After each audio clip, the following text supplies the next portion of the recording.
The Memoirs of Casanova by Giacomo Casanova. Read by Benedict Cumberbatch. In 1715, my father, then only 19 years old, fell madly in love with an actress named Fragoletta. He left the family home in Parma with her and became an actor. But after a few years he abandoned her and joined a troupe of comedians then performing at the San Samuel Theatre in Venice. Opposite the house in which he lodged there happened to live a shoemaker named Jerome Ferrusi, with his wife, Mazia, and Zanetta, their only daughter, a perfect beauty aged 16. The young actor fell in love with this girl, succeeded in winning her affection, and got her to agree to a runaway marriage. It was the only way to win her, for in her parents' eyes a play actor was the lowest of the low. The young lovers, provided with the necessary certificates and accompanied by 2 witnesses, presented themselves before the Patriarch of Venice, who performed the marriage ceremony. I was born 9 months later, on the 2nd of April, 1725.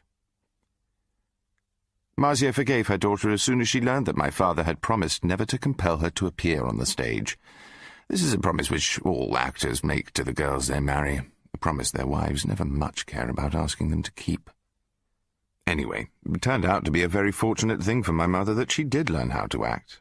For 9 years later, having been left a widow with 6 children, she survived only because she could earn a living in that profession.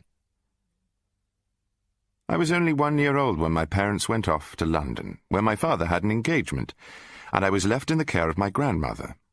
It was in London that my mother made her first appearance on the stage, and it was there that she gave birth to my brother, Francois, the celebrated painter. Towards the end of 1728, my mother returned to Venice with her husband, and as she'd now become an actress, she continued her artistic career.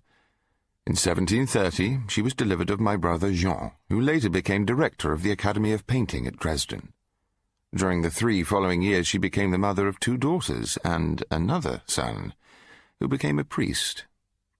I was just over 8 years old when my father was afflicted with an abscess in the head, which carried him off in a week. He was only 36 years of age. Beautiful and young as my mother was, she declined all the offers of marriage which were made to her, and, placing her trust in Providence, she courageously devoted herself to the task of bringing up her young family. She considered it a duty to think of me before the others because I was a very weak creature, without any appetite, prone to attacks of nosebleeds, and unable to apply myself to anything. Physicians disagreed as to the cause of the disease. Monsieur Baffo, a great friend of my father, consulted the celebrated Dr. Macop of Padua, who sent him his opinion in writing recommending a change of air. Monsieur Baffo then set about sending me to Padua. A good boarding-house was found, and on the 2nd of April, 1734, the very day I reached my 9th year, I was taken to Padua along the Brenta Canal, accompanied by my mother, Monsieur Baffo, and another gentleman. I was to board in the house of an old Sclavonian woman. When we arrived, my small trunk was laid open before her, together with 6 sequins for 6 months' lodging paid in advance. For this small sum she undertook to feed me, keep me clean, and send me to a day school. Protesting that it wasn't enough, she nevertheless accepted these terms. I was kissed and strongly commanded to be always obedient and good, and I was left with her. In this way, my family got rid of me. Soon as I was left alone with the Sclavonian woman, she took me up to the garret, where she pointed out my bed in a row with 4 others. 3 belonged to boys of my age then at school, and the 4th to a servant girl, whose job it was to watch us and prevent the many peccadilloes to which schoolboys are wont. I felt neither happy nor unhappy. I had neither fear nor hope. The only thing which grated upon me was the mistress of the house. Everything in that woman was repulsive to me. She was tall and coarse like a trooper. Her complexion was yellow, her eyebrows long and thick, and her chin gloried in a respectable bristly beard. To complete the picture, her hideous, half-naked bosom was hanging halfway down her long chest. Towards noon, my 3 companions came back from school, and they at once greeted me as if we were old friends. After a while we were summoned to dinner, which consisted of a very poor soup, followed by a small portion of dried cod and 1 apple each. After dinner, the servant took me to the school kept by a young priest, Dr. Gossi. He saw his first task as being to teach me to write. For this purpose, I was placed in a class of children of 5 and 6, who didn't fail to ridicule me on account of my age. On my return to the boarding-house, I had my supper, which was worse than the dinner. I was then put to bed, but there, 3 well-known species of vermin kept me awake all night.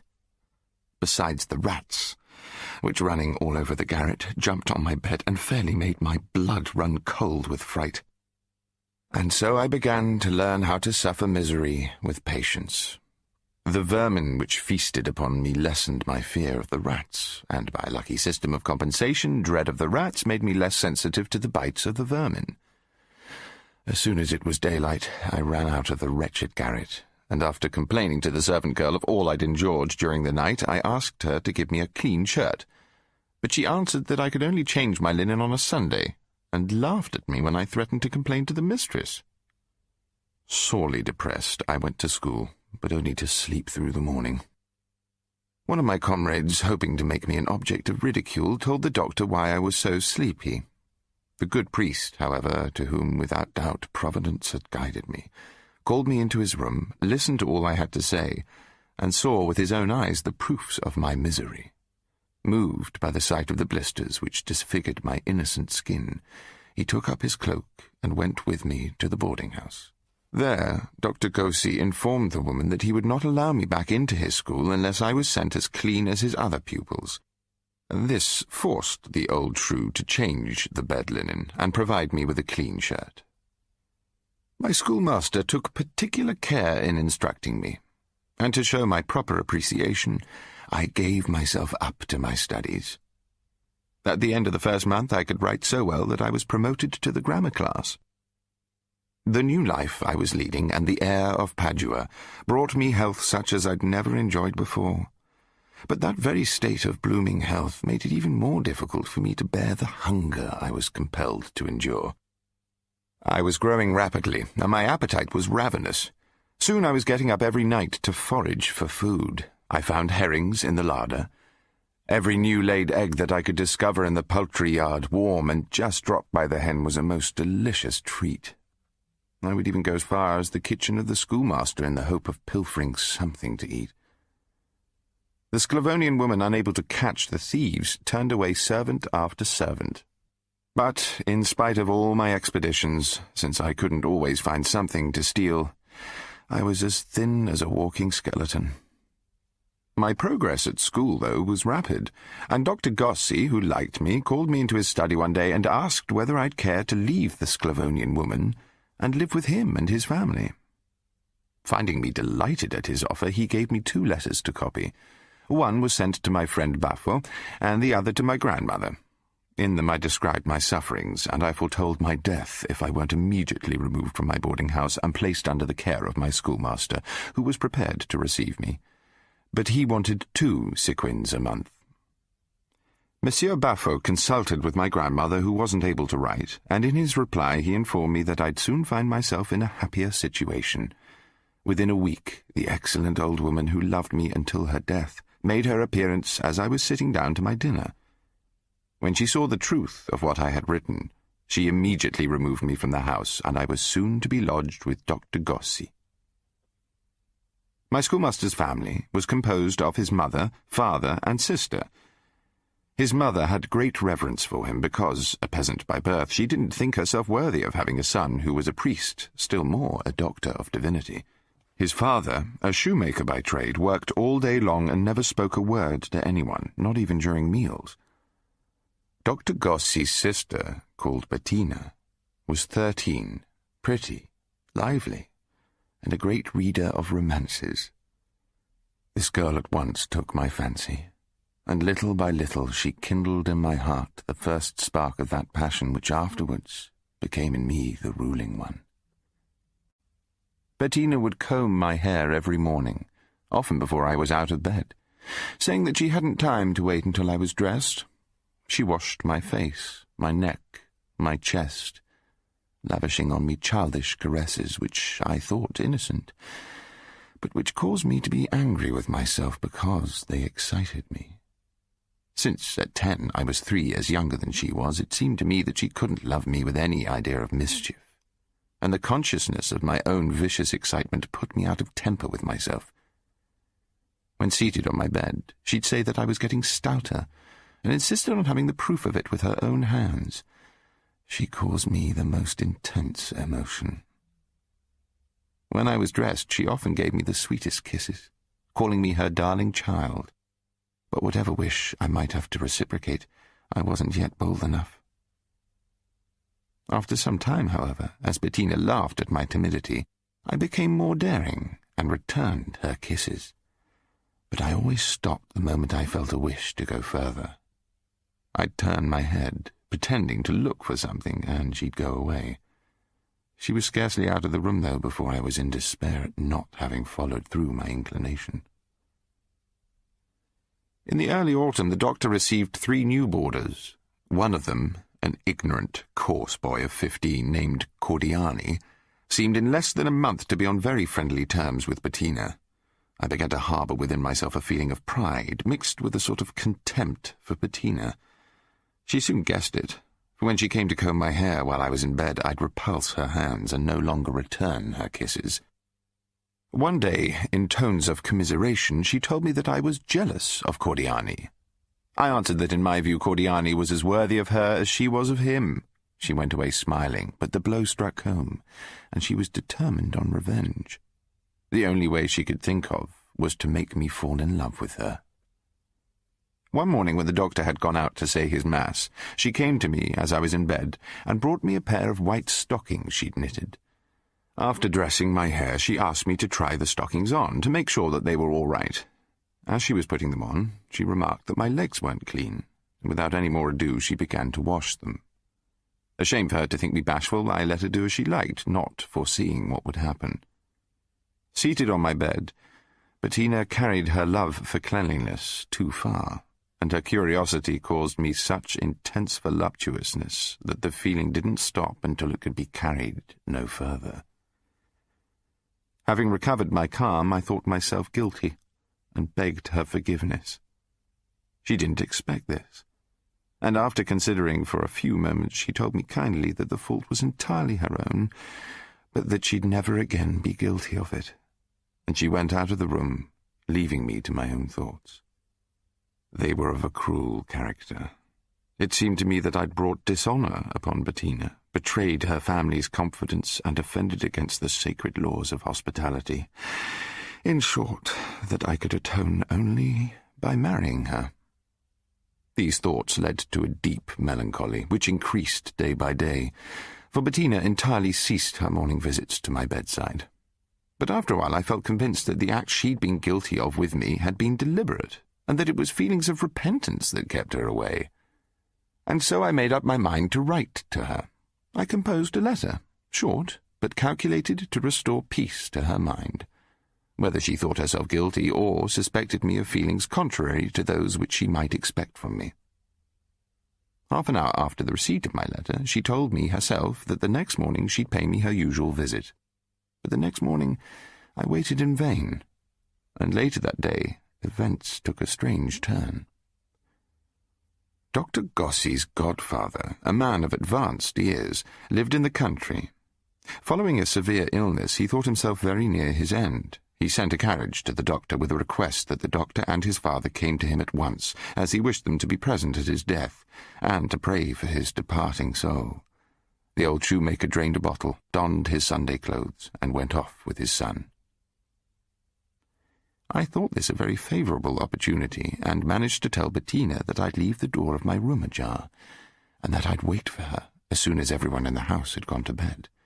She promised to come. Bettina slept on the ground floor in a small room divided only by a partition from her father's study. As the doctor was away, I was alone in his large bedchamber on the first floor where I slept. The 3 boarders slept in a different part of the house, and so I had no mishap to fear. I was delighted at the idea that at last I'd reached the moment I had so ardently desired. The instant I was in my room, I bolted the door and opened the one leading to the passage, so that Bettina only needed to push it in order to come in. I put my light out, but didn't undress. Until midnight I waited without feeling much anxiety. But I heard the clock strike 2, 3, 4 o'clock in the morning without seeing Bettina. My blood began to boil, and I was soon in a state of furious rage. Outside it was snowing hard, but I shook from anger more than from cold. 1 hour before daybreak, unable to master my impatience any longer, I made up my mind to go downstairs with bare feet so as not to wake the dog, and to place myself at the bottom of the stairs within a yard of Bettina's door. When I got there, her door was closed, and, as it could be locked only from inside, I imagined that Bettina had fallen asleep. I was on the point of knocking, but was prevented by fear of rousing the dog, so I sat down on the last step of the stairs. At daybreak, numb and shivering with cold, afraid that the servant would see me, I determined to go back to my room. I stand up, but at that very moment I hear some noise in Bettina's room. Certain that I'm going to see her, and hope lending me new strength, I step nearer the door. It opens. But instead of Bettina, who do I see coming out but Cordiani? He gives me such a furious kick in the stomach that I'm thrown back off my feet. Then Cordiani is off, and he locks himself in the room he shares with the Feltrini brothers. Furious, I pick myself up, intending to take my revenge on Bettina. But I find her door locked. I kick it. The dog starts a loud barking, and I make a hurried retreat to my room, where I throw myself into bed to heal mind and body, for I was half dead. Deceived, humbled, ill-treated, an object of contempt to the happy and triumphant Cordiani, I spent 3 hours ruminating the darkest schemes of revenge. To poison them both seemed to me but a trifle in that terrible moment. This project gave way to another as extravagant as cowardly, namely to go at once to Bettina's brother and disclose everything to him. I was still in that state of mind when suddenly I heard outside my door the gruff voice of Bettina's mother. She was begging me to come down, adding that her daughter was dying. As I would have been very sorry if she departed this life before she could feel the effects of my revenge, I got up hurriedly and went downstairs. I found Bettina lying in her father's bed, writhing with fearful convulsions, and surrounded by the whole family. Half-dressed, nearly bent in two, she was throwing her body now to the right, now to the left, striking at random with her feet and with her fists, and extricating herself by violent shaking from the hands of those trying to keep her down. With this sight before me and the night's adventures still in my mind, I hardly knew what to think. I had no knowledge of human nature, no knowledge of artifice and tricks. So I couldn't understand how I found myself coolly witnessing such a scene, nor how I could stand composed and calm in the presence of two beings, one of whom I intended to kill, and the other to dishonor. At the end of an hour, Bettina fell asleep. A nurse and Dr. Olivo came soon afterwards. The first said that the convulsions were caused by hysterics, but the doctor said no and prescribed rest and cold baths. I said nothing, but I couldn't help laughing at them, for I knew, or rather guessed, that Bettina's sickness was the result either of her nocturnal employment or the fright she must have felt at my meeting with Cordiani. At all events, I didn't suspect for a second that her illness was all sham, for I didn't give her credit for so much cleverness. Nevertheless, I determined to postpone my revenge until the return of her brother. To go back to my room, I had to pass through Bettina's closet, and seeing her dress handy on the bed, I took it into my head to search her pockets. And indeed, I found a small note. Recognizing Cordiani's handwriting, I took possession of it to read it in my room. But I marvelled at the girl's imprudence, for her mother might have discovered it, and being unable to read would very likely have given it to the doctor, her son. I thought she must have taken leave of her senses, and my feelings may be appreciated when I read the following words.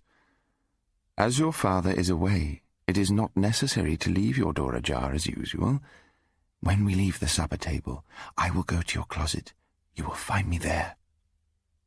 I gave way to an irresistible fit of laughter. Seeing how completely I'd been duped, I thought I was cured of my love. Cordiani appeared to me deserving of forgiveness, and Bettina of contempt.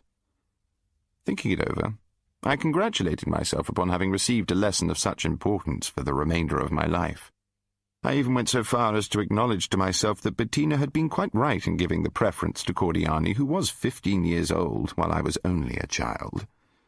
Yet, in spite of my good inclination to forgive him, the kick administered by Cordiani was still heavy upon my memory, and I couldn't help keeping a grudge against him.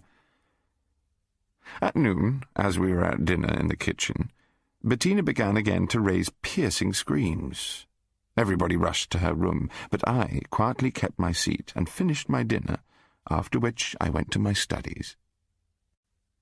In the evening, when I came down to supper, I found that Bettina's bed had been brought to the kitchen close by her mother's, but it was no concern of mine, and when she had fresh fits of convulsions during the night and the next morning, I remained likewise perfectly unconcerned. Dr. Gossi and his father returned in the evening. Cordiani, who felt uneasy, came to inquire from me what my intentions were, but I rushed towards him with an open penknife in my hand, and he beat a hasty retreat. All the same, I had entirely abandoned the idea of relating the night's scandalous adventure to the doctor. For such a project I could entertain only in a moment of excitement and rage. My mind hadn't yet acquired sufficient coolness to mature schemes of heroic revenge. This was only my apprenticeship in such adventures. After all, I was only 12 years of age.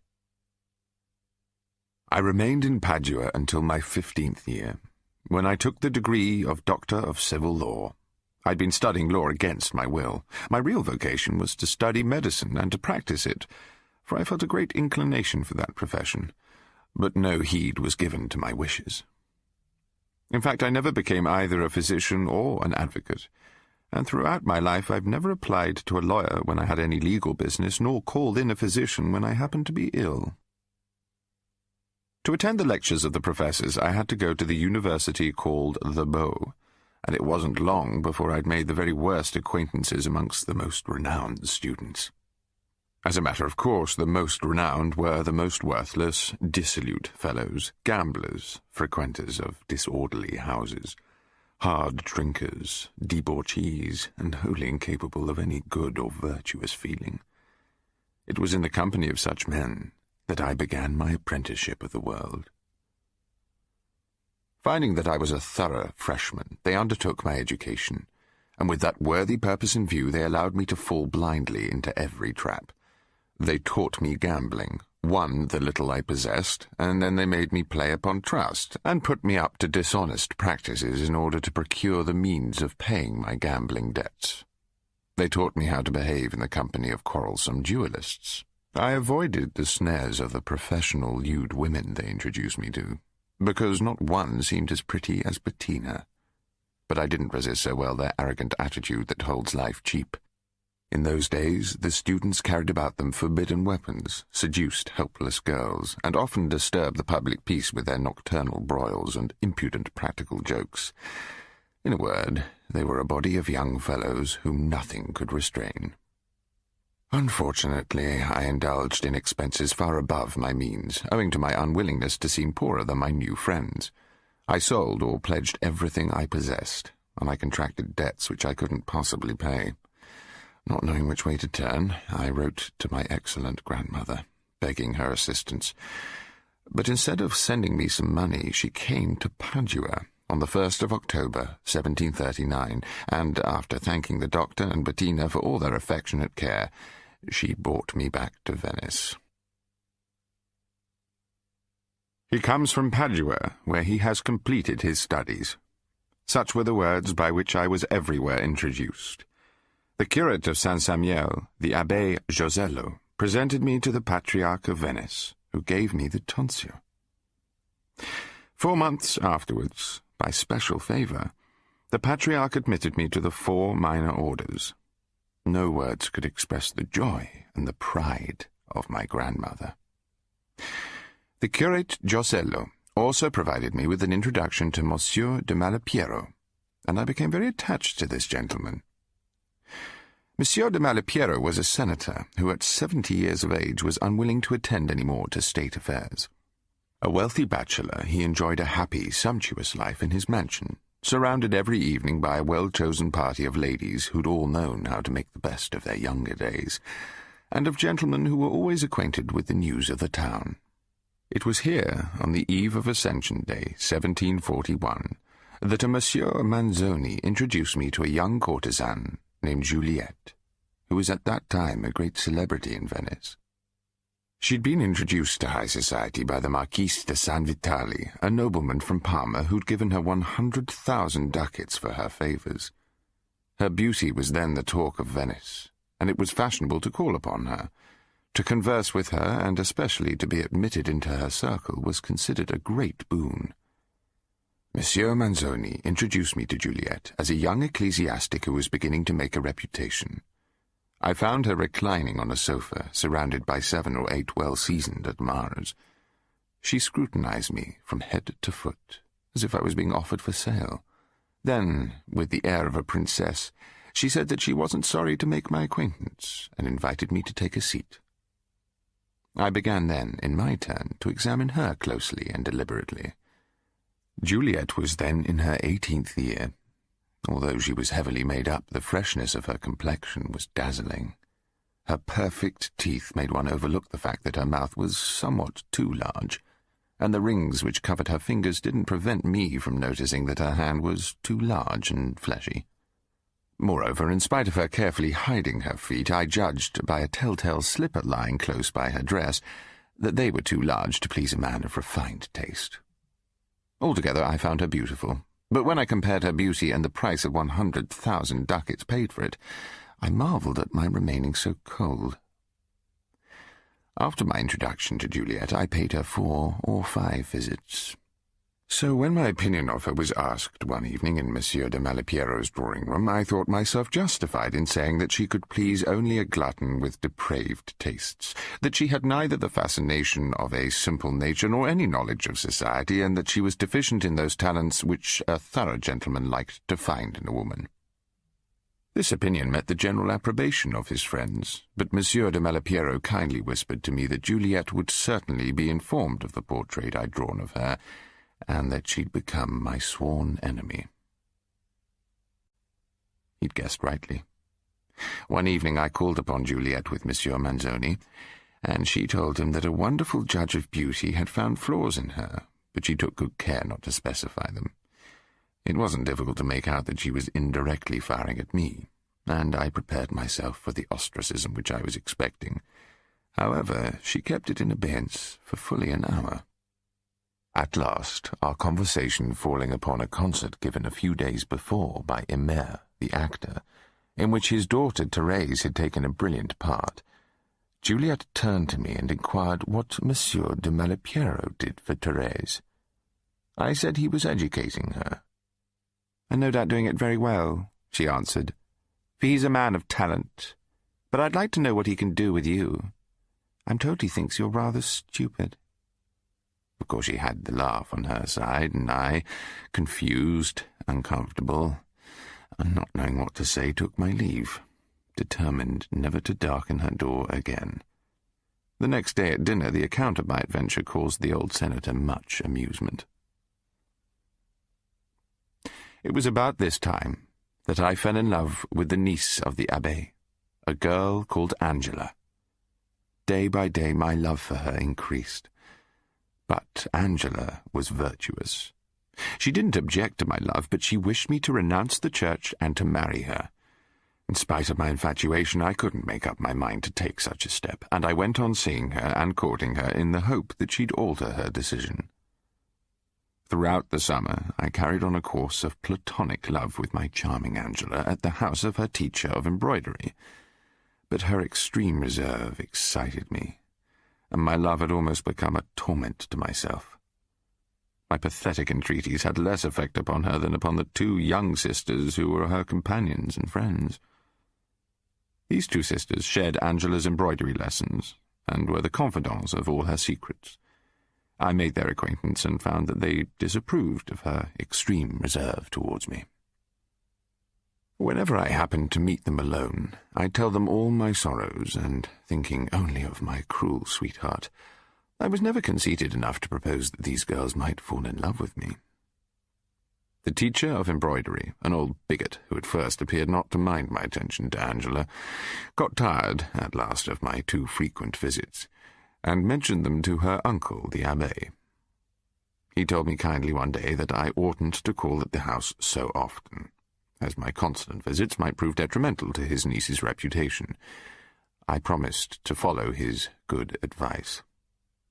3 or 4 days later, I visited the embroidery teacher, and, not stopping for an instant near the girls, yet contrived to slip into the hand of the eldest of the 2 sisters, Nanette, a note enclosing another for my dear Angela.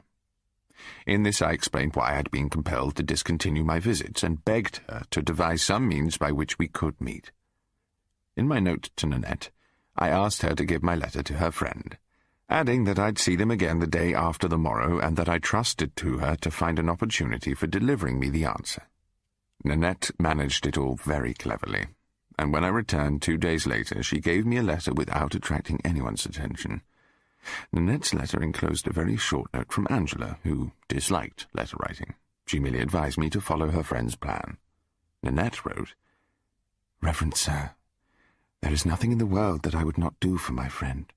She visits our house every holiday, has supper with us, and sleeps under our roof. The best way is for you to make the acquaintance of Madame Oriot, our aunt. Madame Oriot, although a woman of good station in life, is not wealthy, and she wishes to have her name entered on the list of noble widows who receive the grants bestowed by the Confraternity of the Holy Sacrament, of which Monsieur de Malipiero is president. Last Sunday, Angela mentioned that you are in the good graces of that nobleman, and that the best way to obtain his patronage would be to ask you to entreat it in her behalf. My aunt has therefore written the letter which you will find at your house. Should you succeed in obtaining Monsieur de Malipiero's goodwill in favour of my aunt, you will become the pet of the household. When you call, you must forgive me if I appear to treat you with coolness, for I have said that I do not like you.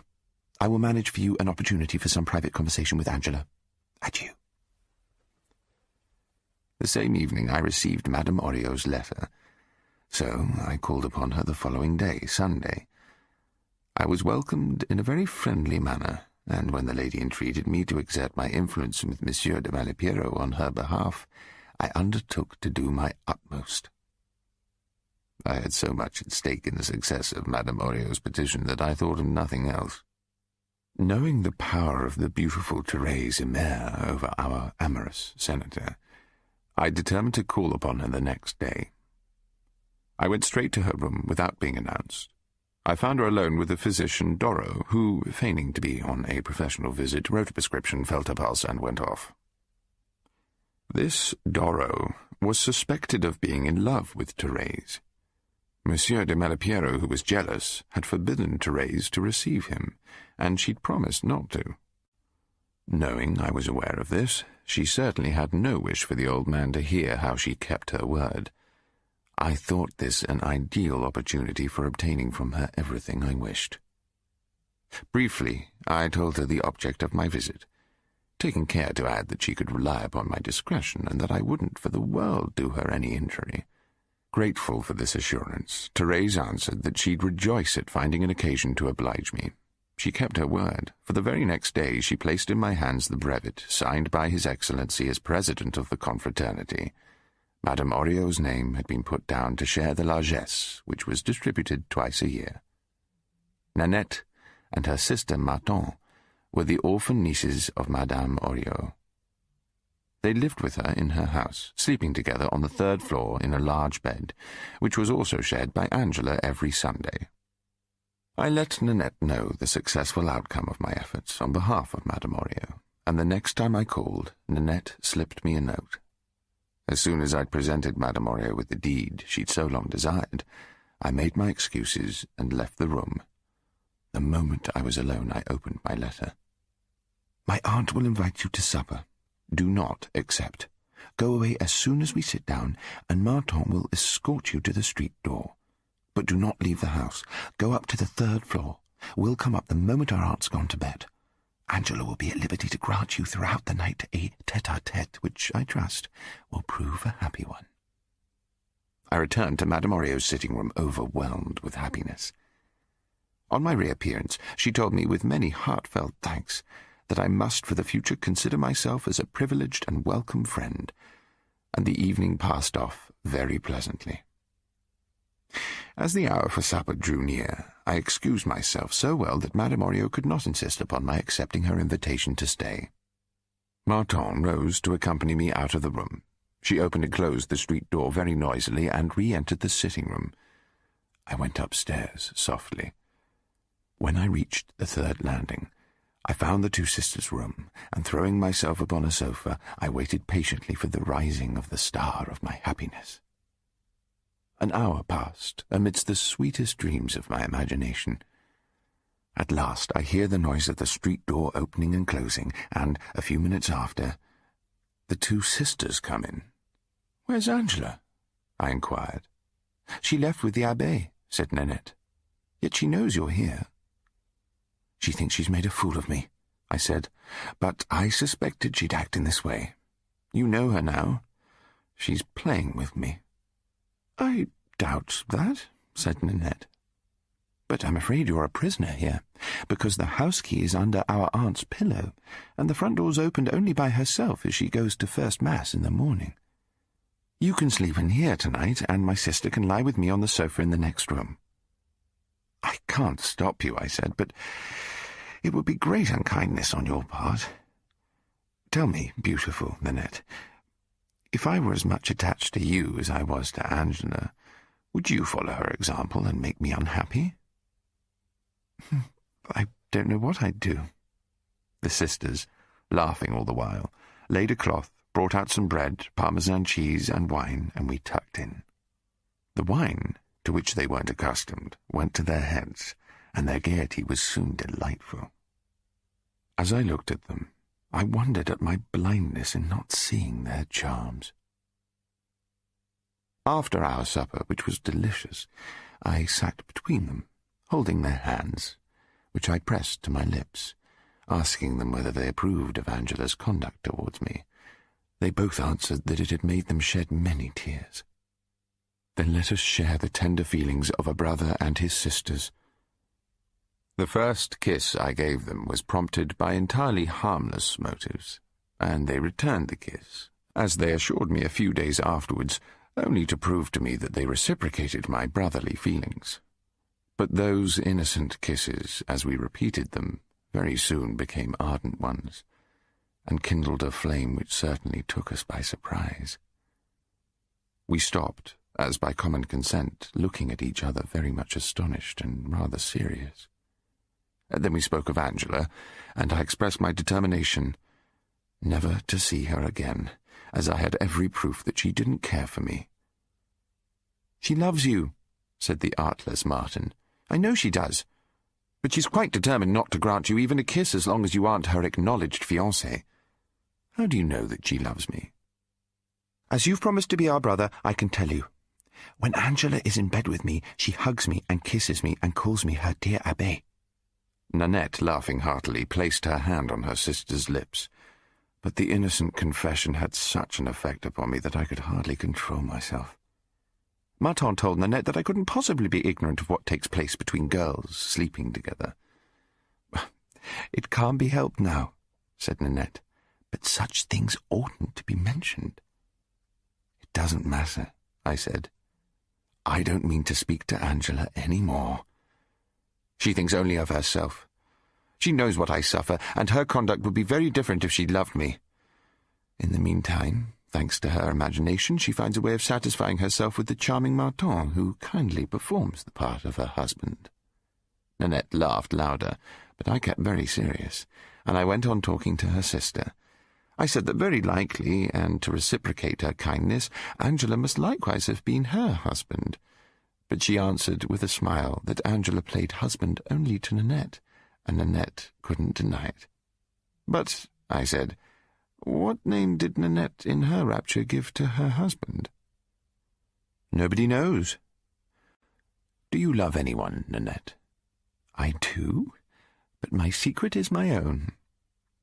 This reserve gave me the suspicion that I had something to do with her secret, and that Nanette was Angela's rival. Such a delightful conversation caused me to lose the wish of passing an idle night with two girls so well made for love, so I pretended to be somewhat sleepy. Nanette, being the first to notice it, said, "Why not go to bed? We'll sleep on the sofa in the next room." I'd be a poor fellow indeed to agree to this. Go to bed yourselves, my charming friends, and I'll sleep in the next room. We can't accept. Take this bed. I can't sleep with my clothes on. Undress. We won't look at you. I'm not frightened of that, I said. But how could I find the heart to sleep while you're compelled to sit up because of me? Well, said Martin, we can lie down too, without undressing. If you show me such distrust, you'll offend me. Lie down near me in the bed, undressed, and rely on my word of honor that I won't lay even a finger on you. Show this much confidence in me, or I can't go to bed. I said no more and pretended to be very sleepy. They exchanged a few whispered words, and Martin told me to go to bed and that they'd follow me as soon as I was asleep. I turned my back to them, undressed quickly, and wishing them good night, went to bed. I immediately pretended to fall asleep, but soon I dozed in earnest, and only woke when they came to bed. Then, turning round as if I wished to resume my slumbers, I remained very quiet until I could suppose them fast asleep. Their backs were towards me, and the light was out, so I could only act at random. I paid my first compliments to the one who was lying on my right, not knowing whether she was Nanette or Martin. I find her bent forward, and in the only garment she'd kept on. Taking my time, I compel her by degrees to acknowledge that it's better to feign sleep and let me proceed. Her natural instincts soon working in concert with mine, I reach the goal, and my efforts, crowned with the most complete success, leave me not the shadow of a doubt that I have gathered those first fruits to which our prejudice attached so great an importance. Enraptured at having thus enjoyed my manhood truly and completely for the first time, I quietly leave my beauty in order to do homage to the other sister. I find her lying on her back like a person wrapped in profound slumber. Carefully managing my advance, as if I were afraid of waking her up, I begin by gently gratifying her senses, and I ascertain the delightful fact that, like her sister, she is still in possession of her maidenhood. As soon as a natural movement proves to me that love accepts the offering, I begin to do what is necessary to consummate the sacrifice. But at the very instant of the voluptuous crisis, she casts aside dissimulation. She gives way suddenly to the violence of her feelings, locks me in her arms, smothers me with her kisses, and shares my rapture, and love blends our souls in the most ecstatic enjoyment. Guessing her to be Nanette, I whisper her name. "Yes, I'm Nanette," she says, "and I'll be as happy as my sister if you prove yourself true and faithful. Until death, my beloved ones." Martin got up and lit a candle, and then we all three washed together, which made them laugh a good deal, and which gave new impetus to the ardour of our feelings. Sitting up naked, we ate the remains of our supper, then again retired to bed, where we spent a most delightful night giving each other mutual and oft-repeated proofs of our passion. Nanette was the recipient of my last bounties when Madame Oriot had already left the house to go to church. So I hastened my departure, after assuring the two lovely sisters that they had effectually extinguished whatever flame might still have flickered in my heart for Angela. I went home and slept soundly until dinner-time.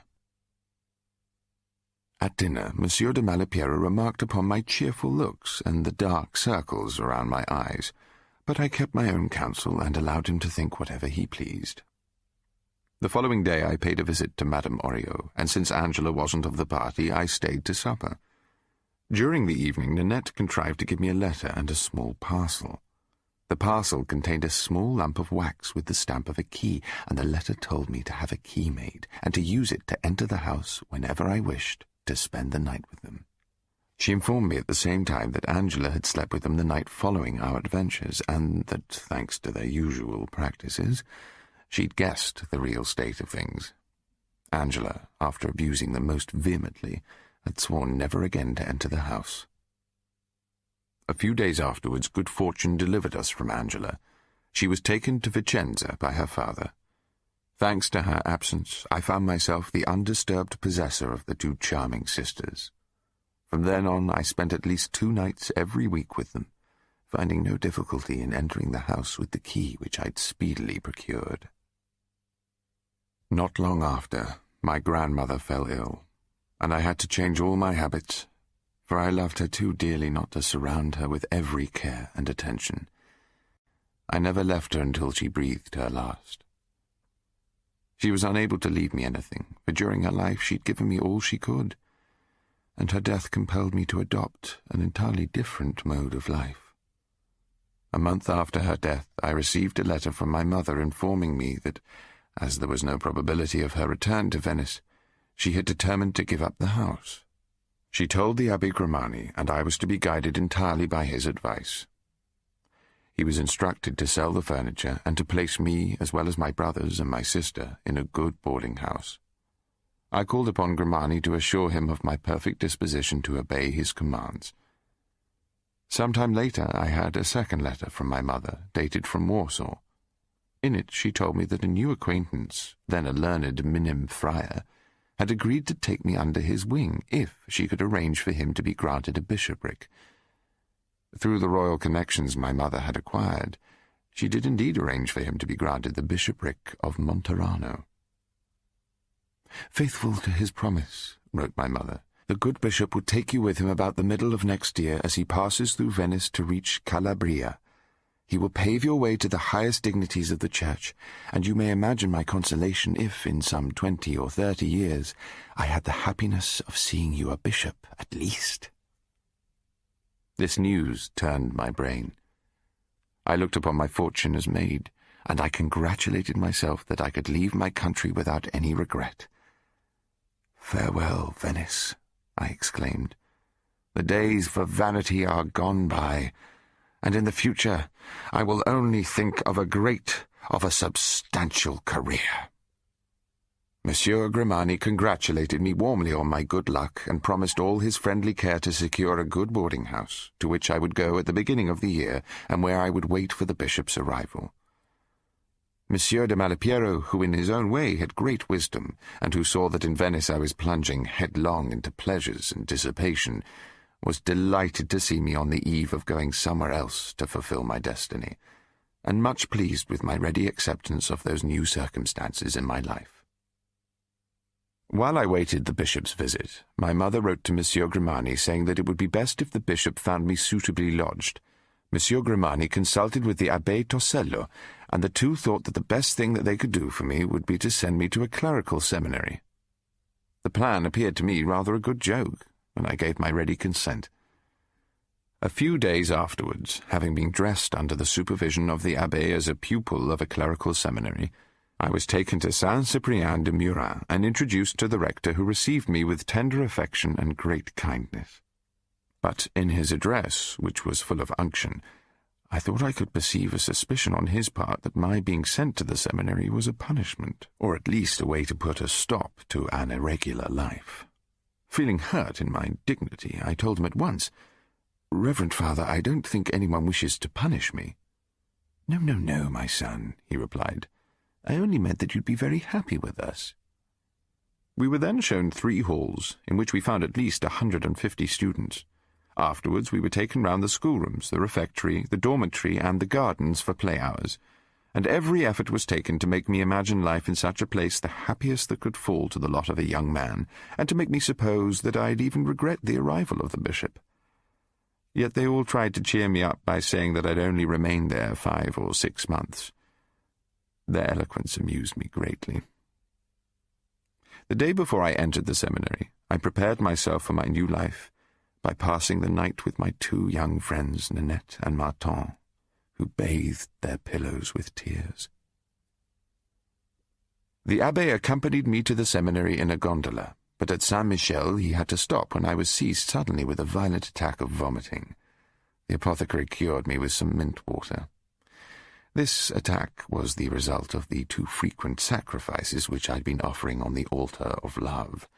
Any lover will easily imagine my feelings during the last hours that I expected ever to spend with my two charming mistresses. I couldn't be induced to let the last offering be the last, and I went on offering until there was no more incense left. The priest committed me to the care of the rector, and my luggage was carried to the dormitory, where I went myself to deposit my cloak and my hat. My comrades of the dormitory received me with great kindness, and in the afternoon at playtime they gathered around me and made me very happy with their professions of friendship. One of them, about 15 years old, attracted my notice by his features as much as by his talents. He inspired me with a very warm friendship, and during recess, instead of playing skittles with the others, we always walked together. We conversed upon poetry, and we both delighted in the beautiful odes of Horace.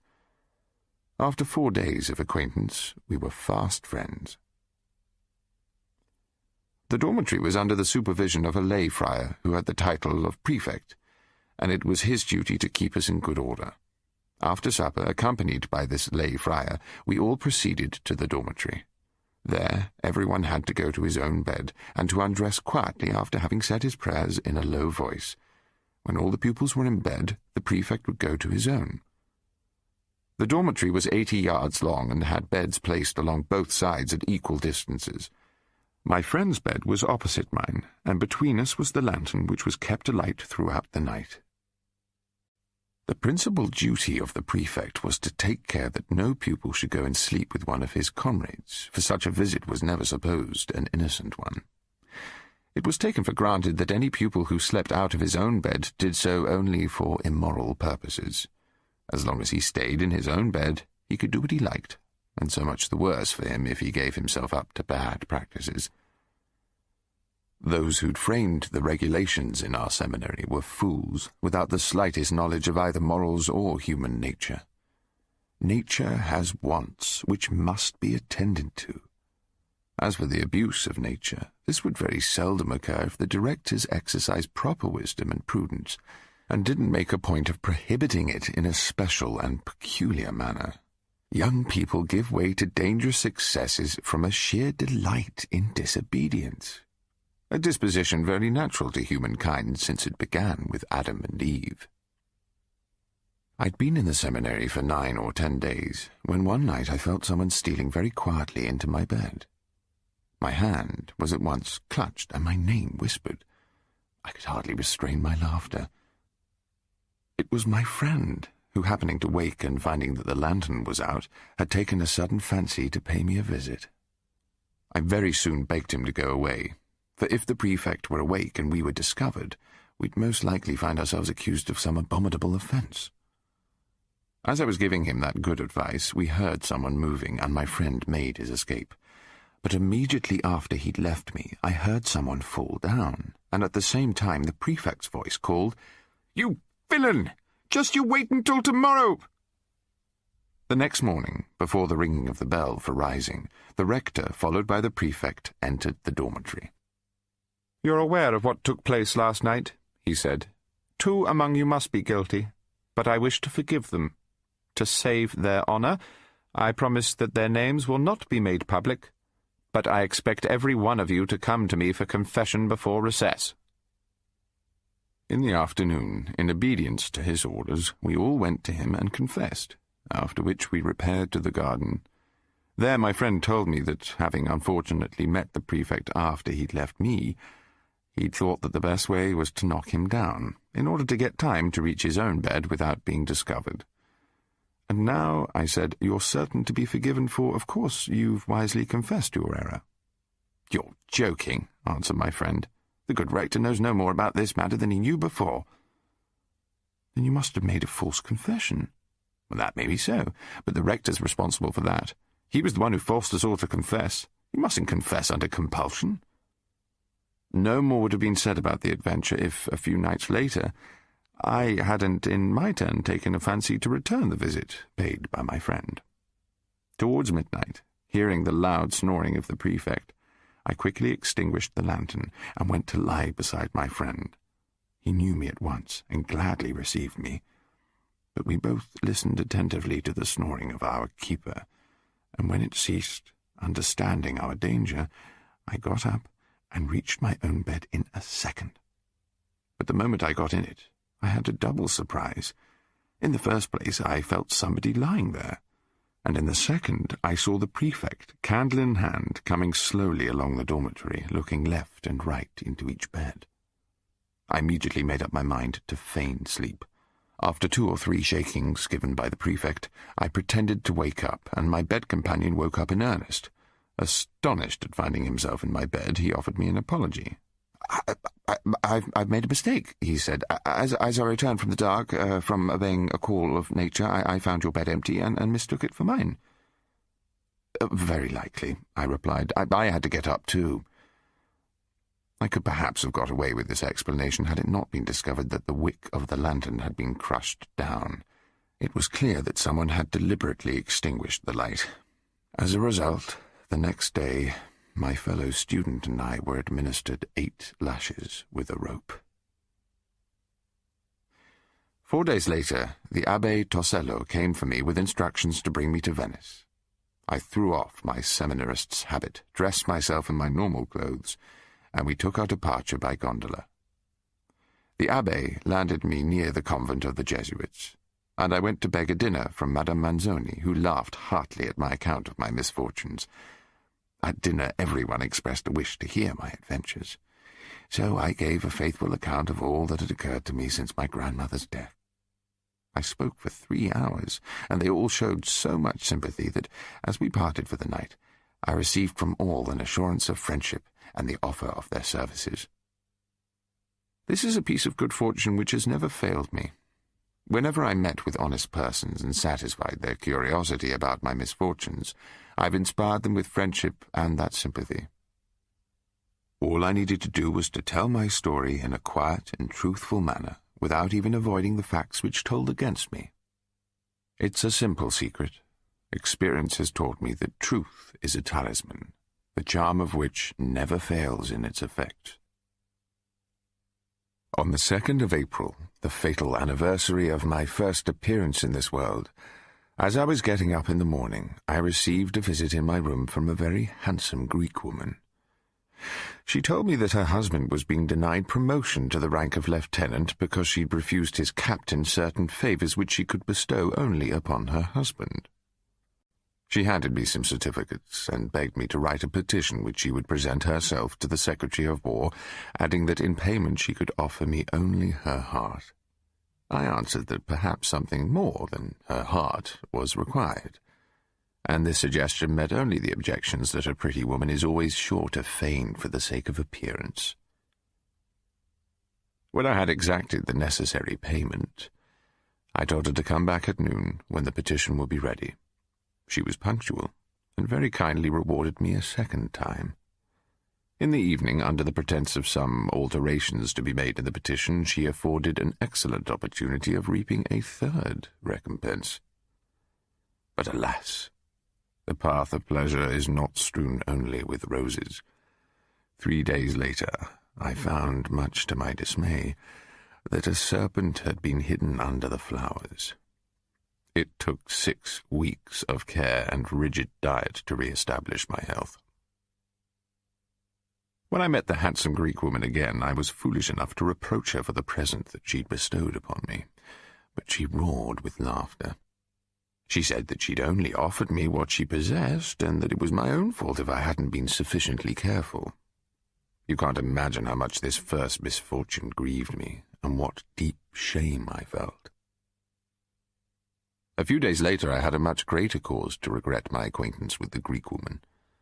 On Ascension Day, Madame Orio and her 2 nieces came to witness the ceremonies, and I had the pleasure of treating them all to a good dinner in my room. I found myself during the day alone with my young friends, and they both loaded me with the most loving caresses and kisses. I felt that they expected some substantial proof of my love. But to conceal the real state of things, I pretended to be afraid that someone was certain to burst in on us. and they had to be satisfied with my shallow excuse. It was on the following day that I made the acquaintance of the Count de Bonafede. In the afternoon we happened to be on the tower of the fort, and I pointed out a gondola advancing towards the lower gate. He took his spyglass and told me that it was his wife and daughter coming to see him.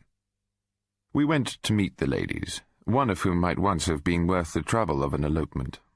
The other, a young person between 14 and 16, struck me as a beauty. Her hair was light auburn, and her eyes were blue and very fine. She had a Roman nose, and her mouth, pretty, half open and laughing, exposed a set of teeth as white as her complexion. She was elegantly dressed in the prevalent fashion, with large hoops. Her figure was slight, but her perfectly formed breasts appeared an altar on which the god of love would have delighted to breathe the sweetest incense. I was so pleased that I couldn't take my gaze from her. I'd never dared to stare so openly at the bosom of a young lady of quality, but I thought there was no harm in fixing my eyes on a spot where there was nothing yet but in expectation. The Count, after having exchanged a few words with his wife, presented me in the most flattering manner, and I was received with great politeness. They intended to view the fort, and I improved the excellent opportunity thrown in my way by offering my arm to the young lady. I was still an adept in the old Venetian fashion of attending upon ladies, and the young Countess thought me rather awkward, though I believed myself very fashionable when I placed my hand under her arm. But she drew it back in high merriment. Her mother turned round to inquire what she was laughing at, and I was terribly confused when I heard her answer that I'd tickled her. "This," said my companion, "is the way to offer your arm to a lady." And she passed her hand through my arm, which I deliberately rounded in the most clumsy manner. Thinking me a novice of the most innocent kind, she probably decided to make fun of me. She began by remarking that by rounding my arm as I'd done, I'd placed it too far from her waist, and that I was consequently unable to draw. I told her I didn't know how to draw, and inquired whether it was one of her accomplishments. "I'm learning," she answered, "and when you call upon us, I'll show you Adam and Eve after Chevalier Liberi.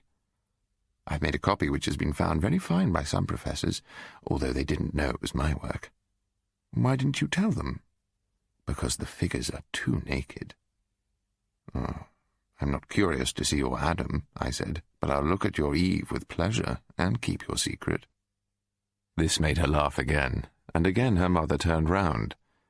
As soon as she tried to teach me how to offer my arm to a lady, I'd put on an innocent look, for I'd seen the advantage I could gain from her opinion of me. Indeed, she was so convinced of my naivety that she ventured to say that she considered her Adam far more beautiful than her Eve, because in her drawing of the man she'd omitted nothing.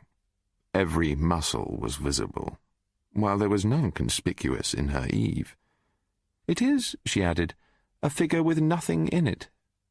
Yet it's the one which I'll like best. No, believe me, Adam will please you most." This conversation had greatly excited me. I had on a pair of linen breeches, the weather being very warm, and my excitement had by then become only too obvious. I was afraid of the Count and Countess, who were a few yards in front of us, turning round and observing my state of mind. So I was on tenter hooks. Then, to make matters worse, the young lady stumbled, and one of her shoes slipped off. Presenting me her pretty foot, she asked me to put the shoe right. I knelt on the ground, and very likely without thinking, she lifted her skirt. She had very wide hoops, and she wore no petticoat or any other undergarment, so what I saw was enough to strike me dead on the spot. Kneeling at her feet, I remained adjusting her shoe far longer than was necessary, struggling without any great success to calm my raging emotions. When I finally arose, we were alone, and we moved together into one of the rooms of the fort. A moment later her headdress got slightly out of order, and she begged me to put it right. But since she now had to bend her head down, the state I was in could no longer remain a secret from her. In order to avoid greater confusion to both of us, she inquired who'd made my watch ribbon. I told her it was a present from my sister, and she asked to examine it. I told her that it was fastened to the fob pocket, but she wouldn't believe me, so I said that she could see for herself. She put her hand to it, but her touch was the final straw. The natural but involuntary excitement she'd caused me compelled me to be very indiscreet. What she observed must have convinced her that she'd been mistaken in her estimate of my character. She must have felt vexed, for she instantly became more timid and wouldn't laugh any more. As for myself, I felt deeply ashamed. I thought myself the first man who'd alarmed her innocence, and I felt ready to do anything to atone for the insult. Such was my delicacy of feeling in those days. I used to credit people with exalted sentiments, which often existed only in my imagination. I must confess that time has entirely destroyed that delicacy. 3 or 4 days afterwards, Monsieur Grimani announced the arrival of the bishop, who had put up at the convent of his order at Saint-François-de-Paul. He presented me himself to the prelate as a jewel highly prized by himself, and as if he had been the only person worthy of descanting upon its beauty. I saw a fine monk wearing his pectoral cross. He was stout and looked a gregarious type of man. He was about 34 and had been made a bishop by the grace of God, the Holy See, and my mother. After pronouncing over me a blessing which I received kneeling, and giving me his hand to kiss, he embraced me warmly, calling me his dear son in the Latin language, in which he continued to address me. He told me that as he could not take me with him from Venice because of the quarantine, I should have to proceed to Rome, where Grimani would take care to send me. I could procure his address at Ancona from one of his friends called Lazari, a minim monk, who would likewise supply me with the means of continuing my journey. "When we meet in Rome," he added, "we can go together to Maturano by way of Naples. Call upon me tomorrow morning and have your breakfast with me. I intend to leave the day after." As we were on our way back to his house, Monsieur Grimani treated me to a long lecture on morals, which nearly caused me to burst into loud laughter. Amongst other things, he informed me that I ought not to study too hard because the air in Calabria was very heavy and I might become consumptive from too close application to my books. At daybreak the next morning I went to the bishop. After saying his mass, we took some chocolate, and for 3 hours he subjected me to a close examination. I saw clearly that he wasn't pleased with me, but I was well enough pleased with him.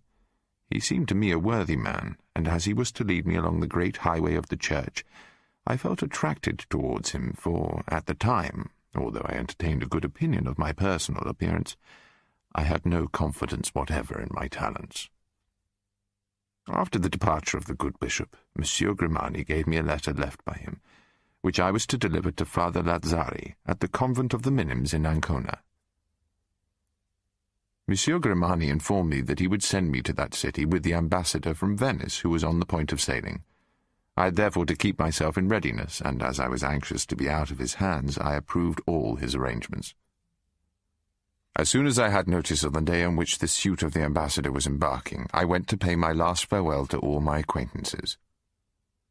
As the Piatta in which I was to sail would not leave before daybreak, I spent the short night in the arms of the 2 sisters, who, this time, entertained no hope of ever seeing me again. On my side I could not foresee what would happen, for I was abandoning myself to fate, and I thought it would be useless to think of the future. The night was therefore spent between joy and sadness, between pleasures and tears. As I bade them farewell, I returned the key which had so often opened for me the road to happiness. This, my first love affair, gave me no experience of the world, for our intercourse was always happy, never disturbed by any quarrel, or stained by any self-interested motive. We often felt, all 3 of us, as if we should thank Almighty God for having, by his particular protection, kept from us all the accidents which might have disturbed the sweet peace we were enjoying. I left with Madame Manzoni all my papers and all the forbidden books I possessed. The good woman, who was 20 years older than I and believed in an immutable destiny, told me that she was certain of restoring to me everything that I was leaving with her before the end of the following year at the latest. Her prediction caused me both surprise and pleasure. Feeling great reverence for her, I thought myself bound to help her bring about her vision of what was to be. After all, her predictions of the future weren't based on superstition or vain and unreasonable forebodings. They were made because of her knowledge of the world and of the nature of the person she was addressing. She often used to laugh because she never made a mistake. I embarked from St. Mark's Landing. Monsieur Grimani had given me 10 sequins, which he thought would keep me during my stay in the Lazaretto of Ancona for the necessary period of quarantine. After that, it was not supposed that I would need money. I shared Grimani's certainty on the subject, and with my natural thoughtlessness, I cared nothing about it. Yet I must say that, unknown to everybody, I had in my purse 40 bright sequins, which powerfully contributed to increase my cheerfulness. So I left Venice, full of joy and without one regret. End of CD 1. CD 2. My stay in Ancona passed pleasantly enough, and when the period of quarantine was over, I determined to walk the remaining distance to the Holy City. When I finally reached the ancient capital of the world, I possessed only 7 paoli, and consequently I didn't loiter about. I went straight towards Monte Magnapoli, where according to the address given to me I was to find the bishop. But when I arrived, I was informed that he'd left Rome 10 days before, leaving instructions to send me to Naples free of expense. The coach started for Naples the next day. I travelled with 3 low fellows, to whom I didn't address one word, through the whole of the journey, and entered Naples on the 6th day of September. I went immediately to the address given to me in Rome. The bishop wasn't there. He'd left Naples to proceed to Martorano. I inquired whether he'd left any instructions for me, but all in vain. No one could give me any information. So there I was, alone in a large city without a friend, with 8 Carolini in my pocket, and not knowing what to do. But never mind. Fate calls me to Martorano, and to Martorano I must go. The distance, after all, is only 200 miles. I found several drivers starting for Corsenza, the first leg of the journey, but when they heard I had no luggage, they refused to take me unless I paid in advance. They were quite right, but their prudence forced me to go on foot. So I made up my mind to walk the distance, begging for my food and lodging like a mendicant friar.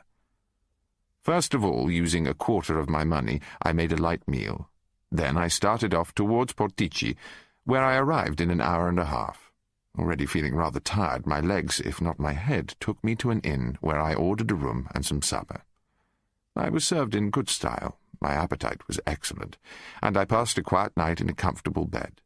In the morning I told the innkeeper that I'd returned for my dinner, and I went out to visit the royal palace.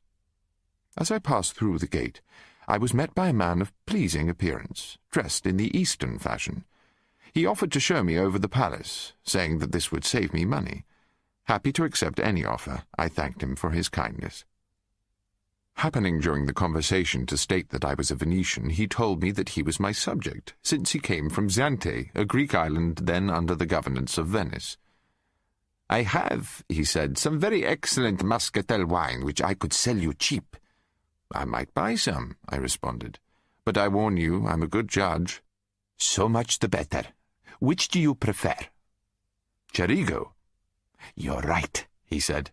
"I have some rare Cerigo muscatel, and we can taste it if you'd agree to dine with me." "Willingly," I said. "I have some wines of Samos and Kefalonia, too. And I also have quantity of minerals, vitriol, cinnabar, antimony, and 100 quintals of mercury." "Are all these goods here?" I asked. "No, in Naples. Here I have only the muscatel wine and the mercury." The mention of mercury brought to my mind the little-known fact that if mercury is mixed with lead and bismuth, it increases in weight by a quarter. I said nothing, but thought to myself that if this happened to be unknown to the Greek, I might profit by it. After we toured the palace, we returned to the inn, and the Greek took me to his room, in which he ordered the table to be laid for 2. In the next room I saw several large vessels of muscatel wine and 4 flagons of mercury, each containing about 10 pounds. I asked him to let me have a look at one of the flagons of mercury at the current price and took it to my room. The Greek went out to attend to his business, reminding me that he expected me to dinner. I too went out and bought 2.5 pounds of lead and an equal quantity of bismuth. When I returned, I asked for some large empty bottles and made the amalgam. We dined very pleasantly, and in the course of the conversation the Greek inquired laughingly why I'd brought one of his flagons of mercury. "You can find out," I said, "if you come to my room." We repaired to my room, and he found his mercury divided in 2 vessels. I asked for a piece of chamois and strained the liquid through it, filling his own flagon. The Greek was astounded to see about 1/4 of a flagon of fine mercury left over, together with an equal quantity of a powder unknown to him. It was the bismuth. My laughter accompanied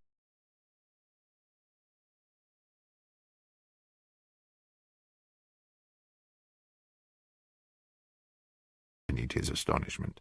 Calling one of the servants of the inn, I sent him to the druggist to sell the mercury that was left. He returned in a few minutes and handed me 15 carlini. The Greek asked me to give him back his own flagon, which was quite full and worth 60 carlini. I handed it to him with a smile, thanking him for the opportunity he'd afforded me of earning 15 carlini. I took care to add that I was leaving for Salerno early the next morning. "Then we must have supper together this evening," he said. During the meal, he told me that I ought to stop in Portici the next day to make 45 carlini out of the other 3 flagons of mercury. I answered gravely that I didn't want the money, and that I'd augmented the first flagon only in order to give him an agreeable surprise. "You must be very wealthy," he said. "No," I replied, "because I'm searching for the secret of augmenting gold, and it's a very expensive study for us." "How many are there in your company?" "Oh, only my uncle and myself." "Why do you want to augment gold? The augmentation of mercury ought to be enough for you. Tell me, can the mercury augmented by you today be similarly increased?" "No. If it were so, it would be an immense source of wealth for us." Supper over, I paid my bill and asked the landlord to get me a carriage and a pair of horses to take me to Salerno early the next morning. I thanked the Greek for his delicious muscatel wine, and requesting his address in Naples, I assured him that he would see me within a fortnight, as I was determined to secure a cask of his Cerigo.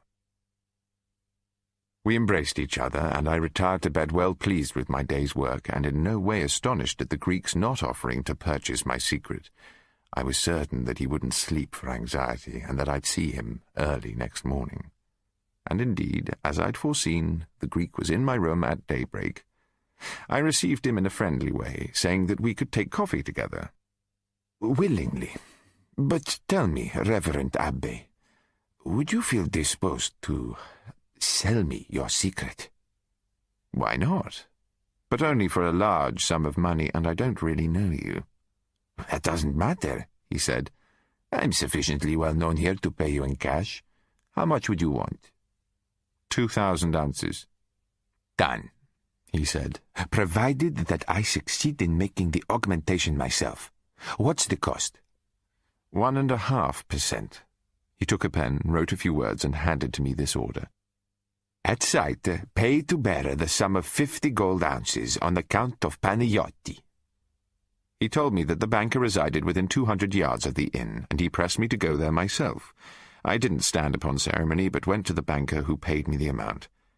I returned to my room and placed the gold on the table, saying that we could now proceed together to the Tour de Grec, where, after we'd signed a deed of agreement, we could purchase the necessary ingredients. The Greek had his own carriage and horses, and we left the inn.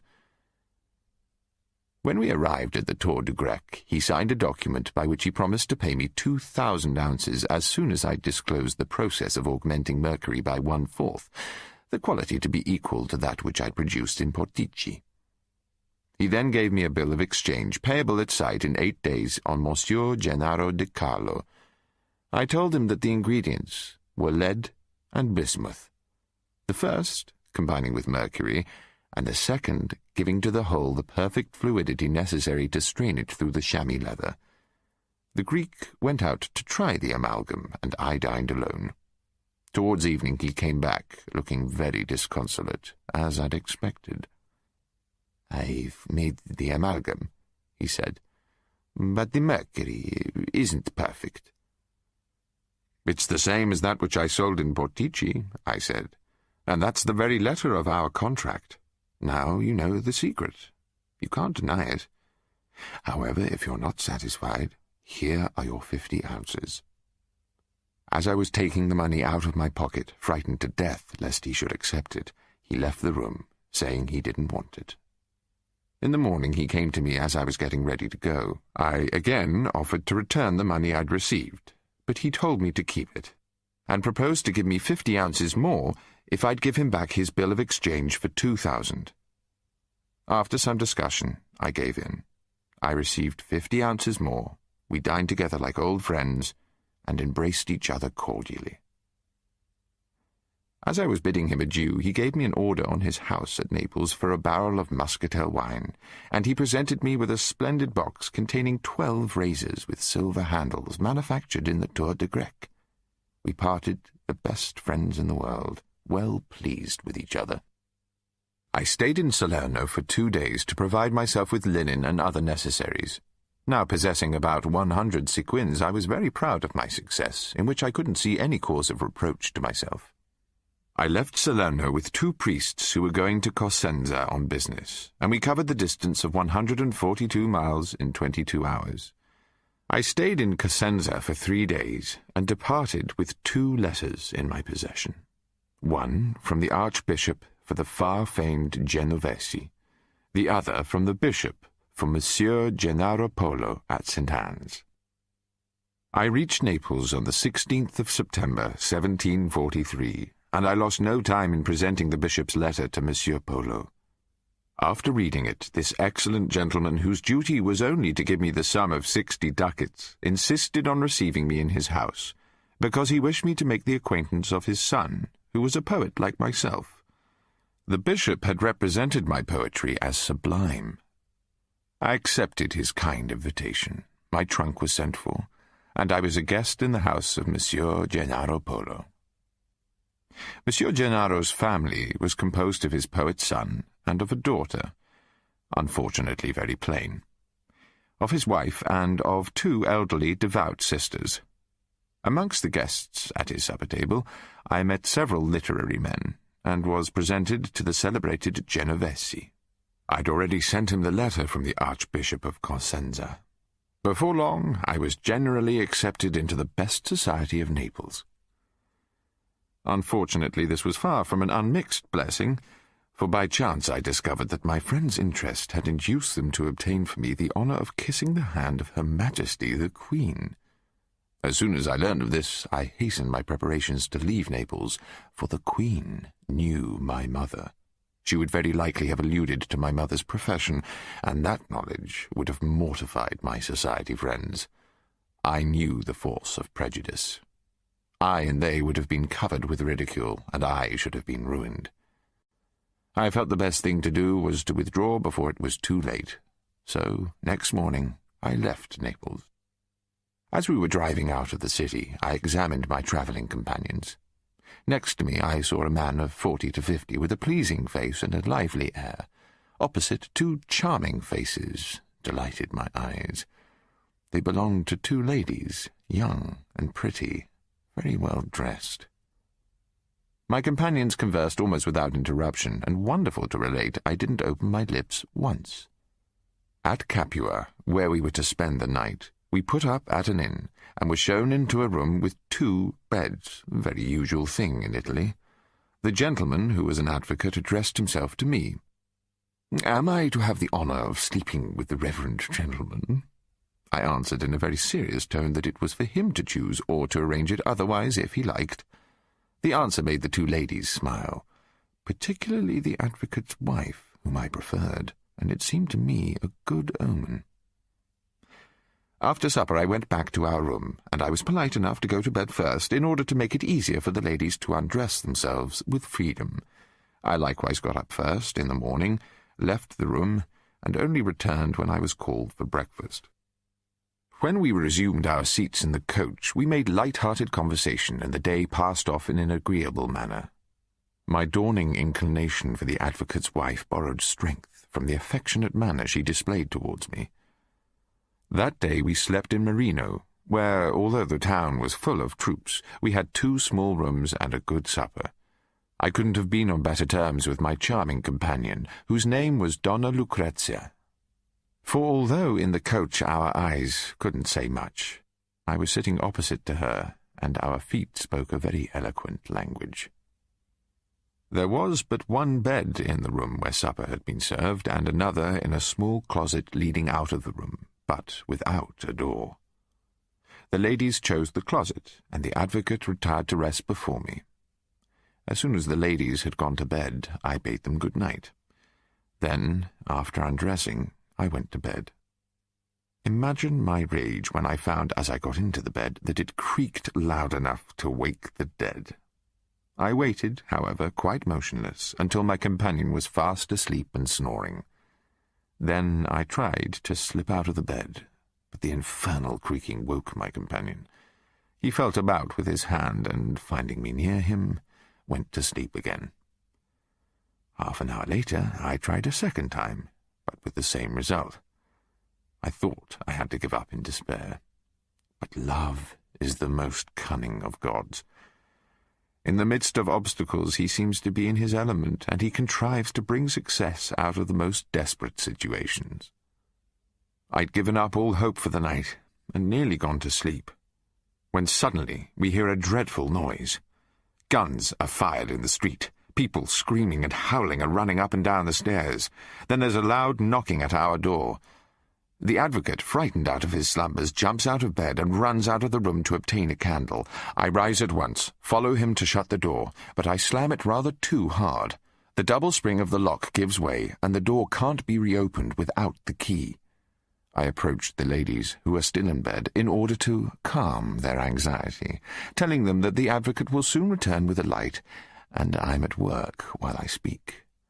I meet with very little opposition, but, leaning rather too heavily on my fair lady, I break through the bottom of the bedstead, and we suddenly find ourselves, the 2 ladies and myself, all together in a heap on the floor.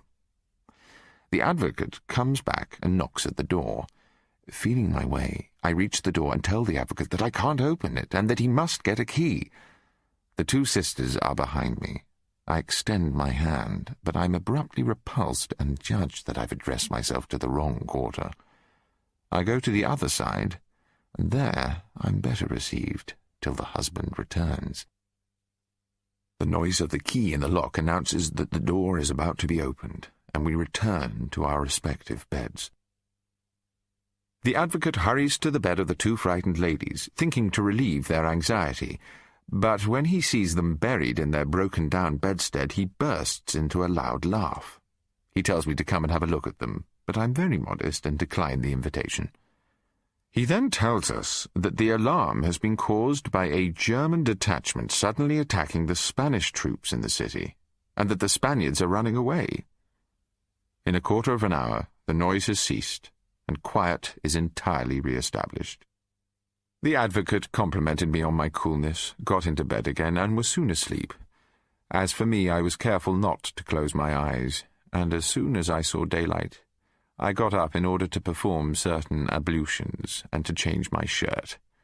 It was an absolute necessity. Next day we reached Rome very early. As I took leave of my adored Donna Lucrezia and the rest of the party, I promised to give them a call on the following day. I was in Rome, with a good wardrobe, pretty well supplied with money and jewellery, not wanting in experience, and with excellent letters of introduction. I was free, my own master, and just reaching the age in which a man can have faith in his own fortune, provided he isn't deficient in courage and is blessed with a face likely to attract the sympathy of those he mixes with. I wasn't handsome, but I had a striking expression, which almost compelled a kind of interest in my favour, and I felt myself ready for anything. I began by delivering the letters of recommendation that I had been provided with. The first was to Father Georgi. a learned monk who enjoyed the esteem of everyone in Rome. Indeed, the Pope himself had a great consideration for him. Father Georgi read the letter with great attention, and expressed himself disposed to be my adviser. "You must come and see me often, and never conceal anything from me. Nothing, you understand, of what happens to you." "Well," I said, "I've also been furnished with a letter for the Cardinal Acquaviva." "I congratulate you. The Cardinal's influence in Rome is greater even than that of the Pope. Shall I deliver the letter at once?" "No. I'll see him this evening, and prepare him for your visit. Call on me tomorrow morning, and I'll tell you where and when you are to deliver your letter to the Cardinal. Do you speak French?" "Not a word." "You must learn French," said Father Georgi, "and I hope you'll take your letter to the Cardinal dressed like a modest abbé, and not in this elegant costume you're wearing. Adieu. Let me see you tomorrow." The next day, the 1st of October, 1743, Father Georgi invited me to take a cup of chocolate with him, and informed me that the Cardinal would receive me at noon at the Villa Negroni, where he would be taking a walk. I proceeded to the Villa Negroni. The moment he saw me, the Cardinal stopped to receive my letter, allowing 2 persons who accompanied him to walk forward. He put the letter in his pocket without reading it, looked at me for several moments, and inquired whether I had any taste for politics. I answered that until now my tastes had been frivolous, but that I was ready to carry out anything His Eminence might require of me, if he should judge me worthy of entering his service. "Come to my office tomorrow morning," said the Cardinal, "and ask for Abbé Gama, to whom I'll give my instructions. You must apply yourself diligently to the study of French. It's indispensable." Kissing his hand, I took my leave. The next day I presented myself to the Abbé Gama. He was a Portuguese, about 40 years old, handsome, and with a countenance full of candour, wit, and good temper. His manners and accent were quite Roman. He informed me in the blandest manner that His Eminence had himself given his instruction about me to his major domo, that I'd have a lodging in the Cardinal's palace, that I'd have my meals at the secretary's table, and that, until I learned French, I'd have nothing to do but make extracts from letters that he would supply me with. He then gave me the address of the French teacher to whom he'd already spoken on my behalf, a Roman advocate, Dell'Acqua by name, who lived opposite the palace. After this, and an assurance that I could at all times rely upon his friendship, he had me taken to the major domo, who made me sign my name at the bottom of a page in a large book already filled with other names, and counted out 60 Roman crowns, which he paid me for 3 months' salary in advance. After this, he accompanied me, followed by a staff officer, to my apartment on the 3rd floor, which I found very comfortably furnished. The servant handed me the key, saying that he'd come every morning to attend upon me, and the major domo accompanied me to the gate to make me known to the gatekeeper. I immediately returned to my inn, sent my luggage to the palace, and found myself established in a place in which great fortune awaited me. If only I'd been able to lead a wise and prudent life. Unfortunately, this wasn't in my nature. I naturally felt it my duty to call upon my mentor, Father Georgi, to whom I gave all my good news. He said I was on the right road, and that my fortune was in my hands. "Remember," added the good father, "that to lead a blameless life, you must curb your passions. Whatever misfortune may befall you, it cannot be ascribed to bad luck or fate. Those words are meaningless. All the fault will rightly fall on your own head." But I was deeply enamored of Lucrezia, and happy in my love. To give her up appeared to me shameful. I revolted against such a necessity, and that evening I called upon her. The family knew my success, and warmly congratulated me. Lucrezia said that I looked sad. I answered that I was assisting at the funeral of my liberty, for I was no longer my own master. Her husband, always fond of a joke, told her that I was in love with her. I stayed only an hour with these charming people, but the very air around me was heated by the flame within my breast. I abstained from seeing Lucrezia again for 3 or 4 days, filling the time with learning French and making extracts from ministerial letters. On the very day that I decided to spend the evening with her, the worthy advocate called on me. He said that if I thought I was going to prove I wasn't in love with his wife by staying away, I was very much mistaken, and he invited me to accompany all the family to Testaccio the following Thursday, where they intended to have luncheon. At that time, every Thursday in October was a festival day in Rome. I felt certain that Donna Lucrezia looked forward to the excursion with as much pleasure as I did myself. We had no fixed plan. We couldn't have. But we trusted to the God of love and placed our confidence in his protection. I took care that Father Georgi shouldn't hear of the excursion before I mentioned it to him myself, and I hastened to him in order to obtain his permission to go. I confess that, to obtain his leave, I professed the most complete indifference about it. Consequently, the good man insisted that I went, saying that it was a family party and that it was quite right for me to enjoy myself in a respectable way.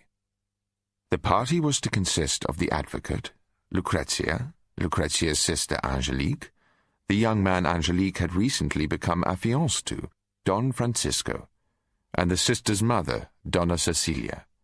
To my astonishment, Donna Cecilia Monti was a charming young widow, who looked more like a sister than a mother to Lucrezia and Angelique. As we were ready to get into the carriages, the advocate told me that he'd ride with me in my carriage, and that the 3 ladies would go with Don Francisco in the other. I said he ought to keep Don Francisco company, and that I claimed the privilege of taking care of Donna Cecilia. Thereupon I offered my arm to the handsome widow, who thought the arrangement according to the rules of etiquette and good breeding. An approving look from Lucrezia gave me the most agreeable sensation. What with lunching and walking, we contrived to pass the afternoon very pleasantly, and I was all attention to her mother. As we prepared to return, the advocate carried off Donna Cecilia and went with her to the carriage in which were already seated Angelique and Don Francisco. Scarcely able to control my delight, I offered my arm to Donna Lucrezia, paying her some absurd compliment, while the advocate laughed outright, and seemed to enjoy the trick he imagined he'd played me. How many things we might have said to each other before giving ourselves up to the material enjoyment of our love, had not the moments been so precious. But, aware that we had only half an hour before us, we were sparing of the minutes. We were absorbed in voluptuous pleasure when suddenly Lucrezia pushed me back. The carriage stops, and the servant opens the door. "What's the matter?" I inquire. "We've arrived." Whenever I recollect the circumstance, it seems to me miraculous, for we were lucky all the way. The night was dark, and my beloved angel happened to be on the right side to get out of the carriage first. So, although the advocate was at the door of our carriage almost as soon as the footman, everything went right owing to the slow manner in which Lucrezia alighted. When I got home, I went to bed. But how could I sleep? The burning flame which I hadn't been able to restore to its normal level in the too short distance from Testaccio to Rome was consuming me. In spite of the fire which raged through my veins, I didn't see my Lucrezia for 4 days following the excursion to Testaccio. I dreaded Father Georgi discovering my secret and deciding to cast me off. But, unable to resist my desires, I called upon Lucrezia after my French lesson, and found her alone and dispirited. "It's been so long," she said. "My beloved one," I said, "it's not that I can't find time to visit you, but I'd rather die than let my love be known publicly. I've been thinking of inviting you all to dine with me at Frascati, hoping that some lucky accident will smile upon our love. Oh, yes, do, dearest. I'm sure your invitation will be accepted." As indeed it was. So, the following Sunday, I ordered a splendid dinner at the Villa Ludovici, and we all set out towards it. As we might miss each other during our ramblings, we agreed to meet again at the inn at 1 o'clock. The company went their various ways, and in less than a quarter of an hour I had Lucrezia entirely to myself. "Did you notice," she said, how I managed to secure 2 hours alone with you. How clever love is. Yes, darling, love has made 2 souls one. I adore you. A month ago I was but an ignorant child. You are the first woman who has initiated me into the mysteries of love. What? I'm your first love? I won't be your last. How great my successor's happiness will be. I shouldn't be jealous of her, but how I'd suffer if I thought that her heart wasn't like mine. Lucrezia, seeing my eyes wet with tears, began to give way to her own, and, setting ourselves on the grass, our lips drank our tears amidst the sweetest kisses. In a moment of calm, seeing the disorder we were both in, I told her that someone might come upon us. "Don't fear, my best beloved," she said. "We're under the guardianship of our good angels. But are you certain we're not suspected? My husband doesn't believe us to be in love with each other. My mother's a clever woman, and perhaps she suspects the truth, but she knows that it's no longer any business of hers. As to my sister, she must know everything, for she can't have forgotten the broken-down bed. But she's discreet." We passed the morning repeating that we loved each other, and in exchanging over and over again substantial proofs of our mutual passion. We all had a delicious dinner, during which I was all attention to the amiable Donna Cecilia. Then we drank coffee, I paid the bill, and we went rambling through the labyrinthine alleys of the Villa Aldobrandini.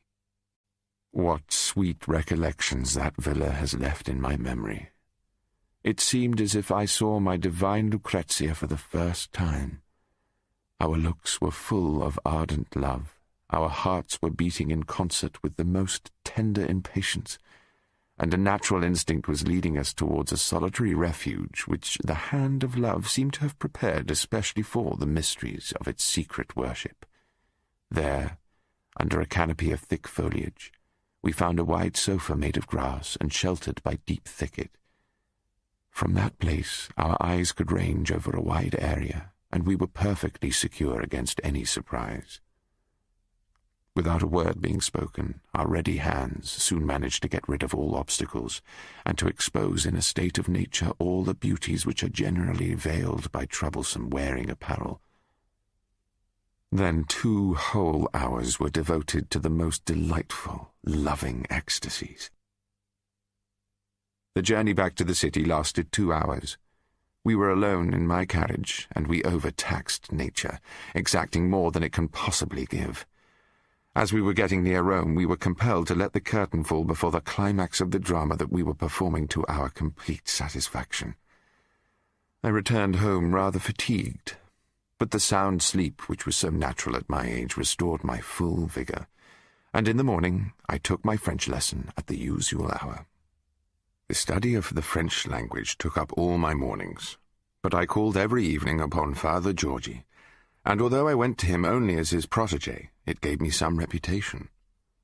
I seldom spoke before his guests, yet I never felt weary, for in his circle his friends would criticize without slandering, discuss politics without stubbornness, literature without passion, and I profited by all. After my visit to the sagacious monk, I used to attend the assembly of the cardinal, my master, as a matter of duty. One evening, Cardinal Acquaviva said to me, "You have not yet presented yourself to kiss the foot of our Holy Father?" "Not yet, my lord." "Then you must do so." I bowed in compliance to his wishes. The Abbé Gama told me to present myself to the Pope on the morrow. So, on the following day, I proceeded to Monte Cavallo, and I was at once led into the room where the Pope was, alone. I threw myself on my knees and kissed the Holy Cross on his most holy slipper. Benedict XIV was a learned man, very amiable. When he inquired who I was, I told him, and he answered that he knew me, congratulating me upon my being in the service of so eminent a cardinal. I felt quite at my ease with him, and I told him so much news and amused him so well that the Holy Father kindly said that he would be glad to see me whenever I presented myself at Monte Cavallo. That very evening at the Cardinal's Assembly, I found that the news of my dialogue with the Pope was already known. Everybody was anxious to speak to me. I felt flattered, but I was much more delighted at the joy which Cardinal Acquaviva tried in vain to conceal. One morning towards the end of November, the advocate, accompanied by Angelique's intended, called on me. Don Francisco gave me a pressing invitation to spend 24 hours at Tivoli with the friends I'd entertained at Frascati. I accepted with great pleasure, for I'd found no opportunity of being alone with Lucrezia since. I promised to be at Donna Cecilia's house at daybreak with my carriage. It was necessary to start very early, because Tivoli is 16 miles from Rome and has so many objects of interest that it requires many hours to see them all. Dawn found me with my carriage and four at Donna Cecilia's door. The charming widow, notwithstanding her strict morality, was delighted at my love for her daughter.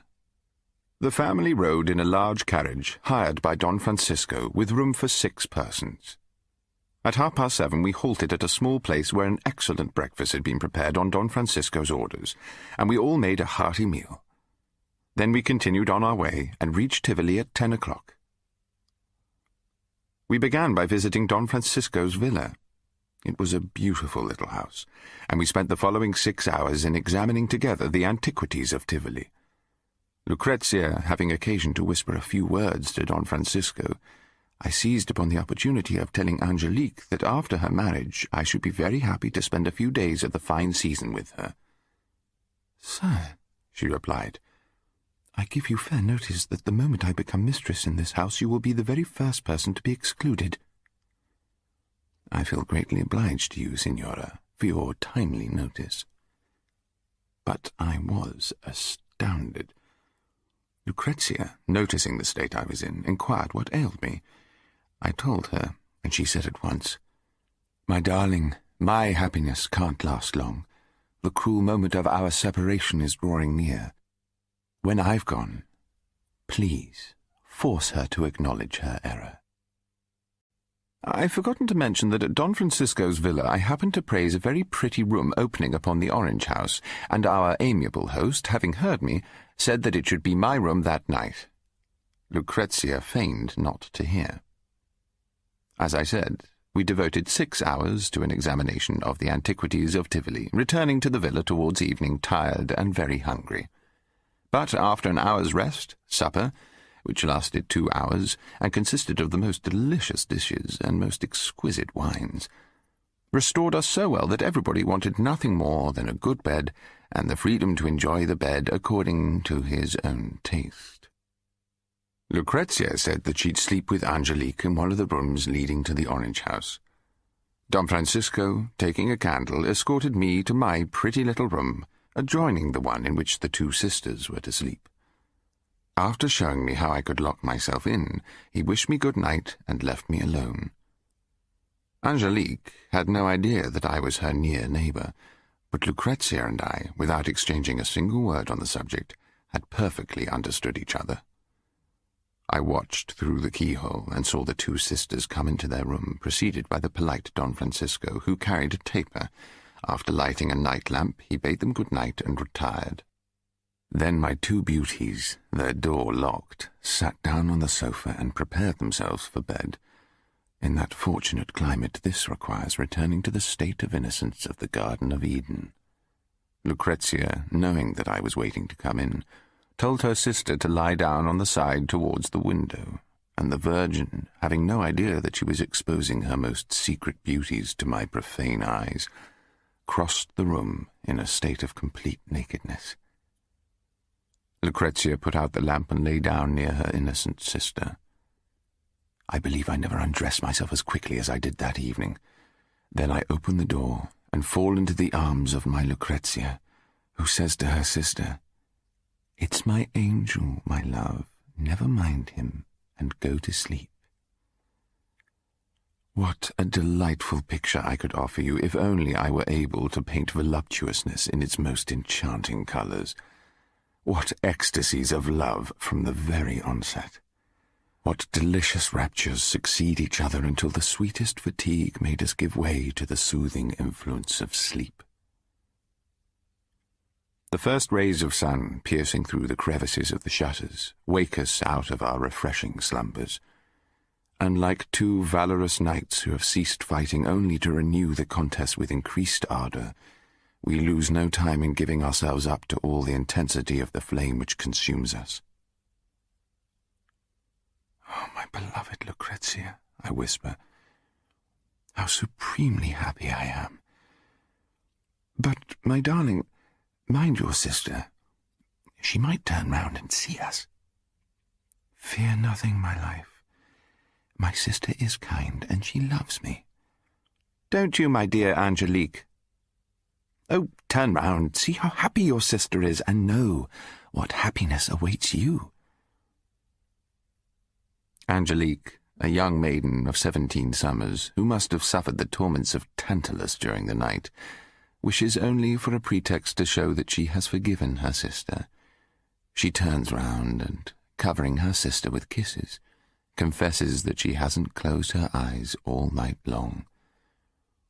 "Then, darling Angelique, also forgive him who loves me, and whom I adore. Kiss him." And Lucrezia pushes me towards her sister, pleased to see her in my arms, motionless and languid. Now sentiment, still more than love, forbids me to deprive Lucrezia of the proof of my gratitude. I turn to her with all the rapture of a beginner, feeling my ardour increase with what Angelique must be feeling, as, for the first time, she witnesses the amorous contest.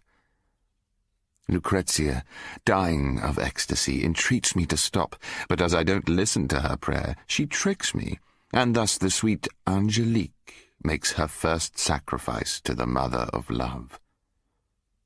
Lucrezia was astonished and delighted, and covered us both with kisses. Angelique, as happy as her sister, expired deliciously in my arms for the 3rd time, and we met each other with so much loving ardour that it seemed to me I was tasting happiness for the first time. The sunlight reaching us through the closed shutters warned me that it was time to leave. We exchanged the most loving adieus, and I retired to my own room. A few minutes afterwards, the cheerful voice of the advocate was heard in the chamber of the sisters, reproaching them for sleeping too long.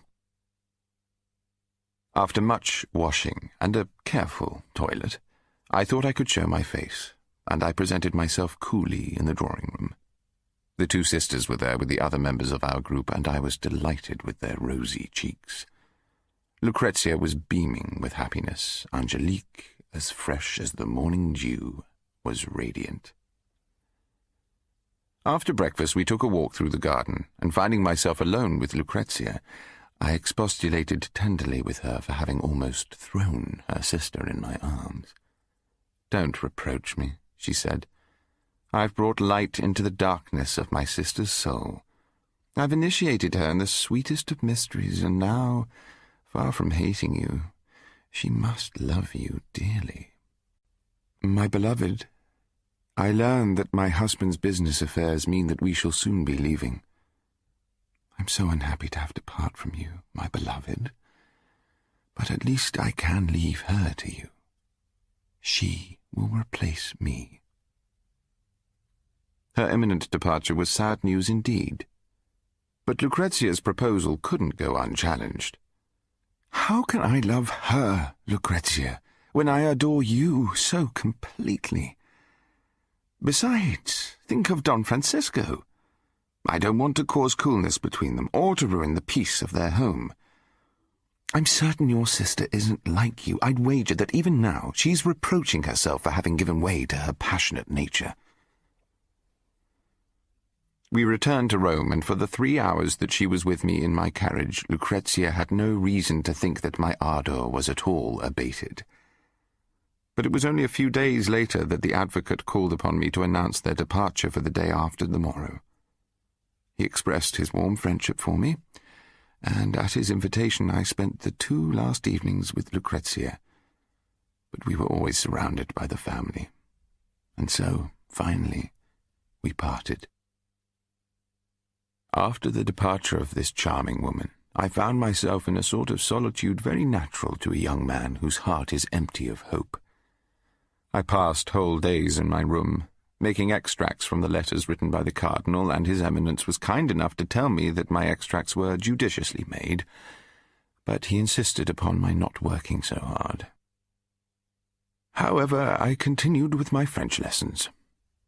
My teacher had a pretty daughter named Barbara, who was always present, and who sometimes taught me herself with even more exactitude than her father. A good-looking young man, who also took lessons, was courting her, and I soon perceived that she loved him. This young man often called upon me, and I liked him, especially on account of his reserve. Although I made him confess his love for Barbara, he always changed the subject if I mentioned it in our conversation. I'd made up my mind to respect his reserve, and didn't allude to his affection for several days. But all at once he ceased his visits both to me and to his teacher, and at the same time I noticed that Barbara herself was no longer present at my lessons. I felt some curiosity to know what had happened, although it wasn't, after all, any concern of mine. Then, a few days later, as I was returning from church, I met the young man and reproached him for keeping away from us all. He told me that great sorrow had befallen him, and that he was prey to the most intense despair. His eyes were wet with tears. I told him that I'd no longer be his friend unless he opened his heart to me. Walking together through the cloisters, he said, "I've loved Barbara Delacroix for the last 6 months, and for 3 months she's been giving me indisputable proofs of her affection. 5 days ago, we were betrayed by the servant, and her father caught us in a rather delicate position. He left the room without saying a word. I followed him, hoping to plead for his understanding, but he took hold of me by the arm, pushed me roughly through the door, and forbade me ever to present myself again at his house. I can't claim Barbara's hand in marriage. My father isn't rich, I have no profession, and she has nothing. But tell me, how is she? I'm certain she's as miserable as I am. I can't even get a letter to her, for she never leaves the house, even to attend church. What shall I do?" I could only pity him. As a man of honour, it was impossible for me to become involved. I told him that I hadn't seen Barbara for 5 days. Then, not knowing what to say, I gave him the advice tendered by all fools under similar circumstances. I advised him to forget her. By then we'd reached the quay of Ripetta, and observing that he was casting dark looks towards the Tiber, I feared his despair might lead him to commit some foolish attempt on his own life. In order to calm him, I promised to make some inquiries from Barbara's father about her, and to tell him of anything that I might learn. The next day I went to Monsieur Delacroix. After my lesson I saw Barbara, who, passing from one room to another, dropped a paper and earnestly looked at me. I felt bound to pick it up, because a servant who was at hand might have seen it and taken it. It was a letter enclosing another addressed to her lover. The note for me ran, "If you think it is a sin to deliver the enclosed to your friend, burn it. Have pity on an unfortunate girl, and be discreet." The enclosed letter, which was unsealed, ran, "If you love me as deeply as I love you, you cannot hope to be happy without me. I am ready to do anything to unite our lives until death. Consider and decide." The cruel situation of the poor girl moved me almost to tears. Yet I made up my mind that I would return her letter the next day. I enclosed it in a note in which I begged her to excuse me if I could not render her the service which she required at my hands. I put it in my pocket, ready for delivery. The next day I went for my lesson as usual, but not seeing Barbara, I had no opportunity of returning her letter, and postponed its delivery to the following day. Unfortunately, just after I'd returned to my room, the unhappy lover made his appearance. His eyes were red from weeping, his voice hoarse. He drew such a vivid picture of his misery that, dreading some mad action counselled by despair, I couldn't withhold from him the consolation which I knew it was in my power to give. This was my first error in this fatal business. I was the victim of my own kindness. The poor fellow read the letter over and over. He kissed it, he hugged me, and thanked me for saving his life. Finally, he begged me to deliver his answer, as his beloved mistress must be longing for consolation as much as he himself had been. He assured me that his letter couldn't in any way implicate me, and that I was at liberty to read it. And truly, although very long, his letter contained nothing but the assurance of everlasting love and hopes which could not be realized. Yet I was wrong to accept the character of Mercury to the two young lovers. To refuse, I had only to recollect that Father Georgi would certainly have disapproved of my easy compliance. The next day I found Monsieur Delacroix ill in bed. Barbara gave me my lesson in his room, and I thought that perhaps she'd obtained her pardon. I contrived to give her her lover's letter, which she dexterously conveyed to her pocket, but her blushes would have easily betrayed her if her father had been looking that way. When my lesson was over, she seized an opportunity of slipping a letter into my pocket and immediately disappeared so that I had no chance of refusing. The letter was addressed to me, and expressed feelings of warmest gratitude. She only desired me to inform her lover that her father had spoken to her again, and that most likely he would engage a new servant as soon as he'd recovered from his illness, and she concluded her letter by assuring me that she never would implicate me in this business. Her father was compelled to keep to his bed for a fortnight, and Barbara continued to give me my lessons every day. I felt for her an interest which, from me towards a young and pretty girl, was indeed quite a new sentiment. It was a feeling of pity, and I was proud of being able to help her and comfort her. Her eyes never rested upon mine, her hand never met mine. She was very pretty, and I knew she had a tender, loving nature. But nothing interfered with the respect and the regard which I was bound in honour and in good faith to feel towards her. I was proud to observe that she never thought me capable of taking advantage of her. When her father had recovered, he dismissed his servant and engaged another. Barbara begged me to inform her friend of this, and likewise of her hope to gain the new servant to their interests, at least sufficiently to secure the possibility of carrying on some correspondence. I promised to do so, and as a mark of her gratitude she took my hand to carry it to her lips, but, quickly withdrawing it, I tried to kiss her. She turned her face away, blushing deeply. I was much pleased with her modesty.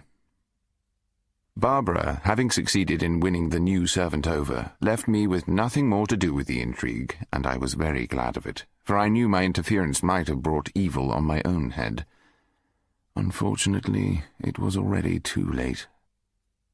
On Christmas Day, Barbara Delacroix's lover entered my room, locked the door, and threw himself on the sofa, exclaiming that I saw him for the last time. "I only come to beg you for some good advice." "What can I advise you about?" "Read this. It'll explain everything." It was a letter from Barbara. It read, "I am pregnant. I have no doubt of your love, my beloved, but I want to tell you that if you can't take care of me and save me, I've decided to leave Rome and to go away to die wherever it may please God. I'd suffer anything, do anything, rather than let my father discover the truth."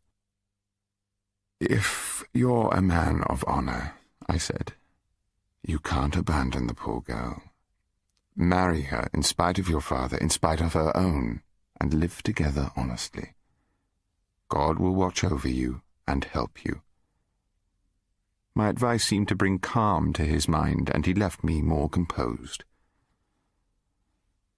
At the beginning of January 1744, he called again, looking very cheerful.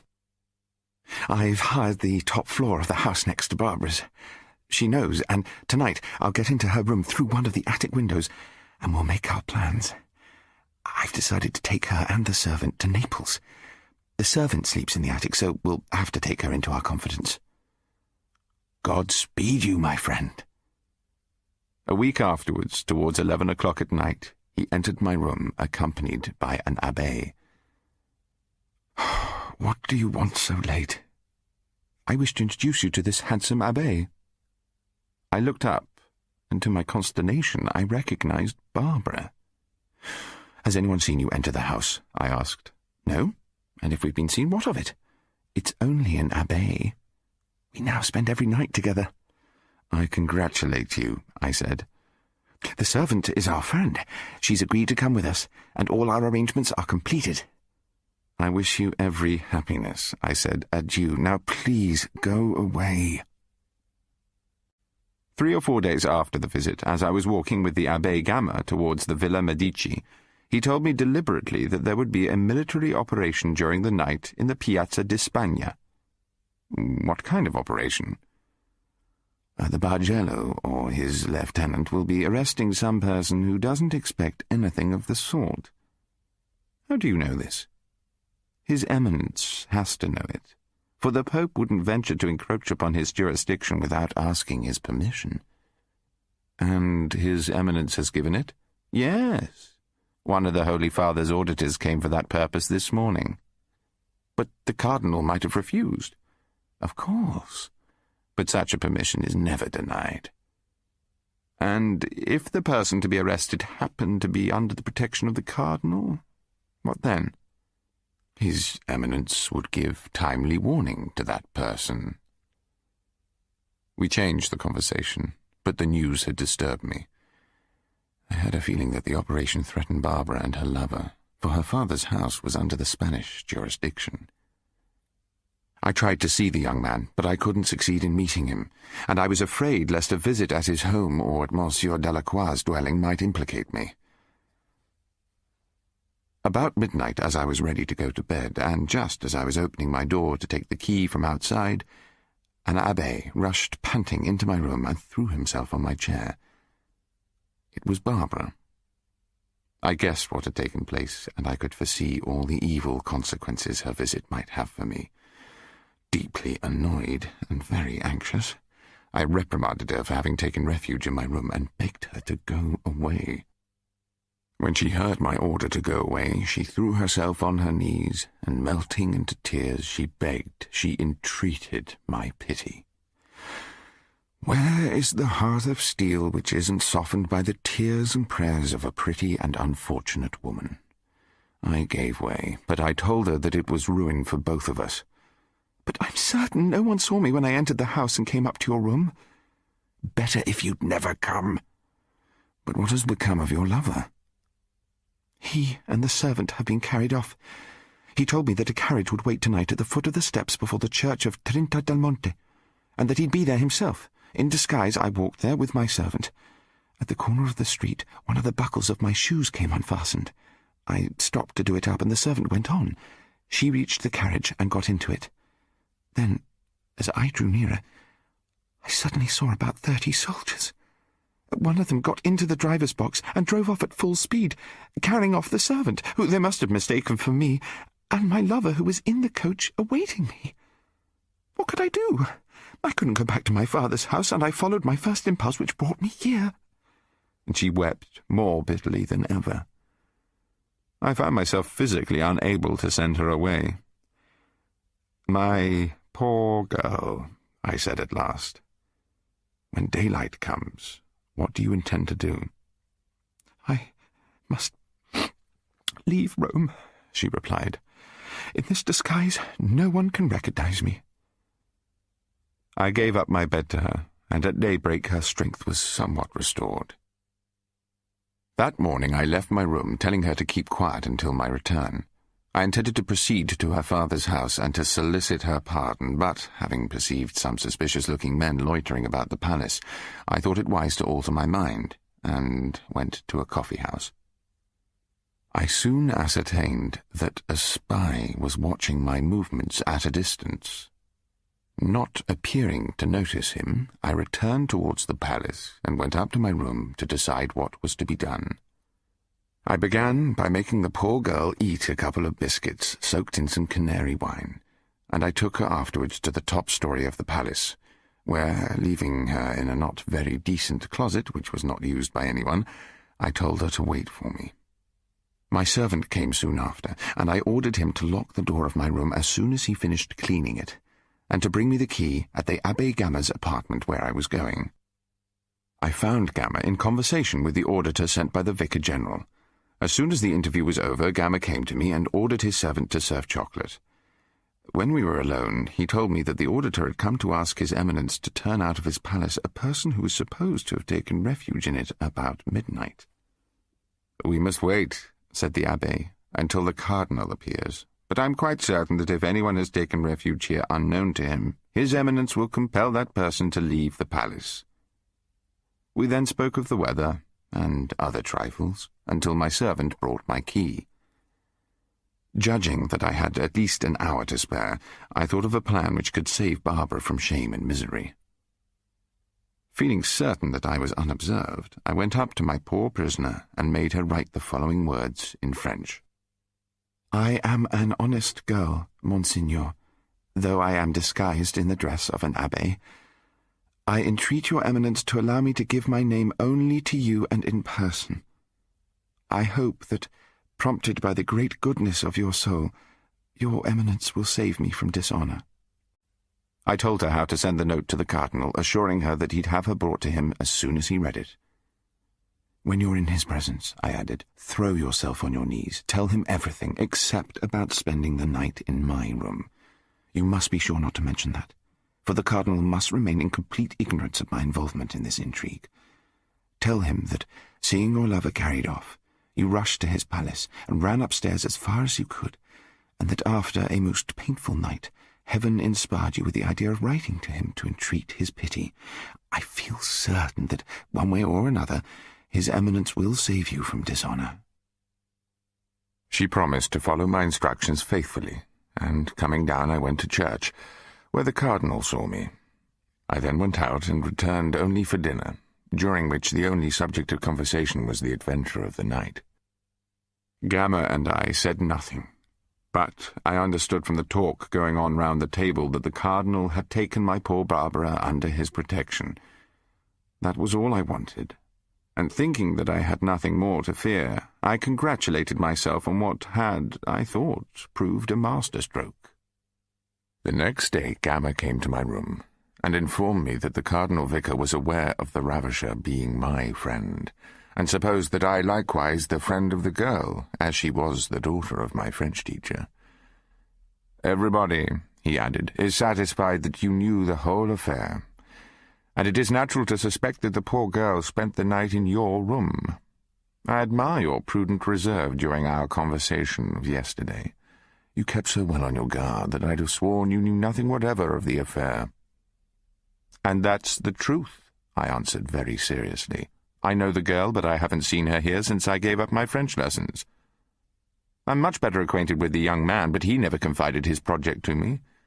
However, people may believe whatever they please." "That, my dear friend," said the Abbé, "is one of the vices of the Romans. Happy those who can afford to laugh at it. But this slander may do you harm, even in the mind of our Cardinal." And so it proved to be. As there was no performance at the opera that night, I went to the Cardinal's reception. I found no difference towards me either in the Cardinal's manners or in those of any other person. After dinner on the following day, Gama informed me that the Cardinal had sent the young girl to a convent in which she would be well treated at His Eminence's expense, and that he was certain that she would leave it only to become the wife of the young doctor. "I should be very happy if it should turn out so," I replied, "for they are both most estimable people." The noise made by the affair was beginning to subside when, in the first days of Lent, the Cardinal desired me to come to his private room. When I was seated before him, he said,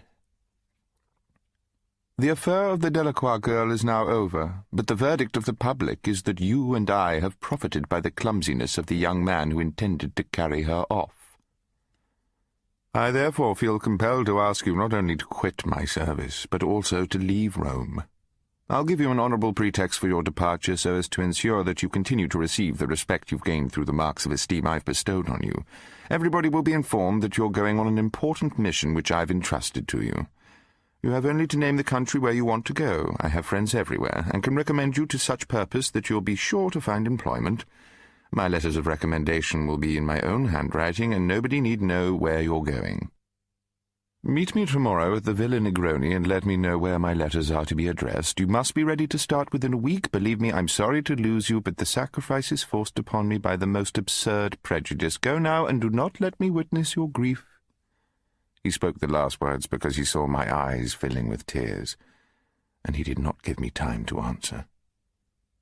Before leaving his room, I had the strength of mind to compose myself, and I put on such an air of cheerfulness that the Abbé Gammer, who took me to his room to drink some coffee, complimented me upon my happy looks. "I'm sure," he said, "that they're caused by the conversation you have had with His Eminence. You're right, but you don't know the sorrow in my heart which I try not to show." "What sorrow?" "I'm afraid of failing in a difficult mission which the Cardinal has entrusted me with this morning. I am compelled to conceal how little confidence I feel in myself in order not to lessen the good opinion His Eminence is pleased to entertain of me. If my advice can be of any service to you, do please ask it. But you're quite right to show yourself calm and cheerful. It is a business that can be transacted in Rome? No. It's a journey I shall have to undertake in a week or 10 days. Where will you be going?" "Towards the west." "Oh. Well, if that's all you can tell me, I won't press you." I went out alone and took a walk in the Villa Borghese, where I spent 2 hours wrapped in dark despair. I liked Rome. I was on the high road to fortune, and suddenly I found myself in the abyss, without knowing where to go, and with all my hopes scattered to the winds. I examined my conduct. I judged myself severely, and I could not find myself guilty of any crime save of too much kindness. Where shall I go? This was the question which seemed to me impossible of solution. I thought of it all through the night and through the morning, but I thought in vain. After Rome, I was indifferent where I went to. In the evening, not caring for any supper, I'd gone to my room. The Abbé Gammer came to me with a request from the Cardinal not to accept any invitation to dinner for the next day, as he wanted to speak to me. I therefore waited upon His Eminence the next day at the Villa Negroni. He was walking with his secretary, whom he dismissed the moment he saw me. As soon as we were alone, I gave him all the particulars of the intrigue of the 2 lovers, and I expressed in the most vivid manner the sorrow I felt at leaving his service. "I have no hope of success," I added, "for I am certain that fortune will smile upon me only as long as I am near your Eminence." For nearly an hour I told him all the grief with which my heart was bursting, weeping bitterly. Yet I could not move him from his decision. Kindly but firmly he pressed me to tell him to what part of Europe I wanted to go, and despair as much as vexation made me name Constantinople. He moved back a step or two. "Constantinople?" I wiped away my tears. "Yes, Monsignor, Constantinople." 2 days later, the Cardinal gave me a passport for Venice, and a sealed letter addressed to Osman Bonneville, Pasha of Caramania in Constantinople. I arrived in Ancona on the 25th of February, 1744, and put up at the best inn. Pleased with my room, I told my host to prepare for me a good dinner, which I took with a grave-looking individual. To learn who he was, I told him my name, giving myself the title of secretary to the Cardinal Acquaviva. "My name is Sancio Picco," he said. "I'm a Castilian and a staff officer in the army, under the orders of the Generalissimo the Duke of Modem." After a moment he said, "If you feel disposed to hear some good music, come with me to the next room. The prima donna of Ancona lives there." I followed him and saw, sitting before a table, a woman already somewhat advanced in age, with 2 young girls and 2 boys. I looked in vain for the prima donna, but Don Sancio Picco presented me to one of the two boys, who was remarkably handsome, and might have been 17. I thought he was a castrato who, as is the custom in Rome, performed all the parts of a prima donna. The mother presented me to her other son, likewise very good-looking, but more manly than the castrato, although younger. His name was Petronio, and keeping up with the transformations of the family, he was the first female dancer at the opera. The eldest girl, who was also introduced to me, was named Cecilia, and studied music. She was 12 years old. The youngest, called Marina, was only 11, and like her brother Petronio was a dancer. Both the girls were very pretty. The family came from Bologna, and lived on the talents of its members. Bellino, such was the name of the castrato, yielding to the entreaties of Don Sancio, rose, went to the harpsichord, and sang with the voice of an angel. The Castilian listened with his eyes closed in an ecstasy of enjoyment, but I, far from closing my eyes, gazed into Bellino's. Everything about him indicated a beautiful woman, for his clothes but imperfectly concealed splendid breasts. The consequence was that, in spite of his having been introduced as a man, I fancied that the so-called Bellino was a disguised beauty, and my imagination at once taking flight, I became thoroughly enamored. I went to bed thinking of Bellino. I was sorry to go away without having proved to him that I wasn't taken in by his disguise. Accordingly, I was well pleased to see him enter my room in the morning.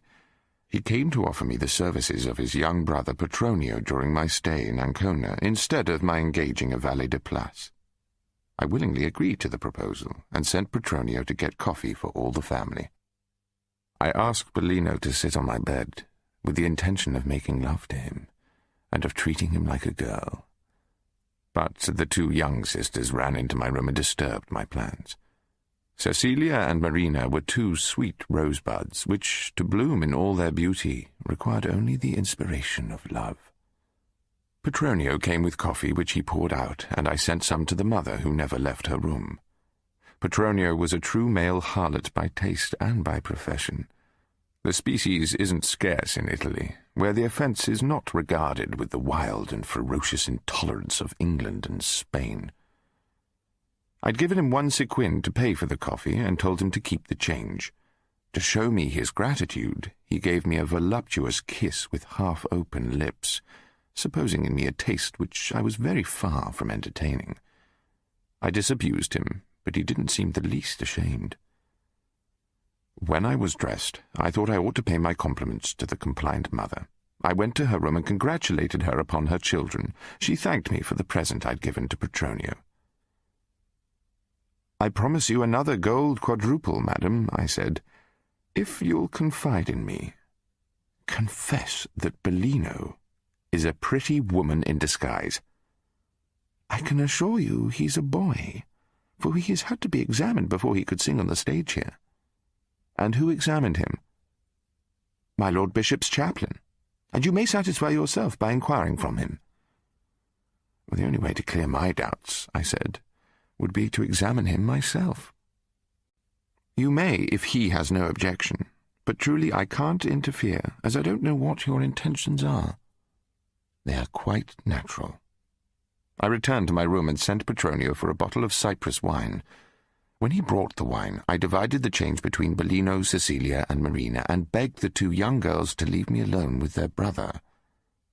"Bellino," I said, "I'm certain that you are a girl." "I'm a man, but a castrato. I've been examined." "Allow me to examine you." "I can't. It's clear that you desire me, and such love is condemned by religion." "I will know the truth," I said, and extended my hand boldly. But he repulsed me, got up, and left. So I began my dinner in a very bad humour, but the excellent appetite of my pretty guests brought me round.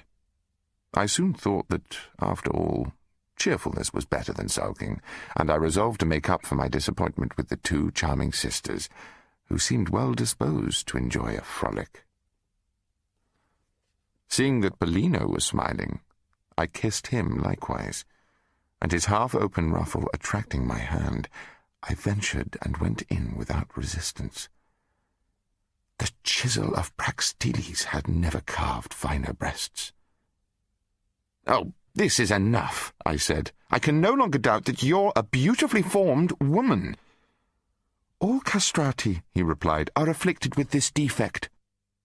"No, it's the perfection of all beautiful women. Bellino, believe me, I'm enough of a good judge to distinguish between the deformed breast of a castrato and that of a beautiful woman. Yours belonged to a young beauty of 17 summers." But this he continued to deny. That night I was just locking my door when Cecilia, half undressed, slipped in. Knowing that I was planning to leave in the morning, she said that Bellino had asked if I would take him as far as Rimini, where he had an engagement. I sent her back to say that I'd be happy to do so, provided he promised to satisfy my curiosity about his gender. She left me and soon returned, saying that Bellino had gone to bed, but that if I'd postpone my departure for one day only, he promised to satisfy me on the following day. "You tell me the truth, Cecilia, and I'll give you 6 sequins. "I can't earn them," she said, "for I've never seen him naked. But he must be a man, otherwise he wouldn't have been allowed to perform here." "Well, I'll remain here until the day after tomorrow, provided you keep me company tonight." She locked the door, and throwing herself in my arms, covered me with kisses.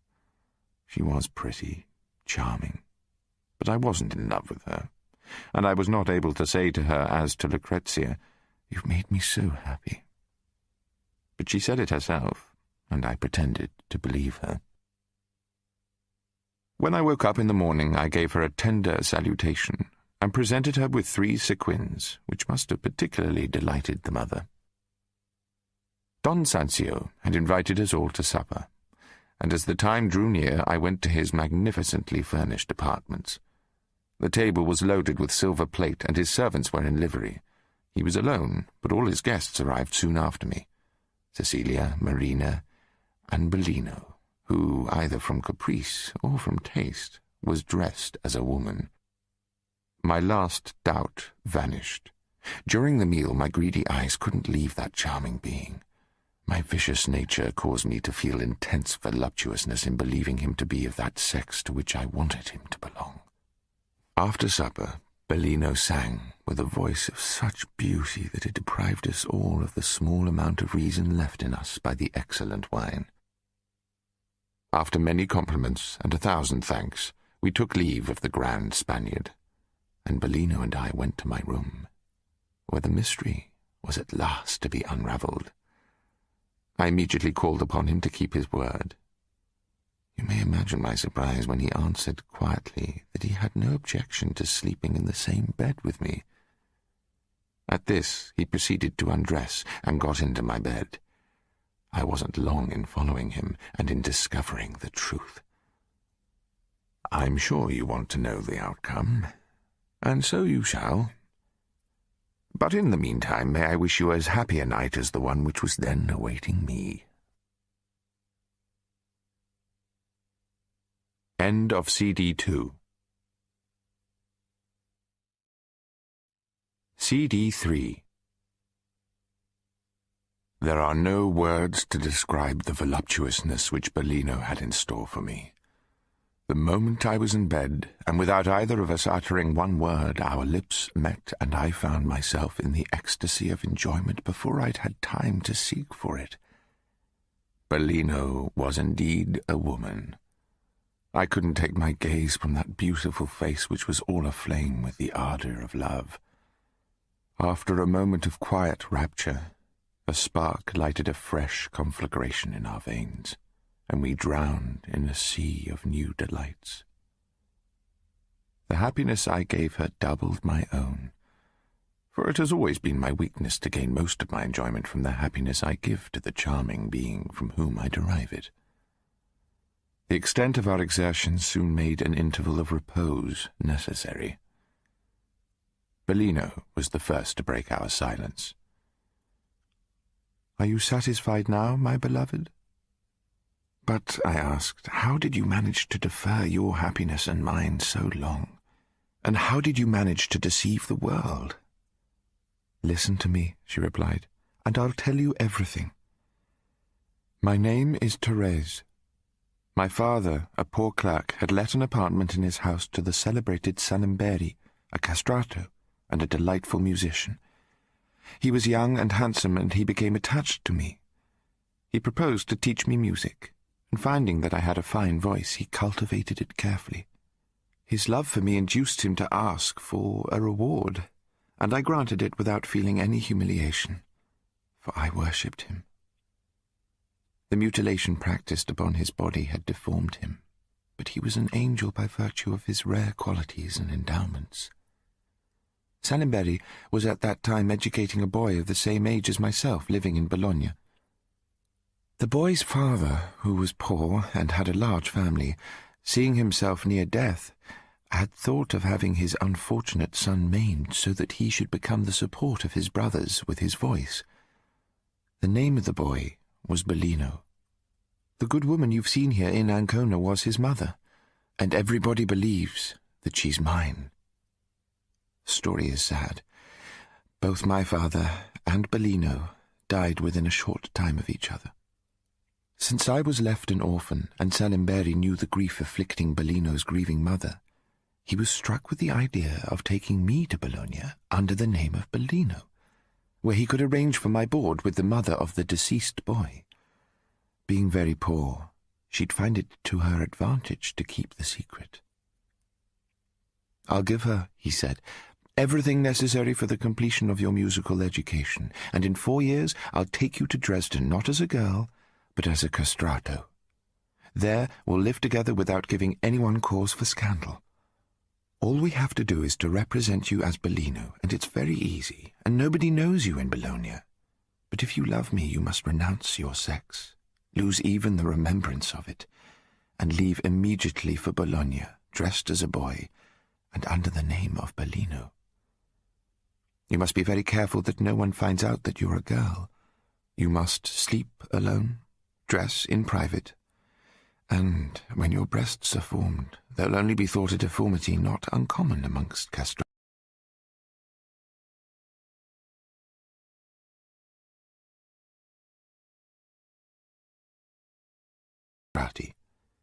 Before leaving, I'll give you a small device and teach you how to attach it to yourself, so that if you have at any time to submit to a physical examination, you'll easily be mistaken for a man." As soon as he'd made a boy of me, we left for Bologna, and all occurred just as he'd planned. People laugh at premonitions. I don't believe in them myself, but I had a foreboding of evil which almost broke my heart as he gave me his farewell kiss. Alas, my fears proved only too prophetic. Salimberi died a year ago in the Tyrol, in the prime of life. His death compelled me to earn my living with the assistance of my musical talent, and my new mother advised me to continue to give myself out as a castrato. I agreed, for I didn't feel sufficient energy to decide upon any other plan. After Salimberi, you are the only man I've known, and, if you like, you can restore me to my original state and make me give up the name of Bellino. If you love me, my beloved angel, free me from this state of shame and degradation. Take me with you. I don't ask to become your wife. That would be too much. That would be too much happiness. I'll be your friend, your mistress. Don't abandon me. The love I have for you is sincere. It's only with you that I have felt myself truly a woman." Her emotion and the inexpressible charm which seemed to flow from her lips made me shed tears of love and sympathy. Deeply moved, I promised to make her the sharer of my fate. "Abandon the engagement you have in Rimini," I said. "Come with me to Venice, dressed as a woman and with another name, and I defy the manager here to find you out." "And so I will," said Therese. "You shall always be my law. I give myself to you without any reservations. My heart belongs to you, and I trust to keep yours." Man has something in him which always makes him overstep the mark he's on. I'd obtained everything. I wanted more.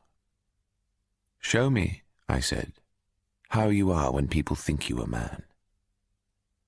She got out of bed, opened her trunk, and took out the dildo. Then she showed me how she fixed it to herself using a special gum. I was compelled to admire the ingenuity of the contrivance.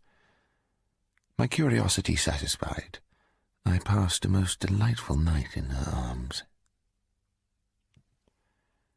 We left Rimini the next day, bound for Bologna, where I intended to make her my wife. We stayed for breakfast at Pesaro. As we were getting into the carriage to leave that place, an officer, accompanied by 2 soldiers, presented himself, inquired for our names, and demanded our passports. Bellino had one and gave it, but I looked in vain for mine. I couldn't find it.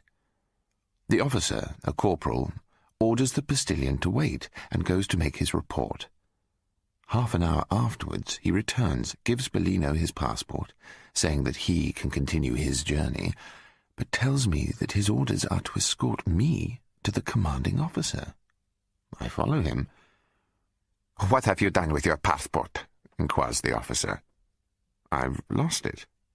"Then you can proceed no further." "I come from Rome," I said. "I'm going to Constantinople, bearing a letter from Cardinal Acquaviva. Here is the letter, stamped with his seal."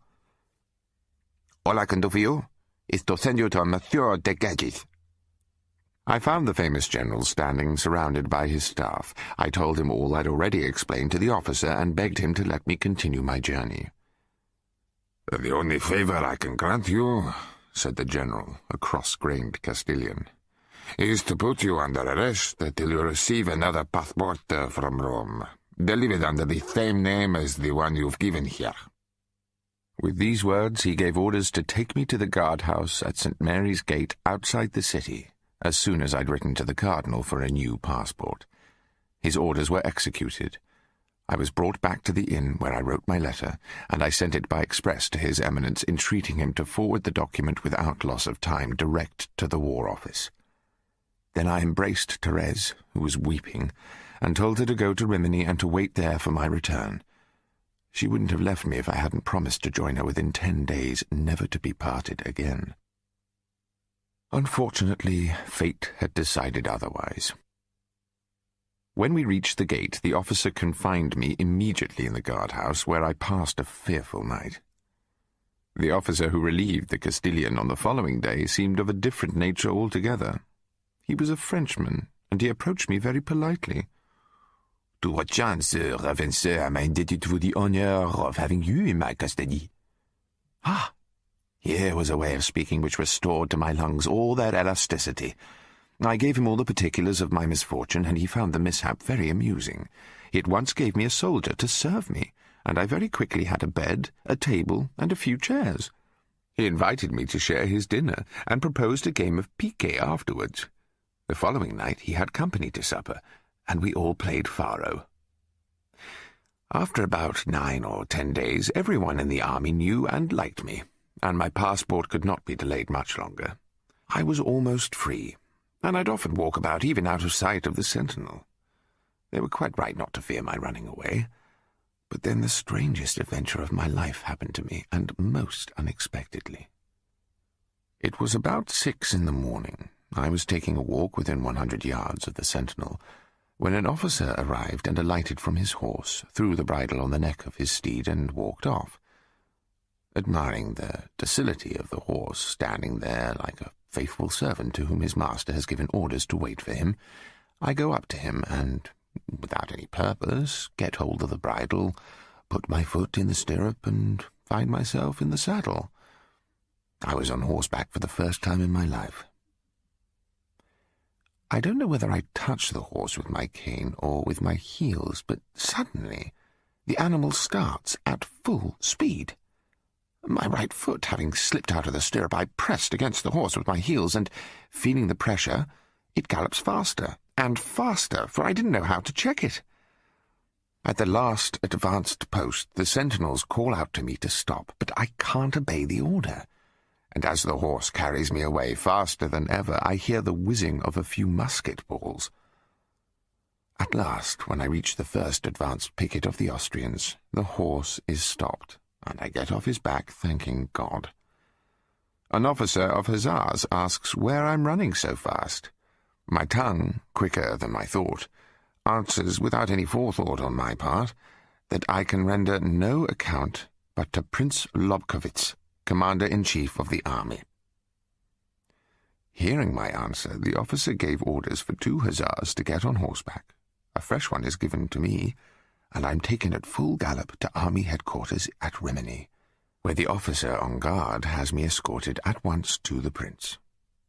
I find His Highness alone, and I tell him candidly what has just happened to me. My story makes him laugh, although he observes that it's hardly credible. "I ought," he says, "to put you under arrest, but I'm willing to save you that unpleasantness." With that, he called one of his officers and ordered him to escort me through the Cesena gate. "Then," he added, "you can go wherever you please, but take care not to enter my army's lines again without a passport. You might fare worse than you did this time." So I found myself free, with gold and jewels, but without my trunk. Therese was in Rimini, and I couldn't enter that city. So I made up my mind to go to Bologna as quickly as possible in order to get a passport, and then return to Pesaro, where I should find my passport from Rome. It was raining. I had silk stockings on, and I longed for a carriage. I took shelter under the portal of a church, and turned my fine overcoat inside out so as not to look like an abbé. At that moment, some 40 mules, laden with provisions, came along the road towards Rimini. It was still raining fast, and the mules passed close by me. I placed my hand on the neck of one of them, and, following the slow pace of the animals, I re-entered Rimini, without the slightest notice being taken of me, even by the drivers of the mules. I gave some money to the first street urchin I met, and he took me to Therese's house. There I found all the family, and Therese in a woman's dress. I gave a full account of my adventures, but Therese, frightened at the danger that threatened me, and in spite of her love, told me that it was absolutely necessary for me to go to Bologna. I allayed Therese's anxiety by telling her that I could easily contrive to leave the city without being observed. It was only 8 o'clock in the morning. We had the whole day before us, and everyone promised to be discreet. Therese took me to her own room. There she told me that she'd met the manager of the theatre, and that she'd informed him that she was a woman, and that she'd made up her mind not to appear as a castrato any more. He'd expressed himself delighted at the news, because in Rimini women could appear on stage, unlike Ancona, which was under a different legate. She added that her engagement would be at an end by the 1st of May, and that she'd meet me wherever I chose. "As soon as I can get a passport," I said, "there's nothing to hinder me from remaining near you until the end of your engagement." That evening we all had a joyous supper together, and as we were getting ready to go to bed, Petronio came in to inform me that 10 muleteers would start for Cesena 2 hours before daybreak, and that he was sure I could leave the city with them, if I'd go and meet them a quarter of an hour before their departure, and treat them to something to drink. I made up my mind to try. I asked Petronio to sit up and to wake me in good time. It proved an unnecessary precaution, for I was ready before the time, and left Therese satisfied with my love, without any doubt of my constancy, but rather anxious as to my success in attempting to leave Rimini. I went to the stable, and having treated one of the muleteers to some drink, I told him that I would willingly ride one of his mules as far as Sarignane. "You're welcome to the ride," said the good fellow, "but I advise you not to get on the mule till we're outside the city, and to pass through the gate on foot as if you were one of the drivers." It was exactly what I wanted. Petronio accompanied me as far as the gate, where I gave him financial proof of my gratitude. I got out of the city without the slightest difficulty, and left the muleteers at Sarignane. From there I left for Bologna. Once there, I discovered that I couldn't obtain a passport, for the simple reason that the authorities of the city persisted that it wasn't necessary. I resolved to write to the French officer who treated me so well at the guardhouse. I begged him to inquire at the War Office whether my passport had arrived from Rome, and, if so, to forward it to me. I made up my mind to wait for Therese in Bologna, and I informed her of my decision, entreating her to write very often. I'd been careful, on my arrival in Bologna, to take up my quarters at a small inn so as not to attract any notice. As soon as I'd dispatched my letters to Therese and the French officer, I thought of purchasing some linen, as it was at least doubtful whether I should ever get my trunk. I deemed it expedient to order some clothes likewise. I was thinking this when it suddenly struck me that I wasn't likely now to succeed in the church. Feeling great uncertainty as to the profession I ought to adopt, I took a fancy to transform myself into an officer. It was a very natural fancy at my age, for I just passed through 2 armies, in which I'd seen no respect paid to any manner of dress but to the military uniform. I didn't see why I should not cause myself to be respected likewise. I inquired for a good tailor and explained to him how I wanted my uniform made. I chose the cloth, he took my measure, and the next day I was transformed into a soldier. I procured a long sword, and with my fine cane in hand, with a well-brushed hat, I sallied forth. I like even now to recollect the pleasure I felt when I was able to admire myself full length in a large mirror. I was highly pleased with my own person. I thought myself made by nature to wear and to honor the military costume which I'd adopted. My uniform was white, the vest blue, a gold and silver shoulder knot, and a sword knot of the same material. Thinking that my new calling required a better and more showy lodging, I moved to the best inn. Very well pleased with my grand appearance, I went to the coffee-room and, taking some chocolate, began to read the newspapers, quite at my ease, and delighted to see that everybody was puzzled. When I'd sufficiently enjoyed public admiration in the coffee-room, I promenaded in the busiest thoroughfares of the city, and returned to the inn, where I had dinner by myself. I'd just concluded my meal when my landlord presented himself with the traveller's book, in which he wanted me to register my name. "Casanova," I said. "Your profession, if you please, sir?" "Officer." In which service?" "None." "Your birthplace?" "Venice." "And where have you arrived from?" "That is no business of yours."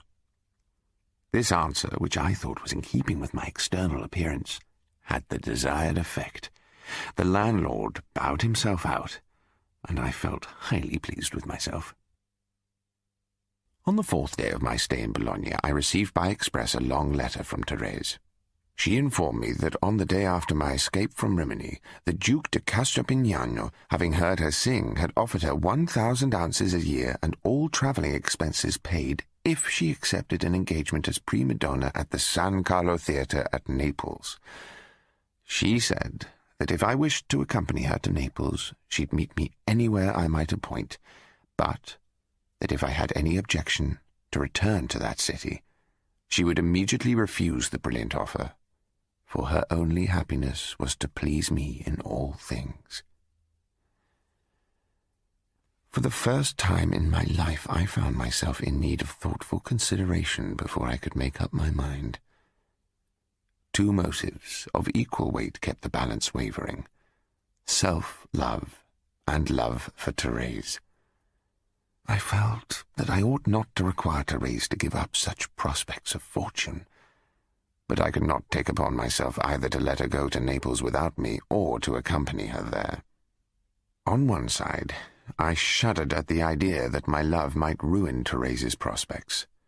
On the other side, the idea of the blow inflicted on my self-love, on my pride, if I went to Naples with her, sickened me. How could I reappear in that city as a cowardly fellow living at the expense of his mistress or his wife?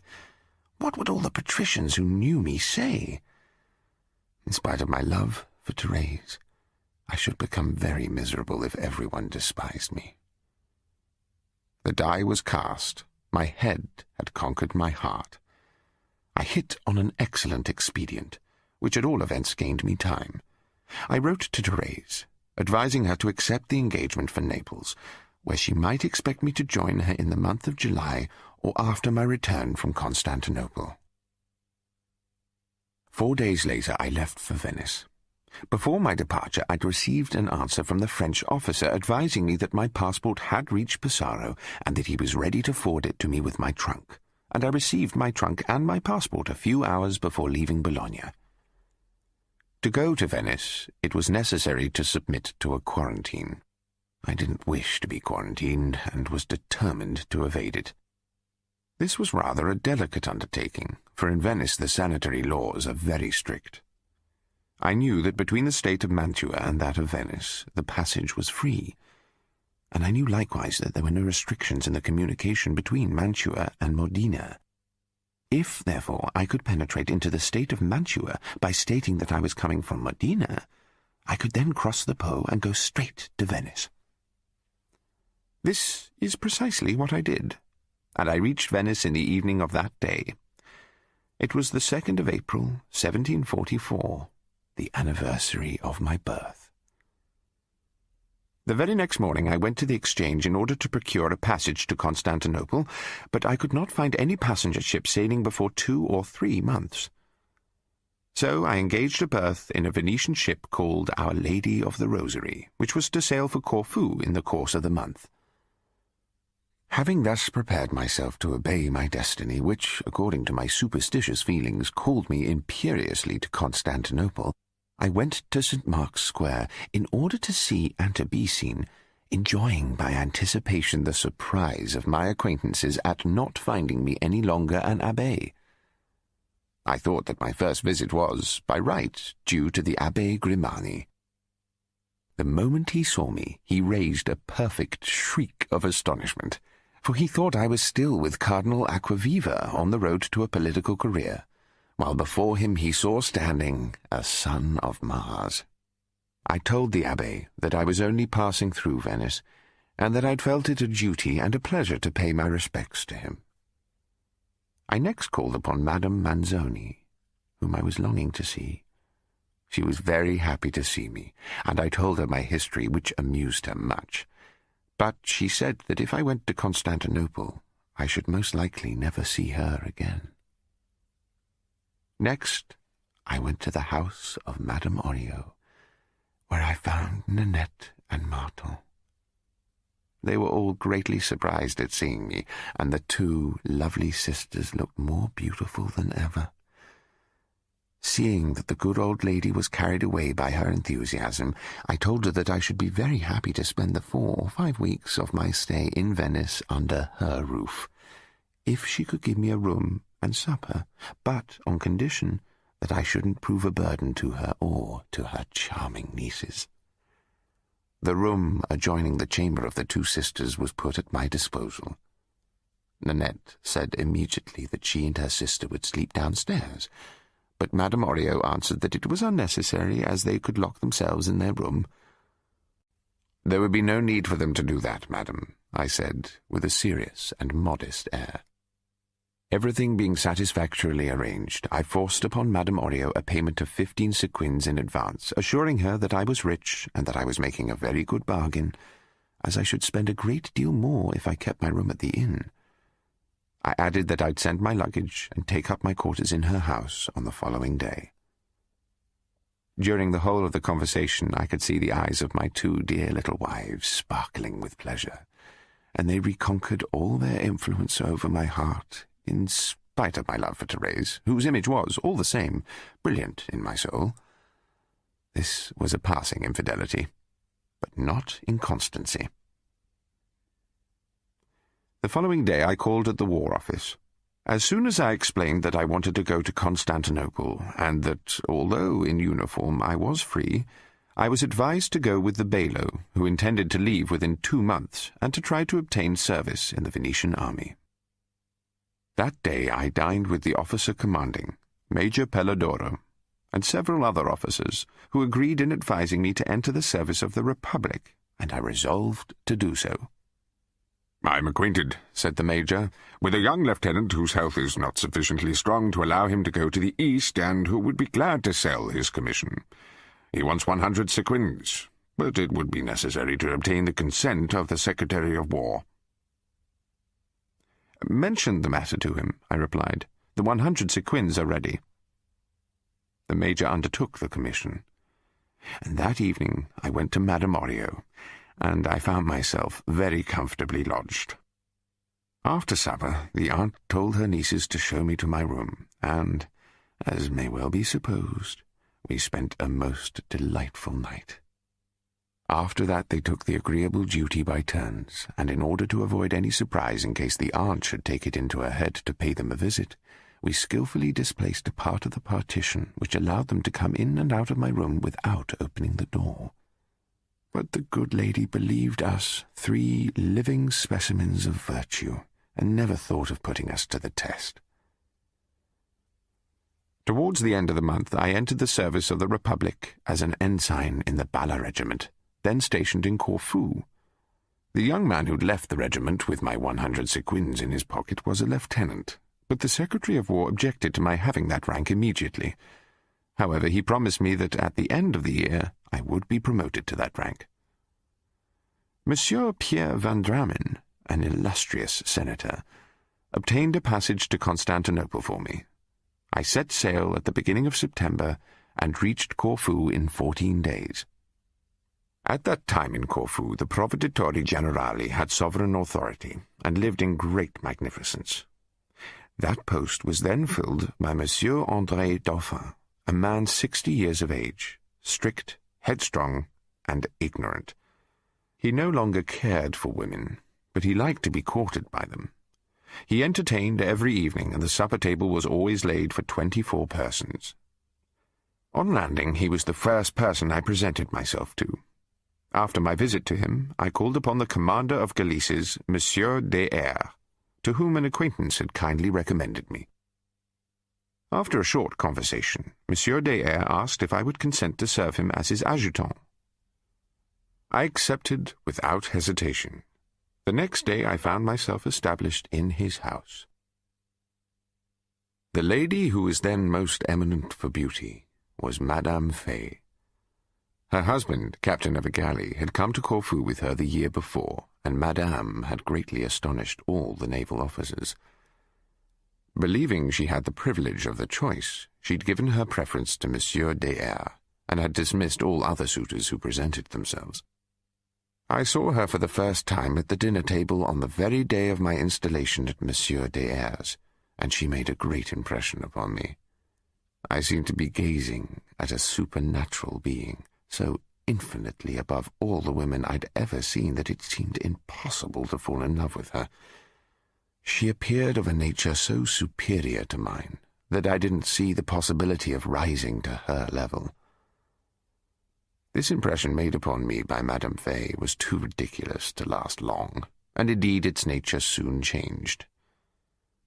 My position as adjutant procured me the honour of dining at Monsieur des Airs' table, but nothing more. The other adjutant, the greatest fool I'd ever seen, shared that honour with me.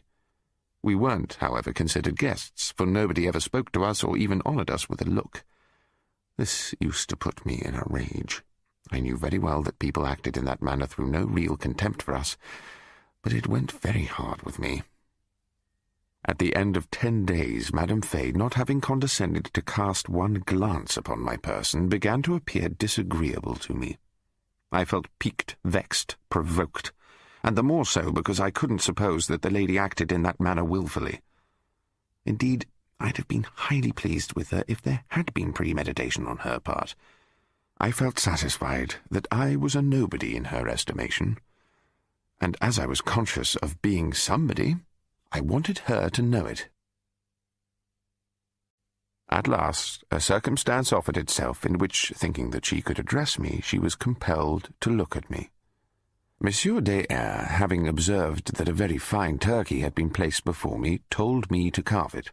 I immediately went to work. I wasn't a skilful carver, and Madame Fay laughed at my want of dexterity. She said that if I hadn't been certain of performing my task with credit, I oughtn't to have undertaken it. Full of confusion and unable to answer her as my anger prompted, I sat down, my heart overflowing with hatred against her. I'd placed my money in the hands of a certain Maroli, a major in the army and a gamester by profession, who held the faro bank at the coffee-house. We were partners. I helped him when he dealt, and he rendered me the same office when I held the cards. We made up our accounts every night as soon as playing was over. The cashier kept the capital of the bank, the winnings were divided, and each took his share away.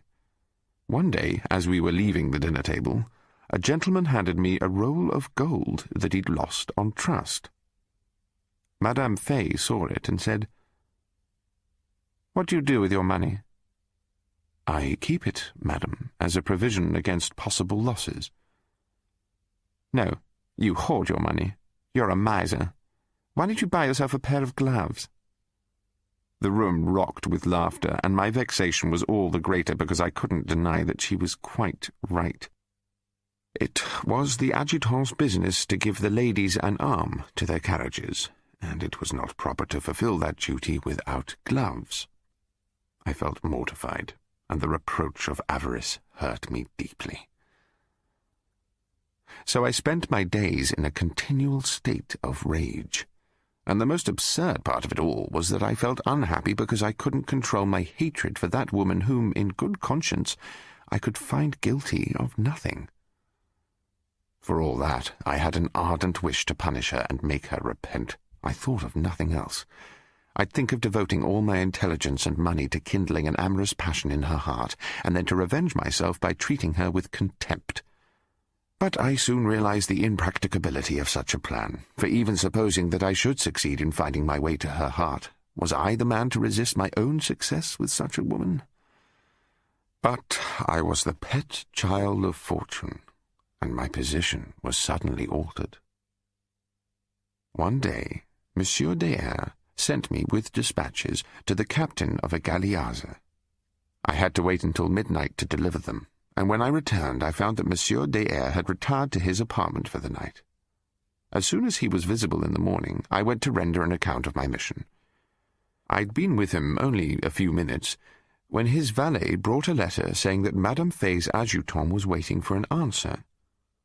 Monsieur des Essarts read the note, tore it to pieces, and in his excitement stamped with his foot on the fragments. He walked up and down the room for a little time, then wrote an answer, and rang for the adjutant to whom he delivered it. He then recovered his usual composure, concluded the perusal of the dispatch, and told me to write a letter. He was looking it over when the valet came in, telling me that Madame Fay desired to see me. Monsieur des Essarts told me that he didn't require my services any more for the present, and that I might go. I ran to Madame Fay's house, very eager to know what she wanted with me. I was admitted immediately, and I was greatly surprised to find her sitting up in bed, her countenance flushed and excited, and her eyes red from tears she had evidently just been shedding. She collected her thoughts for an instant and said, "Last evening, my husband lost 200 sequins upon trust at your faro bank. He believed I had that amount in my possession, and I must therefore give it to him immediately, as he is honour-bound to pay his losses today. Unfortunately, I've disposed of the money, and I am in great trouble. I hoped you might tell Maroli that I've paid you the amount lost by my husband. Here is a ring of some value. Keep it until the 1st of January, when I'll return the 200 sequins. Meanwhile, I'm prepared to give you my note of hand." "I accept the note of hand, madam," I said, "but I cannot consent to deprive you of your ring. Within 10 minutes you shall have the amount you require." I left her without waiting for an answer, and I returned within a few minutes with the 200 ducats. I handed them to her, and put her note of hand in my pocket. As I bowed to take my leave, she addressed these precious words to me. "I believe, sir, that if I'd known you were so prepared to assist me, I couldn't have asked that service of you. Well, madam, for the future be quite certain that should you ask for this service again, it would never be refused you. What you say is very complimentary, but I trust never to find myself again under the necessity of doing so. From that moment I felt I was in love with Madame Fay, and I conceived the hope that she might return my ardent affection. On returning to my room, the first thing I did was to cross out with ink every word of her note of hand except her name. Then, putting it in a carefully sealed envelope, I placed it in the hands of a public notary. I ensured that his receipt stated that he would deliver it only to Madame Fay whenever she should request it. One evening, there was an unusually large attendance at Monsieur des Airs' assembly, and we were talking of the carnival which was near at hand. Everybody was regretting the lack of actors and the impossibility of enjoying the pleasures of the theatre. I immediately offered to procure a good company at my expense if the boxes were at once subscribed for and the monopoly of the faro bank granted me. No time was to be lost, for the carnival was approaching, and I had to go to Otranto to engage a troupe. My proposal was accepted with great joy, and the Proveditore Generale placed a servant at my disposal. The boxes were all taken in 3 days, and a merchant took the pit, 2 nights a week excepted, which I reserved for my own profit. I left Corfu in the evening, and having a good breeze in my favour, I reached Otranto by daybreak the following morning, without the oarsman having had to row a stroke. The distance from Corfu to Otranto is only about 15 leagues. I had no idea of our landing, owing to the quarantine which is always in force for any ship or boat coming to Italy from the east. So I went only to the parlour of the Hospitale Lazaretto, where, placed behind a grating, you can speak to any person who calls, and they must stand behind another grating placed opposite at a distance of 6 feet. As soon as I announced that I had come for the purpose of engaging a troupe of actors to perform in Corfu, the managers of the 2 companies then in Otranto came to the parlour to speak to me. I told them at once that I wished to see all the performers, 1 company at a time. An hour later, the manager of the first company, Don Fastidio, returned with all his performers, and you can imagine my surprise when amongst them I recognized Petronio and his sister Marina. The moment she saw me, she screamed for joy, jumped over the grating, and threw herself in my arms. I engaged the troupe, and towards evening I left Otranto with 20 actors and 6 large trunks containing their complete wardrobes. At 9 the next morning we landed at Mandrachia. As soon as my company was landed, the young officers naturally came to inspect the actresses, but they didn't find them very desirable, with the exception of Marina, who received, uncomplainingly, the news that I could not renew my acquaintance with her. I felt certain that she wouldn't lack admirers. The management of the troupe's performances brought me more than 1,000 sequins. My manner with the actresses gained me great kindness. It was clearly seen that I carried on no intrigue with any of them, although I had every facility for doing so. Madame Fay complimented me, but the truth is that I was too busy through the carnival to think of love, even of the passion which filled my heart. It was only at the beginning of Lent, and after the departure of the actors, that I could give rein to my feelings. One morning, Madame Fay sent a messenger who summoned me to her presence. It was 11 o'clock. I immediately went to her and inquired what I could do for her service. "I wanted to see you," she said, "to return the 200 sequins which you lent me so nobly. Here they are. Be good enough to give me back my note of hand." "Your note of hand, madam, is no longer in my possession. I have put it in a sealed envelope with the notary, who, according to this receipt of his, can return it only to you." "Why didn't you keep it yourself?" "Because I was afraid of losing it, or having it stolen. And in the event of my death I didn't want such a document to fall into any other hands but yours." "Then I can send word to the notary to transmit it to me?" "Certainly, madam. You alone can claim it." She sent it to the notary, who brought it himself. She tore the envelope open and found only a piece of paper besmeared with ink, quite illegible except her own name, which hadn't been touched. "You have acted," she said, "most nobly." On the next day, Monsieur Fay, her husband, begged my commanding officer des Airs to let me go with him to Patintro for an excursion of 3 days, his own adjutant being seriously ill. Patintro is 7 miles from Corfu, almost opposite to that city. I went with him, and on the 4th day, which was Good Friday, we came back to Corfu with a large provision of wood. I found Monsieur des Airs alone on the terrace of his palace. He seemed thoughtful. After a few minutes' silence, he said, "Monsieur Fay's adjutant died yesterday. He's just been begging me to give you to him until he can find another officer. I've told him that I had no right to dispose of your person, and that he ought to apply to you. I've told him that if you asked me leave to go with him, I wouldn't object." On Easter Sunday I had an attack of fever which kept me in bed. I was still weak on the Monday, and intended to remain in my room, when a messenger from Madame Fay came to inform me that she wished to see me. I dressed rapidly and hurried to her house.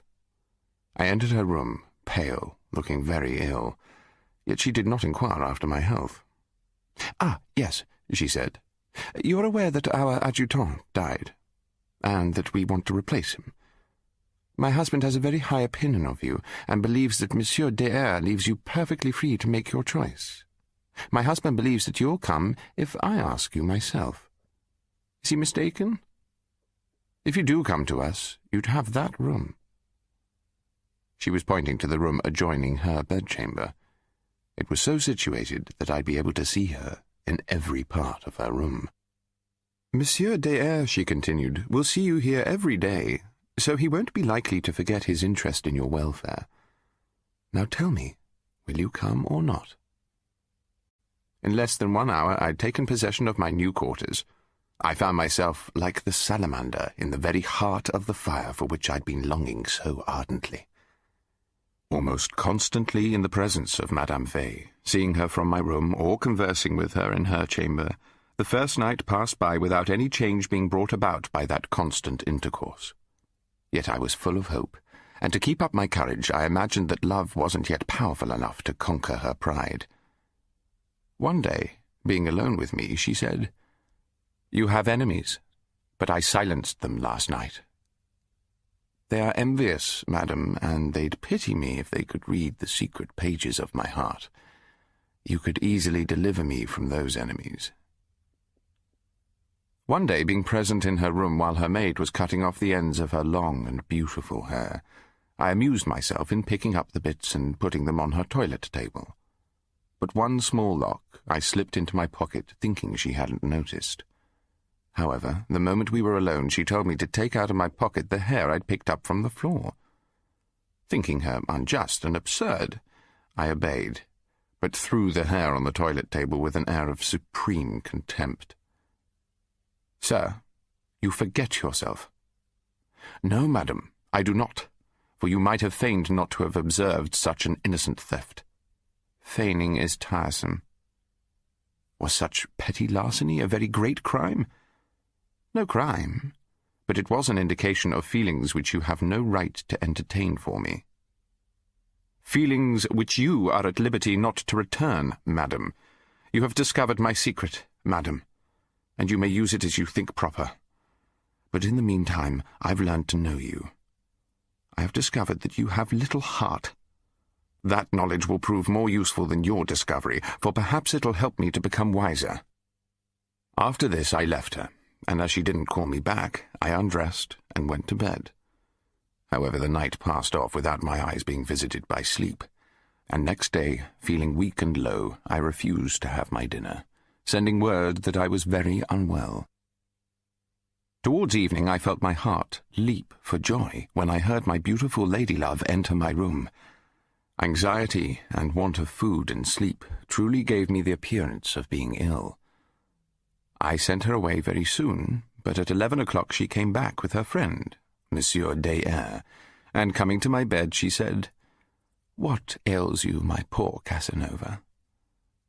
"A very bad headache, madam," which will be cured tomorrow."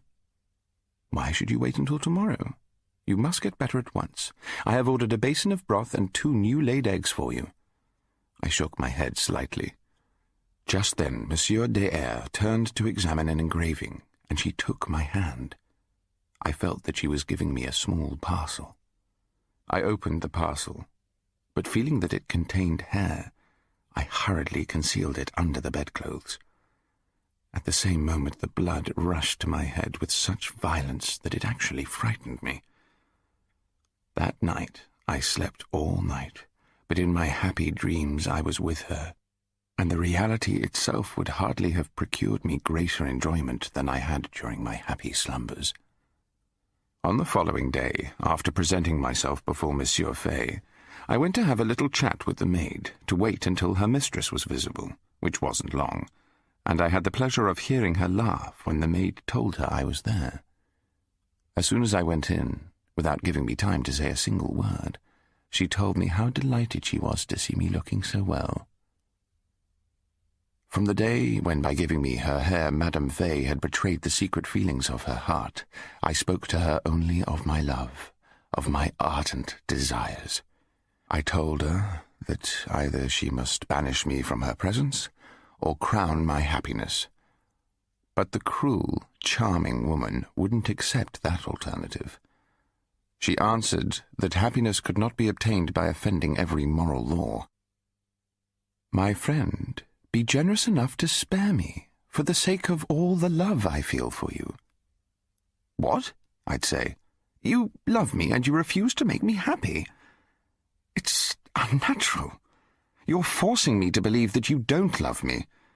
Only allow me to press my lips on yours, and I ask no more. No, dearest, no. It would only stimulate your desires and shake my resolution, and we'd then find ourselves more miserable than we are now." "What?" I said. "You acknowledge your cruelty towards me? You condemn me unmercifully to the torments of the damned? You refuse me even the slightest favours? I'm now reduced to enjoying your shadow during the day, during the night, always, everywhere, except when I'm in your presence." At that passionate declaration, she was surprised and deeply moved. I folded her in my arms, and she offered me her lovely lips. Mine remained pressed upon them until I was compelled to draw breath. After that conversation, in which I'd enjoyed the sweet nectar of my beloved's first kiss, I had the courage to behave in a very different way. She could see the ardour which consumed me, perhaps the same fire which burnt in her veins, but I abstained from any attack. One day she said to me, "What gives you the strength to control yourself? After the kiss which you granted to me of your own accord, I felt that I ought not to wish any favour unless your heart gave it as freely.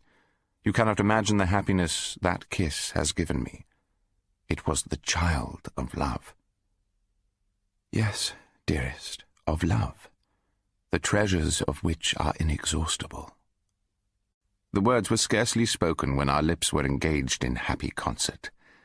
She held me so tight against her bosom that I couldn't use my hands to secure other pleasures, but I felt myself perfectly happy. After that delightful skirmish, I asked her whether we were never going to go any further. "Never, dearest friend, never. Love is a child which must be amused with trifles. Too substantial food would kill it." "I know love better than you," I said. "It requires that substantial food, and unless it can obtain it, love dies of exhaustion. Do not refuse me the consolation of hope. Hope as much as you please, if it makes you happy." Obedient to her wishes, but every day more deeply enamoured, I was in hope that nature at last would prove stronger than prejudice, and would cause a fortunate crisis. But besides nature, fortune was my friend, and I owed my happiness to an accident. One day Madame Fay was walking in the garden, leaning on Monsieur de R's arm, and was caught by a large rose-bush. The prickly thorns left a deep cut on her leg. Monsieur de R bandaged the wound with his handkerchief so as to stop the blood, which was flowing abundantly, and she had to be carried home. In Corfu, wounds on the legs are dangerous when they're not well attended to, and very often the wounded are compelled to leave the city to be cured.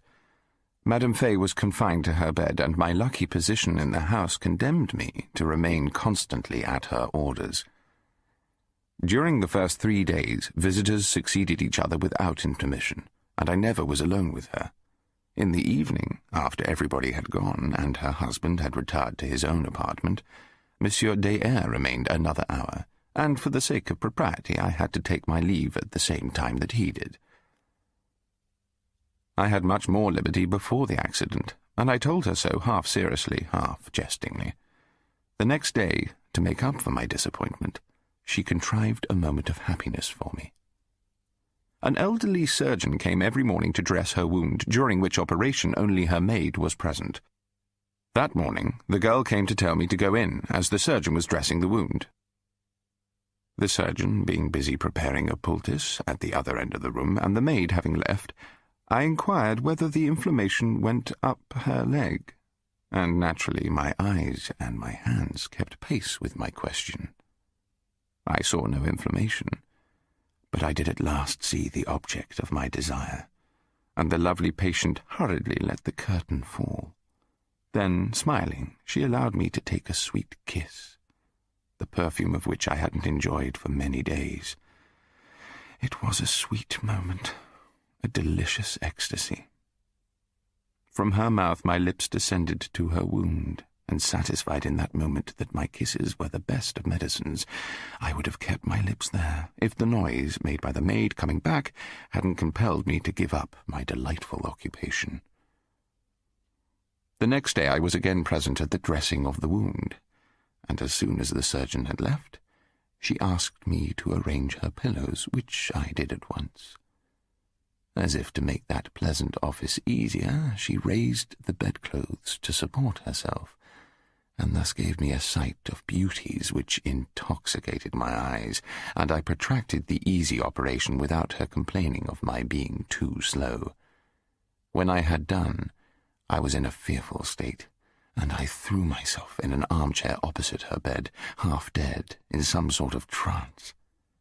I was looking at that lovely being who, almost artless, was continually granting me greater and still greater favours, and yet never allowed me to reach the goal for which I was so ardently longing.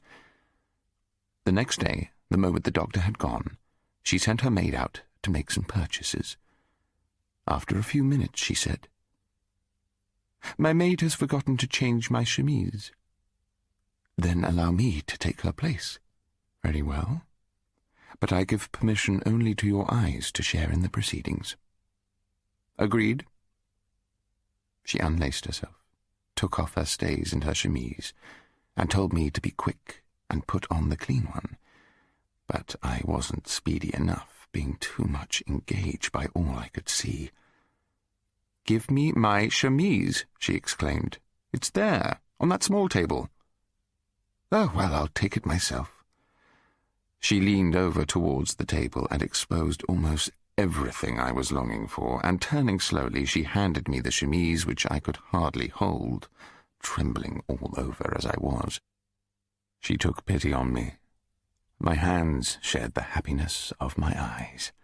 I fell into her arms, our lips fastened together, and we enjoyed a voluptuous, ardent embrace, not sufficient to allay our desires, but delightful enough to deceive them for the moment. With greater control over herself than many women have, she took care to let me reach only the porch of the temple, without granting me a free entrance to the sanctuary. The next day the governor of the Galices issued orders for a general review. Monsieur Fay left in his galley, telling me to join him early on the following day with the servant. I took supper alone with Madame Fay, and I told her how unhappy it made me to remain away from her for even one day. "Let's make up tonight for tomorrow's disappointment," she said, "and spend it together in conversation. Here are the keys. When you know that my maid has left me, come to me through my husband's room." I followed her instructions, and we found ourselves alone with 5 hours before us. It was the month of June, and the heat was intense. She'd gone to bed, I folded her in my arms and pressed her to me. But she thought I had no right to complain if I was subjected to the same privation which she imposed upon herself. My prayers, my entreaties were of no avail. "Love," she said, "must be kept in check with a tight hand." After the first ecstasy, our eyes and lips part, and we take delight in seeing the mutual satisfaction on our faces.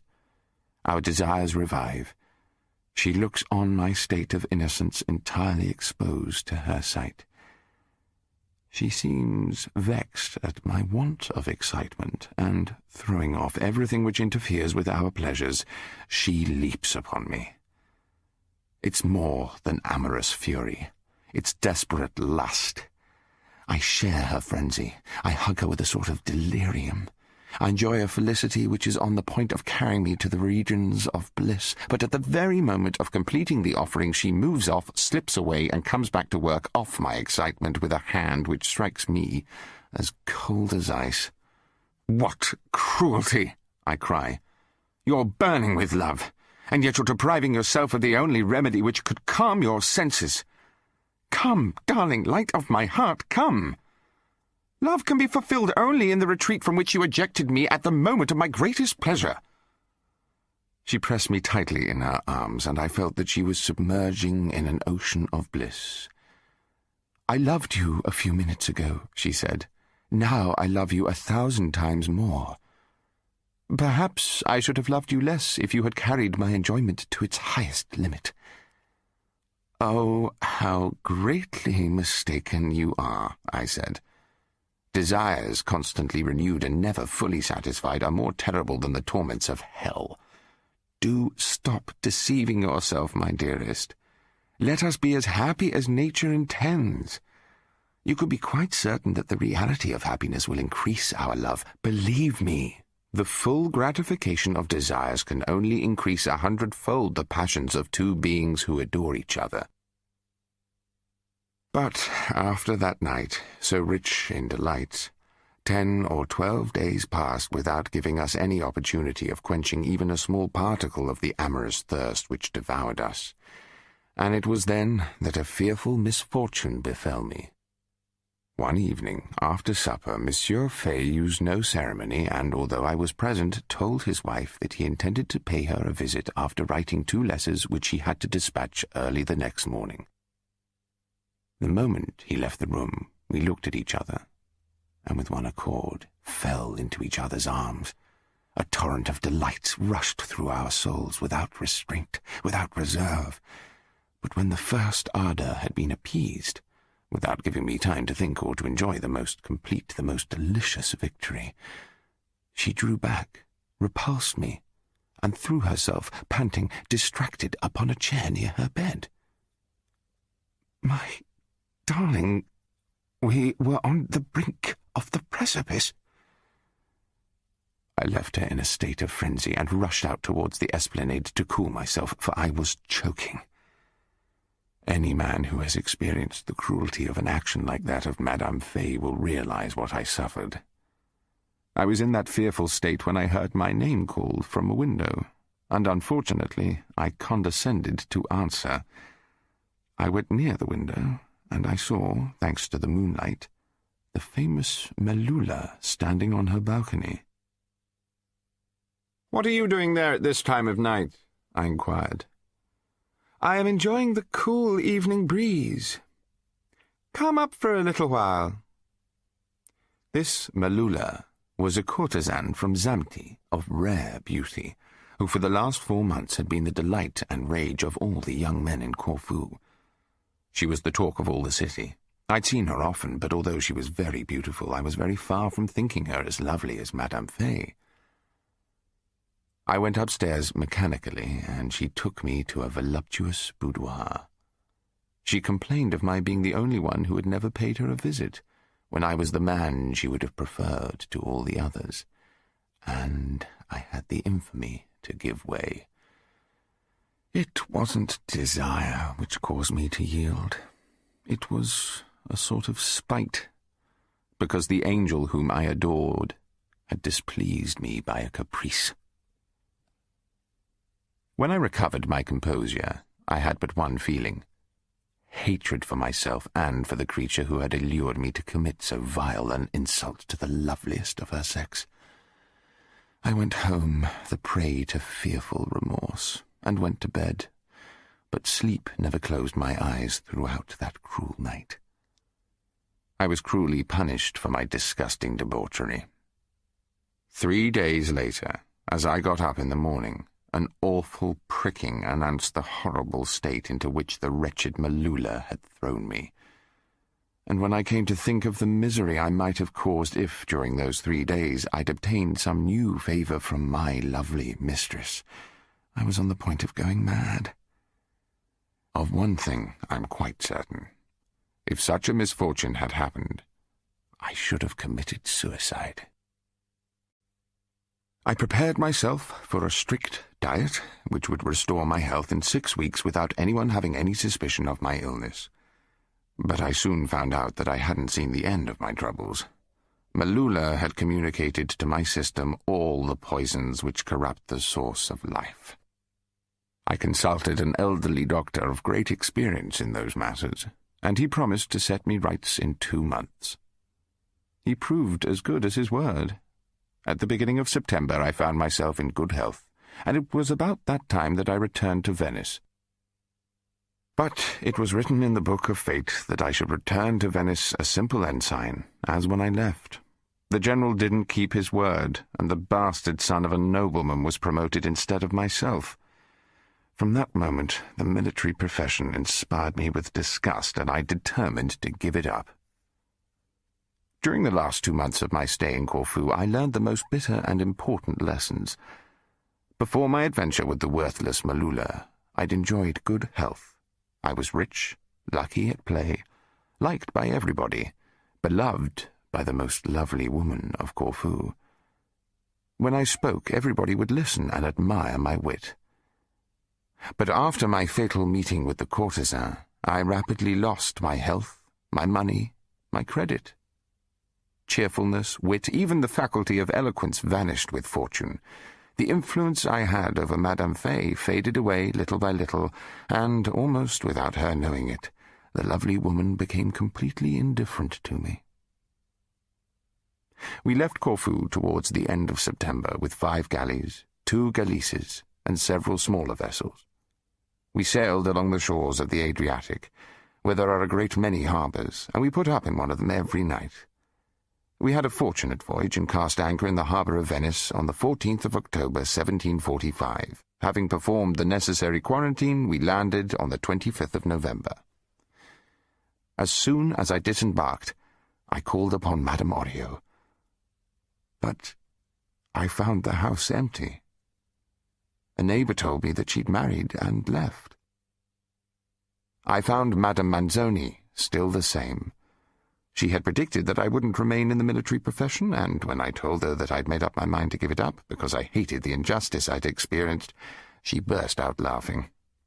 She inquired about the profession I intended to follow after giving up the army, and I answered that I wished to become an advocate.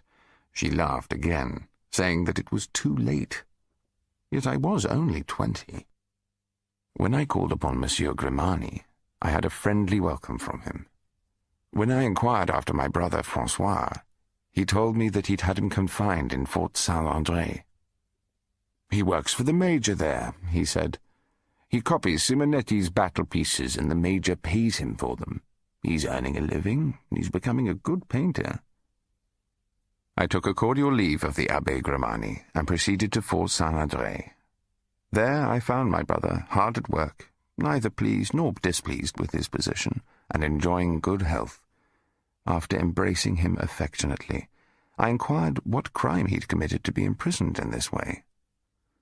"Ask the Major," he said, "for I haven't the faintest idea." Just then Major Spiridion came in, so I gave him the military salute, and asked by what authority he kept my brother under arrest. I'm not accountable to you for my actions," he said. "That remains to be seen," I replied. I left the fort, fully bent on obtaining justice. The next day I went to the War Office, where I had the pleasure of meeting my dear friend, Major Pelladoro, who was then commander of the fortress of Chiusa. I informed him that I wished to prefer a complaint against the Secretary of War respecting my brother's arrest. I also told him that I had decided to leave the army. He promised me that, as soon as the Secretary for War consented, he'd find a purchaser for my commission at the same price I'd paid for it. I hadn't long to wait. The War Secretary came to the office and everything was settled in half an hour. He promised his consent to the sale of my commission as soon as he ascertained the abilities of my purchaser. Major Spiridion happened to arrive in the office while I was still there. The secretary ordered him rather angrily to set my brother at liberty immediately and cautioned him not to be guilty again of such reprehensible and arbitrary acts. I went at once for my brother, and we took furnished lodgings together. A few days later, having received my discharge and 100 sequins, I threw off my uniform and found myself once more my own master. I had to earn my living one way or another, and I decided on the profession of gamester. But Dame Fortune wasn't of the same opinion, for she refused to smile upon me. In less than a week I didn't possess a groat. What was to become of me? One must live. So I turned fiddler. Dr. Gossi had taught me well enough to enable me to scrape on the violin in the orchestra of a theatre, and having mentioned my wishes to Monsieur Grimani, he procured me an engagement at his own theatre of Saint-Samuel. Here I earned a crown a day and supported myself while I awaited better things. But I was well aware that, if it were discovered, I should be the laughing-stock of the persons who'd known me as a doctor in divinity, as an ecclesiastic, and as an officer in the army, and had welcomed me in the highest society. Nevertheless, by scraping my violin, I earned enough to keep myself without requiring anybody's assistance, and I've always thought that the man who can support himself is happy. I grant that my profession wasn't a brilliant one, but I didn't mind it. Nor was I long in sharing all the habits of my degraded comrades. When the play was over, I went with them to the drinking booth, which we often left intoxicated to spend the night in houses of ill fame. When we happened to find those places already occupied by other men, we forced them to leave the premises, and, after compelling the prostitutes to yield to us, we defrauded them even of the mean salary the law allows them. We'd very often spend the whole night rambling about the city, inventing and carrying into execution the most impertinent practical jokes. One of our favourite pleasures was to unmoor the patricians' gondolas and to let them float at random along the canals, enjoying by anticipation all the curses that gondoliers would indulge in. We would rouse up hurriedly in the middle of the night an honest midwife, telling her to hasten to Madame So-and-so, who, not being even pregnant, was sure to tell her she was a fool when she called at the house. We did the same with physicians, whom we often sent half-dressed to some nobleman who was enjoying excellent health. The priests fared no better. We'd send them to carry the last sacraments to married men who were peacefully slumbering near their wives and not thinking of extreme unction. The city was alive with complaints, and we laughed at the useless search made by the police to find out those who disturbed the peace of the inhabitants. We were 7, and sometimes 8, because, being much attached to my brother Francois, I gave him a share now and then in our nocturnal orgies. But at last fear put a stop to our criminal jokes, which in those days I used to call only the frolics of young men. This is the amusing adventure which closed our exploits. In every one of the 72 parishes of the city of Venice there is a large public house called Magazzino. It remains open all night, and wine is retailed there at a cheaper price than in all the other drinking houses. People can likewise eat in the Magazzino, but they must obtain what they want from the pork butcher nearby, for he has the exclusive sale of eatables and keeps his shop open throughout the night. The nobility, the merchants, even workmen in good circumstances, are never seen in the Magazzino, for cleanliness is not exactly worshipped in such places.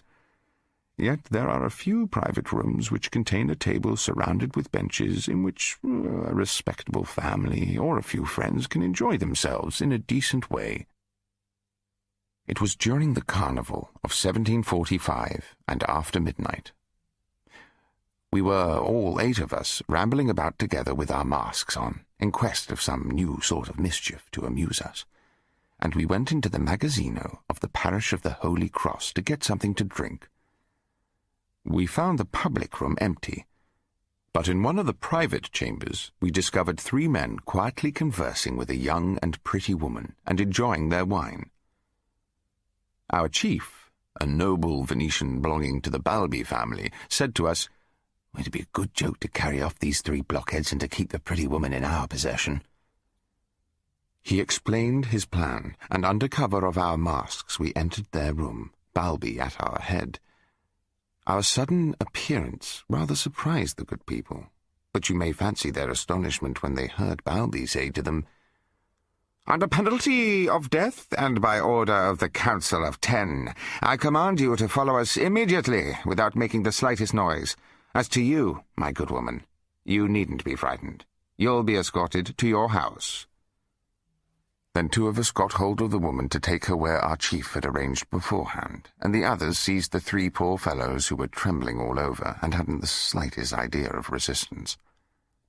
The waiter of the magazzino came to be paid, and our chief gave him what was due, enjoining silence under penalty of death.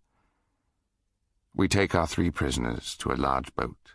Balbi steers us to St. George, where he lands our prisoners, who are delighted to find themselves at liberty.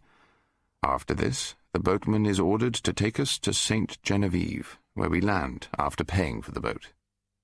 We proceed at once to Palombo Square, where my brother and another of our band are waiting for us, with our lovely prisoner, who is crying. "Don't weep, my beauty," says Balbi. "We won't hurt you.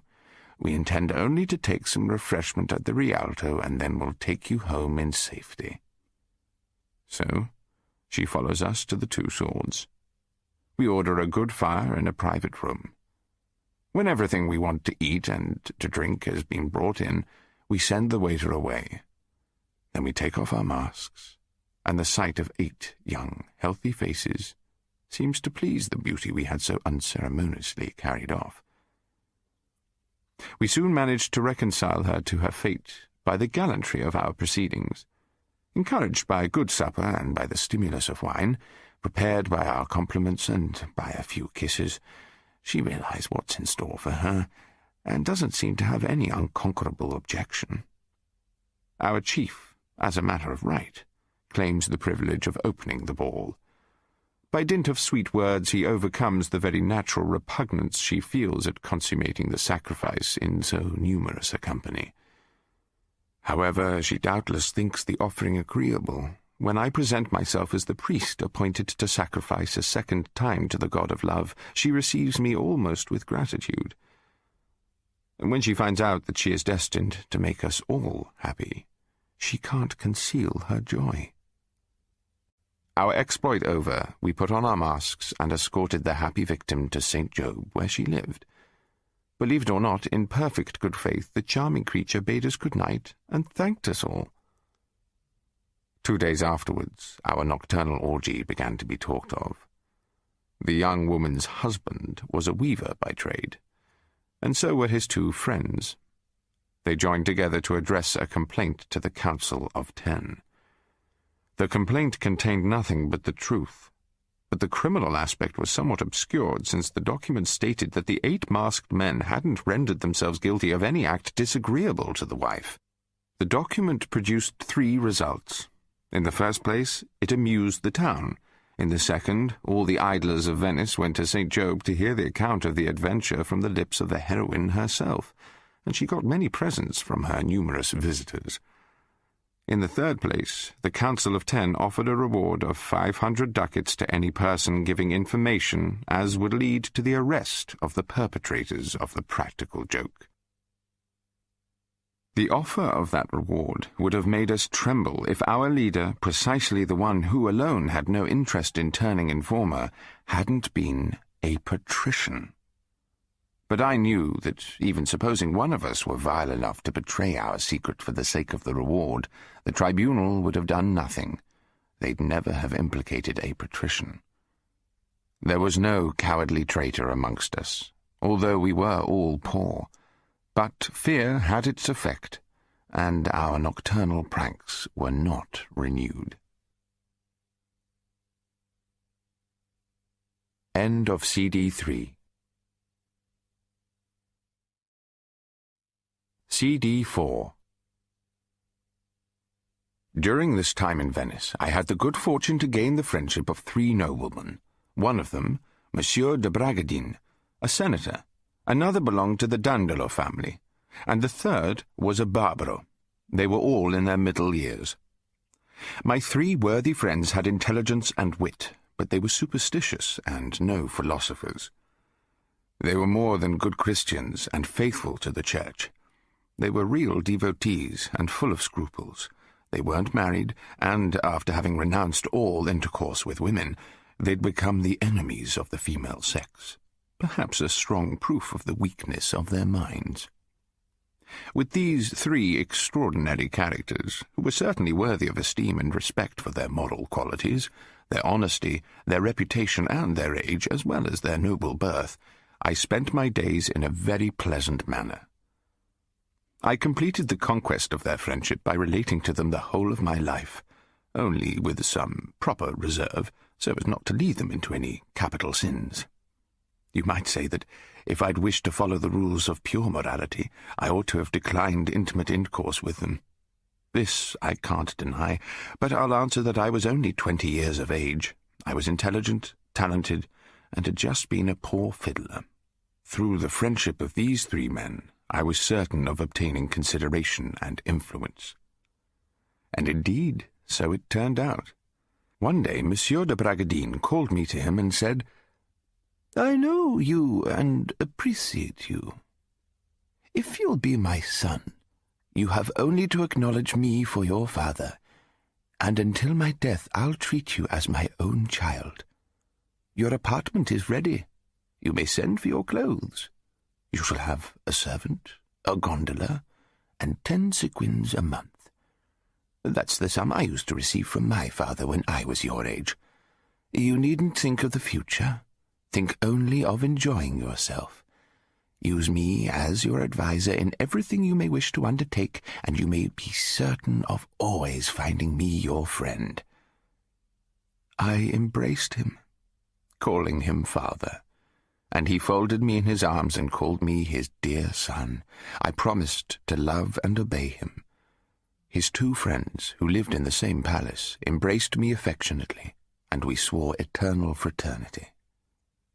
Such is the history of the lucky stroke which, taking me from the vile profession of a fiddler, raised me to the rank of a grandee. After this, my life in Venice would have been pleasant and happy if I could have abstained from punting at basset. The ridotti were open only to noblemen who had to appear without masks in their patricians' robes, and wearing the immense wig which had become indispensable since the beginning of the century.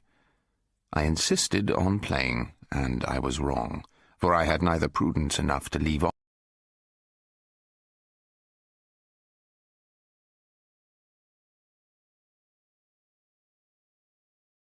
off when fortune turned against me, nor sufficient control to stop when I'd won. At the end of January, I found myself under the necessity of procuring 200 sequins. Madame Manzoni contrived to obtain from another woman the loan of a diamond ring worth 500.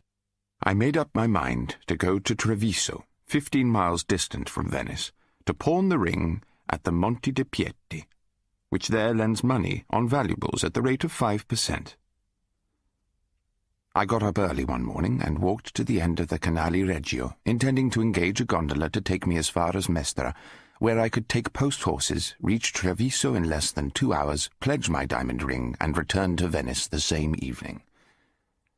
As I passed along St. Job's Quay, I saw in a 2-oared gondola a country girl, beautifully dressed. I stopped to look at her. The gondoliers, supposing that I wanted an opportunity of reaching Mestre at a cheap rate, rowed back to the shore. Observing the girl's lovely face, I don't hesitate but jump into the gondola and pay double fare on condition that no more passengers are taken. The gondoliers, highly pleased with my generosity, thank me and call me Excellency. An elderly priest was seated near the girl. Accepting the title as truly belonging to me, he begs my pardon for not having addressed me as such. I'm not a Venetian nobleman, Reverend Sir, and I have no right to the title of Eccellenza. Oh, says the lady, I'm very glad of that. Whenever I find myself near a nobleman, I'm afraid. But I suppose you're still an illustrissimo? Not even that, Signora. I'm only an advocate's clerk. Well, so much the better. My father was a farmer. As I'm an only daughter, I inherited his property after his death, and I'll also inherit my mother's, who's been ill a long time and can't live much longer. Now, I don't suppose that there's much difference between an advocate's clerk and the daughter of a rich farmer. When travelling, one must accept all sorts of companions. Isn't that so, Uncle? Yes, my dear Christine, said the priest, and as proof you see that this gentleman has accepted our company without knowing who or what we are. But, I said, do you think I'd have come if I hadn't been attracted by the beauty of your niece? At these words the good people burst out laughing. Why are you laughing? I asked. I'll tell you, said the priest. Do you know what she said, sir, when she saw you on the wharf? There's a very handsome young man looking at me. He'd not be sorry to be with us. And when she saw that the gondoliers were putting back for you to embark, she was delighted. While her uncle was speaking, the indignant niece was slapping him on the shoulder. But lovely Christine, I said, why shouldn't I hear that you liked my appearance when I'm so glad to tell you how charming I think you? Oh, I know Venetians thoroughly now. They've all told me that they were charmed with me, and not one of those I liked ever made a declaration to me. What sort of declaration did you want? There is only one sort for me, sir, one leading to a good marriage in church. Yet we've been in Venice a fortnight, haven't we, Uncle? This girl, said the priest, is a good match. She owns 3,000 crowns. She wishes to marry a Venetian, and I've accompanied her to Venice to give her that chance. A worthy woman gave us hospitality for a fortnight, and presented her in several houses. She met several marriageable young men, but those who pleased her wouldn't hear of marriage, and those who'd have been glad to marry her didn't take her fancy. But do you imagine, Reverend Sir, that marriages can be made like omelettes? A fortnight in Venice, that's nothing. You ought to live there at least 6 months. A prudent young man wants to know the character of a girl before he marries her, for it's neither money nor beauty which can ensure happiness in married life. The good curate smiled now and then, but I could see that his niece was very near crying. I felt sorry, for she was a charming girl. When the gondola had entered the long canal of Marghera, I asked the clergyman whether he had a carriage to go to Treviso, through which place he had to pass to reach his destination. I intended to walk, said the worthy gentleman, for my parish is poor, and I am the same. But I'll try to obtain a place for Christine in some carriage travelling that way. You'd confer a real kindness on me, I said, if you'd both accept a seat in my chaise. It holds 4 persons, and there's plenty of room. After landing, I ordered breakfast and told a vetturino to get a very handsome chaise ready while we had our meal, but the curate said that he must first of all go and say his mass. Very well, Reverend Sir, we will hear it, and you must say it for my intention. I put a silver ducat in his hand. We proceeded towards the church, and I offered my arm to the niece, who, not knowing whether she ought to accept it or not, said, "Do you suppose that I can't walk alone?" "Certainly not. But if I don't give you my arm, people will think me wanting in politeness." "Well, I'll take it. But now that I have your arm, what will people think of me?" "Perhaps that we love each other and that we make a very nice couple." "And if anyone should inform your mistress that we are in love with each other, or even that you have given your arm to a girl?" "I have no mistress, and I shall have none in future, because I couldn't find a girl as pretty as you in all Venice." "I'm very sorry for you, for we can't go to Venice again, and even if we could, How could we remain there for 6 months? You said that 6 months were necessary to know a girl well. I'd willingly defray all your expenses. Indeed? Then say so to my uncle, and he'll think it over, for I couldn't go alone. In 6 months, you'd know me as well. Oh, I know you very well already. Could you accept a man like me? Why not? And will you love me? Yes, very much. When you're my husband. At that I looked at her in astonishment, and she seemed like a princess in disguise. She had the figure of a nymph, and since the new fashion of wearing a mantle hadn't yet reached her village, I could see the most beautiful breasts. The end of her richly embroidered skirt didn't go lower than her ankles, which allowed me to admire the neat little foot and the lower part of an exquisitely moulded leg. Her firm and easy walk, the natural freedom of all her movements, a charming look which seemed to say, "I am very glad that you think me pretty." Everything, in short, caused the ardent fire of amorous desires to circulate through my veins. I couldn't imagine how such a lovely girl could have spent a fortnight in Venice without finding a man to marry or to deceive her. I was particularly delighted with her simple, artless way of talking, which in the city might have been taken for silliness. Absorbed in my thoughts, and having resolved in my own mind on rendering brilliant homage to her charms, I waited impatiently for the end of the Mass. On our arrival in Treviso, I found no difficulty in persuading the curate to remain for dinner and supper at a small, unfrequented inn, as I took all the expense upon myself. He accepted very willingly, when I added that immediately after supper a carriage would be in readiness to convey him to his destination. I ordered a fire and a good dinner, and the idea struck me that the curate himself might pledge the ring for me, and thus give me the opportunity of a short interview with his niece. I proposed it to him, saying that I couldn't very well go myself, as I didn't wish to be known. He undertook the commission at once, expressing his pleasure at doing something to oblige me. He left us, and I remained alone with Christine. I spent an hour with her, without trying to give her even a kiss, although I was dying to do so. But I prepared her heart to burn with the same desires which were already burning in me by those words which so easily inflame the imagination of a girl. The curate came back and returned me the ring, saying that it could not be pledged until the day after the morrow, in consequence of the festival of the Holy Virgin. He'd spoken to the cashier, who'd said that, if I liked, the bank would lend double the sum I'd asked. "My dear sir," I said, "you'd greatly oblige me if you'd come back here to pledge the ring on my behalf.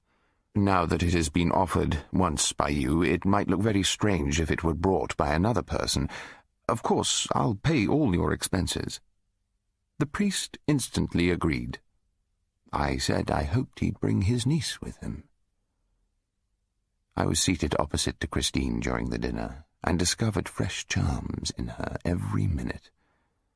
But, fearing I might lose her confidence if I tried to obtain some slight favour, I decided not to go to work too quickly. "My dear Christine," I said, "within a week I shall have arranged the affair. In the meantime, I'll write to you. I hope you have no objection to corresponding with me." "My uncle will write for me, for I've never been taught writing." "What?" I said. "You wish to become the wife of a Venetian, and you can't write?" "You must certainly do so, and before you come to Venice, for everybody would laugh at you if you couldn't write. I see that it makes you sad, my dear, but it can't be helped." "I undertake," said her uncle, "to teach you in a fortnight, if only you'll practice diligently." "It's a great undertaking," said Christine, "but I accept it. I promise you to work night and day, and to begin tomorrow." After dinner I advised the priest not to leave that evening, but to rest overnight. I observed that, by leaving before daybreak, he would reach his destination in good time and feel all the better for it. He was easily persuaded to remain. I ordered a carriage for the clergyman, and desired that a fire might be lit for me in the next room where I'd sleep. But the good priest said that it was unnecessary, because there were 2 large beds in our room. One could be for me, and the other for him and his niece. "We needn't undress," he added, "as we mean to leave very early, but you can take off your clothes, sir, because you're not going with us, and you're likely to remain in bed tomorrow morning." "Oh," said Christine, "I must undress, otherwise I can't sleep. But I'll only need a few minutes to get ready in the morning." I said nothing, but I was amazed. Christine, then, lovely and charming enough to wreck the chastity of a Xenocrates, would sleep naked with her uncle. True, he was old, devout, and without any of the ideas which might render such a position dangerous. Yet the priest was a man. He'd evidently felt like all men, and he ought to have known the danger he was exposing himself to. My carnal-mindedness couldn't encompass a state of such innocence. But it was truly innocent. So much so that he did it openly. I didn't suppose that anyone could see anything wrong in it. I saw it all plainly, but I wasn't accustomed to such things. I went down to the kitchen to order our supper. When I returned, I found Christine caressing the cheeks of her old uncle, who was laughing. "Do you know what my niece is seeking?" he said. "She wants me to leave her here until my return. She tells me that you were like brother and sister during the hour you spent alone together this morning, and I believe it, but she doesn't consider that she'd be a great trouble to you." "Quite the reverse," I said. "She will afford me great pleasure, for I think her very charming. As to our mutual behaviour, I believe you can trust us both to do our duty." "I have no doubt of it. Well, I'll leave her under your care until the day after tomorrow. I'll come back early in the morning so as to attend to your business." Then he left us on some business of his own, saying that he'd return at nightfall. I remained alone with the charming, artless Christine, and lost no time in thanking her for the confidence she placed in me. "I wish you to have a thorough knowledge of me," she said, "so that you can be more thoroughly satisfied. And I promise to learn writing immediately." "You are charming and true," I said, "but you must be discreet and confide to no one that we have entered into an agreement with each other. You must act according to your uncle's instructions, for it is to him that I intend to write to make all arrangements." "You may rely upon my discretion. I will say nothing, not even to my mother, until you give me permission to do so." I passed the afternoon in denying myself even the slightest liberties with my lovely companion, but falling every minute deeper in love with her. By the time her uncle returned, I'd quite decided to make her my wife. We had a delicious supper. I had to teach Christine how to eat oysters and truffles, which she then saw for the first time. We went to bed before midnight, and it was broad daylight when I awoke. The curate had left the room so quietly that I hadn't heard him. I looked towards the other bed. Christine was asleep. As I wished her good morning, she opened her eyes, and leaning on her elbow, she smiled sweetly. "Dearest Christine, you're as lovely as one of God's angels. I have a great longing to give you a kiss." "If you long for a kiss, my dear friend, come and give me one." I jump out of bed. Decency makes her hide her face. It was cold, and I was in love. I find myself in her arms by one of those spontaneous movements which sentiment alone can cause, and we belong to each other without having thought of it. She happy and rather confused, I delighted, yet unable to realize the truth of a victory won without any contest. An hour passed in the midst of happiness, during which we forgot the whole world.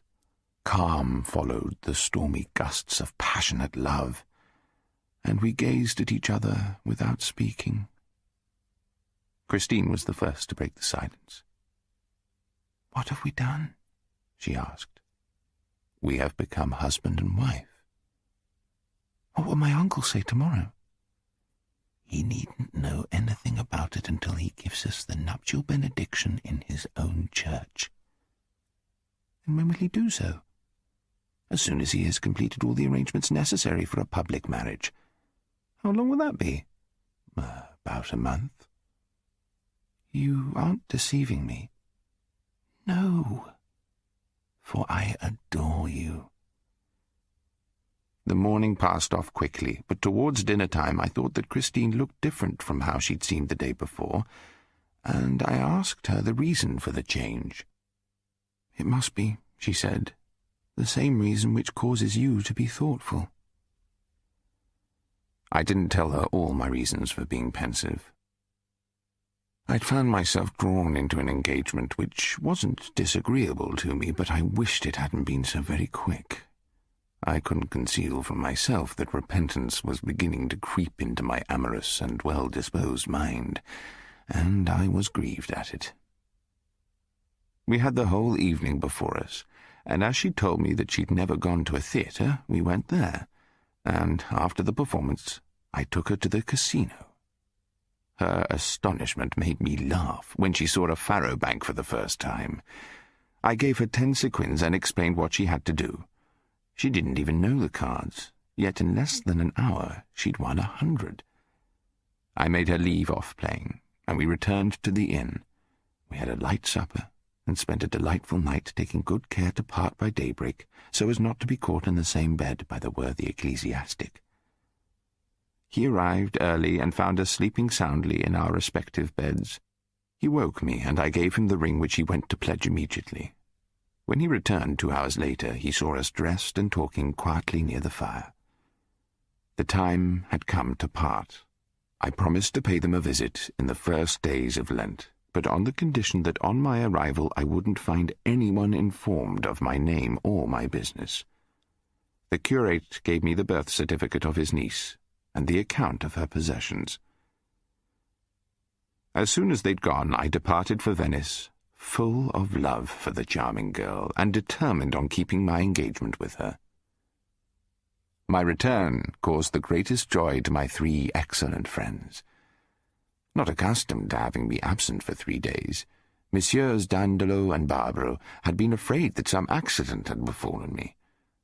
But Monsieur de Bragadine's faith was stronger, and he'd allayed their fears. The very next day I resolved to ensure Christine's happiness without making her my wife. I'd thought of marrying her when I loved her better than myself, but after obtaining possession, my self-love proved stronger than my love for Christine. I couldn't make up my mind to renounce the advantages attached to my happy independence. Yet I was the slave of sentiment. To abandon the artless, innocent girl seemed to me an awful crime, and the mere idea of it made me shudder. I was aware that she was, perhaps, bearing in her womb a living token of our mutual love, and I shivered at the bare possibility that her confidence in me might be repaid by shame and everlasting misery. I thought of finding her a husband in every way better than myself. A husband so good that she'd not only forgive me for the insult, but also thank me at the end, and like me all the better for my deceit. To find such a husband couldn't be very difficult, for Christine was blessed not only with wonderful beauty and a well-established reputation for virtue, but she was also the possessor of a fortune amounting to 4,000 Venetian ducats. I sought Monsieur de Bragadine's help. Aware of his superstitious turn of mind, I gave my request the air of a revelation from on high. "You must," I said to him, "obtain from the Holy Father a dispensation for a worthy and virtuous girl, so as to give her the privilege of marrying during Lent in the church of her village. Here's her birth certificate. The husband isn't yet known, but that doesn't matter. A husband will be found." "Trust me," said my father. "I'll write at once to our ambassador in Rome. You needn't be anxious. Leave it all to me. I'll make it a matter of state." I informed my friends that I'd consulted the oracle to ascertain who'd be the girl's husband, and the answer was that Monsieur Dandelot was entrusted with the care of finding one. Young, handsome, virtuous, and able to serve the Republic either at home or abroad. Monsieur Dandelot was to consult me before concluding any arrangements. I gave him courage for his task by informing him that the girl had a dowry of 4,000 ducats, but I added that his choice was to be made within a fortnight. Monsieur de Bragadin, delighted at not being entrusted with the commission, laughed heartily. Those arrangements made me feel at peace with myself. I was certain that a husband I wanted would be found. 10 days later, the license for marriage arrived from Rome. The dispensation gave Christine the right of being married in any church in Christendom. No publication of banns was required. We needed, therefore, but one trifling thing: the husband. Fortune was smiling on me, however, and had rendered me the possessor of 1,000 sequins. I paid all my debts, and now had to take the diamond ring out of the pledge. Not wishing to do it myself, I wrote to the priest making an appointment in Treviso. I was not, of course, surprised when I found that he was accompanied by his lovely niece. Thinking that I had come to complete all arrangements for our marriage, she embraced me without ceremony, and I did the same. If the uncle hadn't been present, I'm afraid that those kisses would have caused all my heroism to vanish. I gave the curate the dispensation from Rome, and Christine's lovely face shone with joy. As I wasn't yet certain of anything, I didn't undeceive her then. I promised to be in her hometown within 10 days, when we'd complete all necessary arrangements. After dinner, I gave the curate the ticket for the ring and the money to take it out of pledge, and we retired to rest. This time, very fortunately, there was but one bed in the room, and I had to take another chamber for myself. The next morning, her uncle went out for my diamond ring, and alone with that lovely girl, I spent an hour fighting like St. Anthony against the carnal desires of my nature. I could see the charming girl full of love and wonder at my reserve. We parted after my promising to come back again within 10 days, and I returned to Venice. On the second Sunday in Lent, Monsieur Dandelot told me with an air of triumph that the fortunate husband had been found, and that there was no doubt of my approval of the new candidate. He named someone I knew by sight, very handsome young man of 22, of irreproachable conduct. He was a godson of Count Algarotti, a sister of whom had married Monsieur Dandelot's brother. "Charles," said Monsieur Dandelot, "has lost his parents, and I'm sure his godfather will guarantee his wife's dowry. I've spoken to him, and I believe him disposed to marry." "Seems to promise well," I said, "but I can't decide until I've seen him." "I've invited him to dine with us tomorrow." The young man came, and I found him worthy of all Monsieur Dandelot's praise. We became friends at once. The following day Charles introduced me to his aunt, in whose house he lived with his sister, and I was much pleased with their friendly welcome. When I returned to the palace, I told Monsieur Dandelot that he might open the affair with Count Algarotti. Charles called on me to inquire when I'd be kind enough to introduce him to the girl. I named the day, adding that it was necessary to devote a whole day to the visit, as she resided at a distance of 20 miles from Venice. We'd dine with her and return the same evening. He promised to be ready for me by daybreak. I immediately sent an express to the curate to inform him of the day on which I'd call with a friend of mine whom I wished to introduce to his niece. On the appointed day, Charles was punctual. As we went, I took care to let him know that I'd made the acquaintance of the girl and her uncle as travelling companions from Venice to Mestre about 1 month before, and that I'd offered myself as a husband, if I'd been in a position to guarantee the dowry of 4,000 ducats. I didn't think it necessary to go any further in my confidences.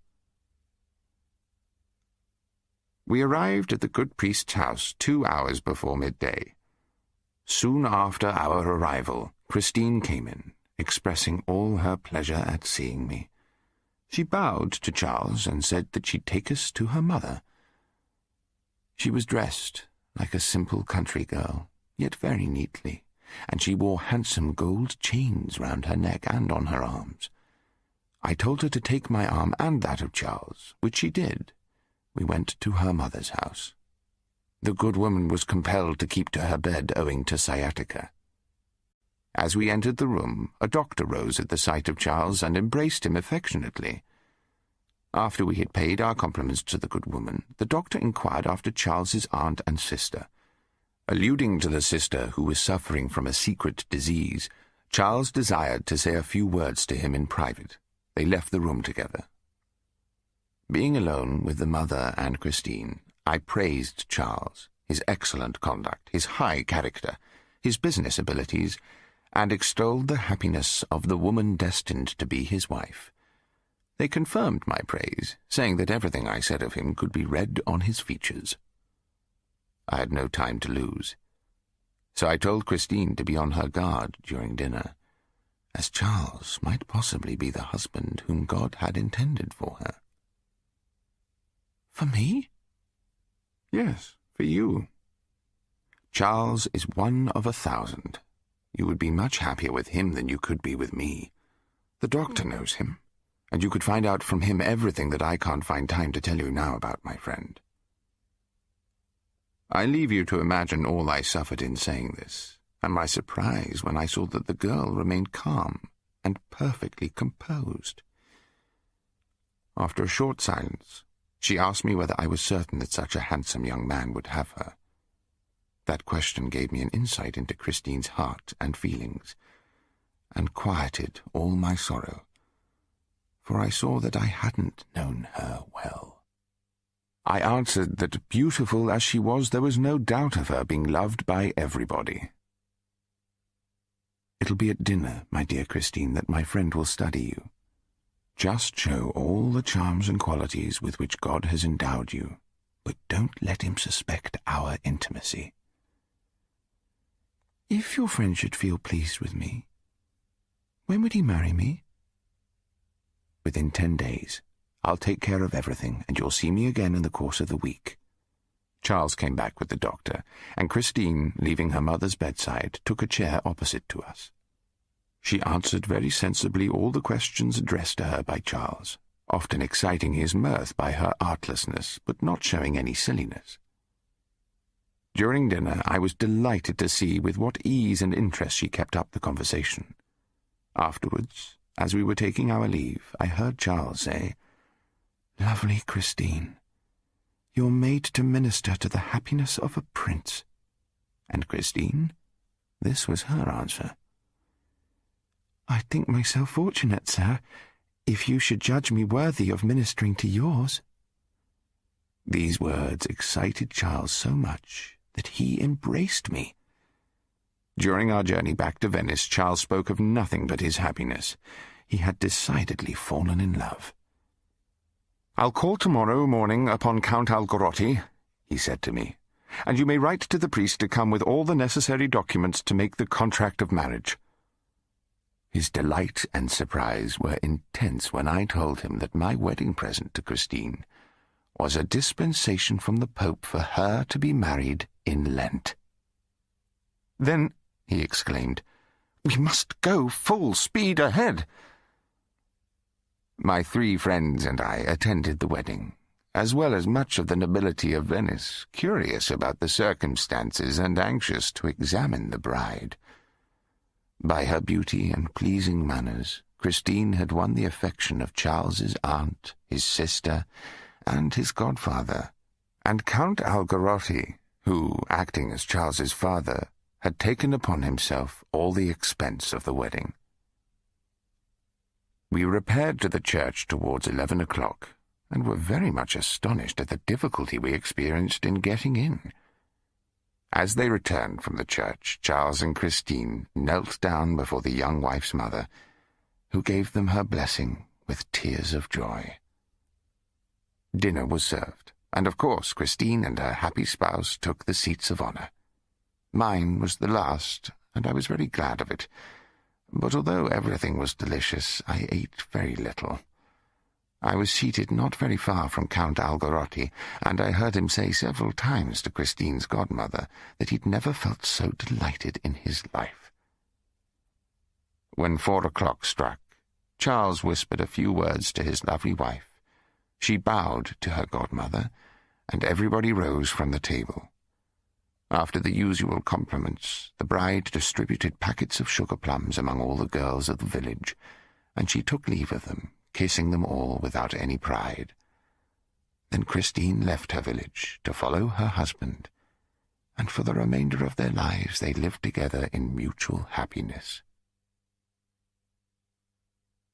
In June, I went to the fair at Padua, and made the acquaintance of a young man of my own age, who was then studying mathematics under the celebrated Professor Succi.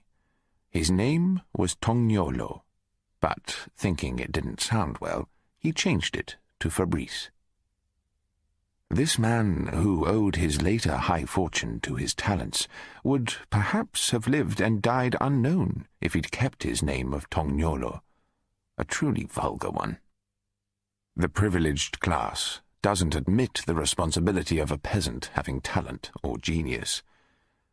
The distinguished appearance, the noble sentiments, the great knowledge, and the talents of Fabrice would have been turned into ridicule in a man named Tognolo. Such is the force of prejudice. Towards the end of the autumn, my friend Fabrice introduced me to a family who resided in the country on the road to Zero. In this family, card-playing, love-making, and practical jokes were the order of the day. But the golden rule was never to get angry and to laugh at everything, for one was to take every jest pleasantly or to be thought a bore. Bedsteads would tumble down under their occupants. Ghosts were impersonated. Diuretic pills or sugar plums were given to young ladies, as well as sweetmeats which produced certain winds rising from the nether regions, and impossible to keep under control. These jokes would sometimes go rather too far, but such was the spirit animating all the members of that circle that they'd laugh. I was as involved as the others in the war of offence and defence, but at last such a bitter joke was played on me that it suggested to me another, the fatal consequence of which put a stop to the mania by which we were all possessed. We were in the habit of walking to a farm which was about half a league distant by the road, but the distance could be reduced by half by going over a deep and muddy ditch across which a narrow plank was thrown. I always insisted on going that way, in spite of the fright of the ladies, who always trembled on that narrow bridge. I never failed to cross the first, and to offer my hand to help them over. One fine day I crossed first so as to give them courage, but suddenly, when I reached the middle of the plank, it gave way under me, and there I was, in the ditch, up to my chin in stinking mud. In spite of my inward rage, I was obliged, according to the general understanding, to join in the merry laughter of all my companions. But the merriment didn't last for long, for everyone declared the joke to be too bad. Some peasants were called to the rescue, and with much difficulty they dragged me out in the most awful state. Of course, I laughed more heartily than anybody else, although I had already made an inward vow to have the most cruel revenge. It was evident that the plank had been purposely sawn, and in order to know the author, I had only to appear calm and indifferent about it. I was taken back to the house. A shirt, a coat, a complete costume were lent me, for I'd come for only 24 hours and hadn't brought anything with me. I went to the city the next morning, and towards evening I returned to the merry company. Fabrice, who'd really been as angry as myself, remarked to me that the perpetrator of the joke evidently felt his guilt, because he took good care not to disclose himself. But I unveiled the mystery. I promised 1 sequin to a peasant woman if she could find out who'd sawn the plank. She managed to discover the young man in question.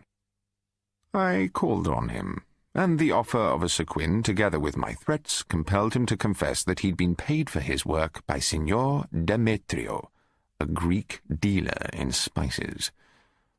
He was an amiable man in his middle years, on whom I'd never played any trick, except in the case of a pretty young servant girl whom he was courting and whom I juggled from him. Satisfied with my discovery, I racked my brain to invent a good practical joke. But to obtain complete revenge, it was necessary that my trick should prove worse than the one he played on me. Armed with my hunting knife, I went alone to the cemetery a little after midnight, and opening the grave of a dead man who'd been buried that very day, I cut off one of the arms near the shoulder.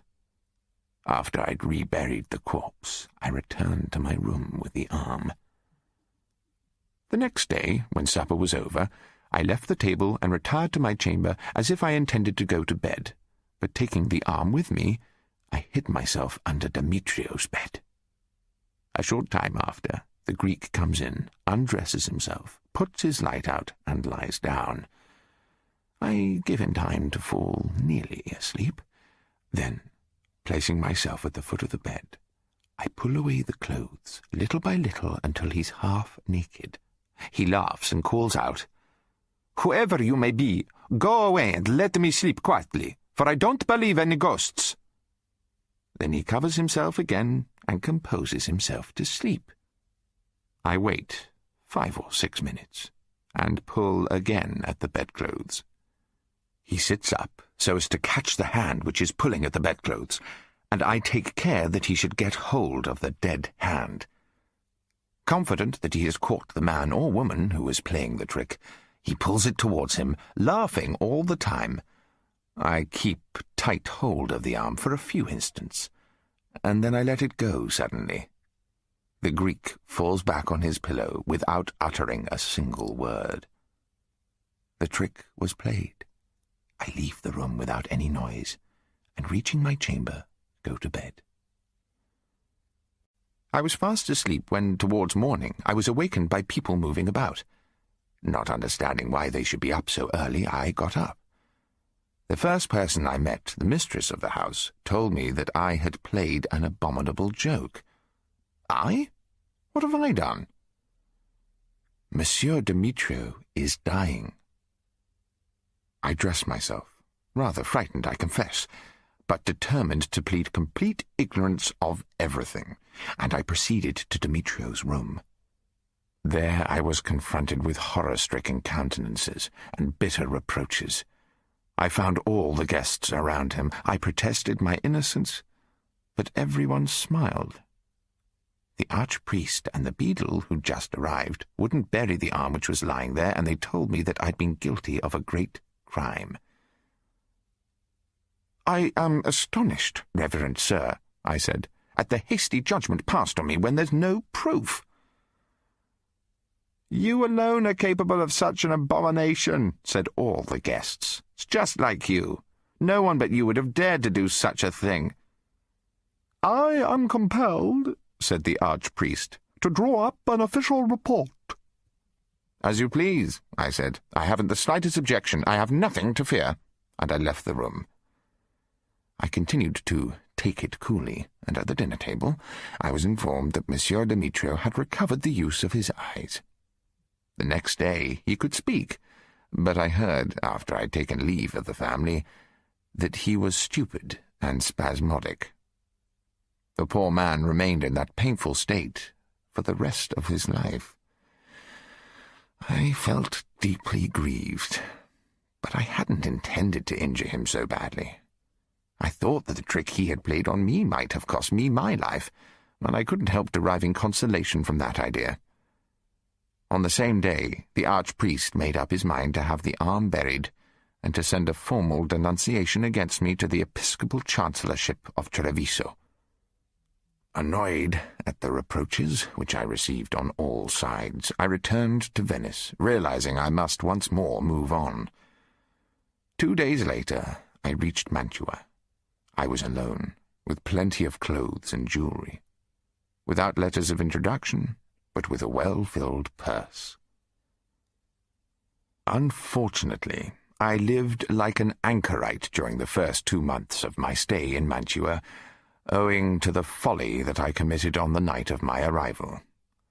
My slight erotic inconvenience, by compelling me to follow the diet necessary to cure me, most likely saved me from greater misfortunes, which, perhaps, I shouldn't have been able to avoid. Immediately after Easter, the opera opened. As I was entirely cured by then, I had resumed my normal life and was present at every performance. Belletti, the opera manager, was in the habit of breakfasting with me almost every morning. But I did not care for Mantua, and as my purse was well filled, I resolved on going to Naples to see again my dear Therese, Donna Lucrezia, and all my former acquaintances. However, my good genius didn't approve of that decision, for I was prevented from carrying it out. This is how it happened.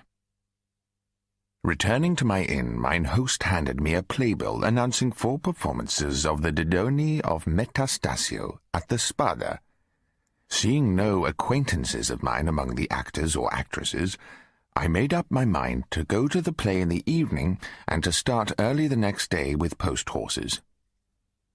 Before entering the theatre, I went into the actress's dressing room, and the leading lady struck me as rather good-looking.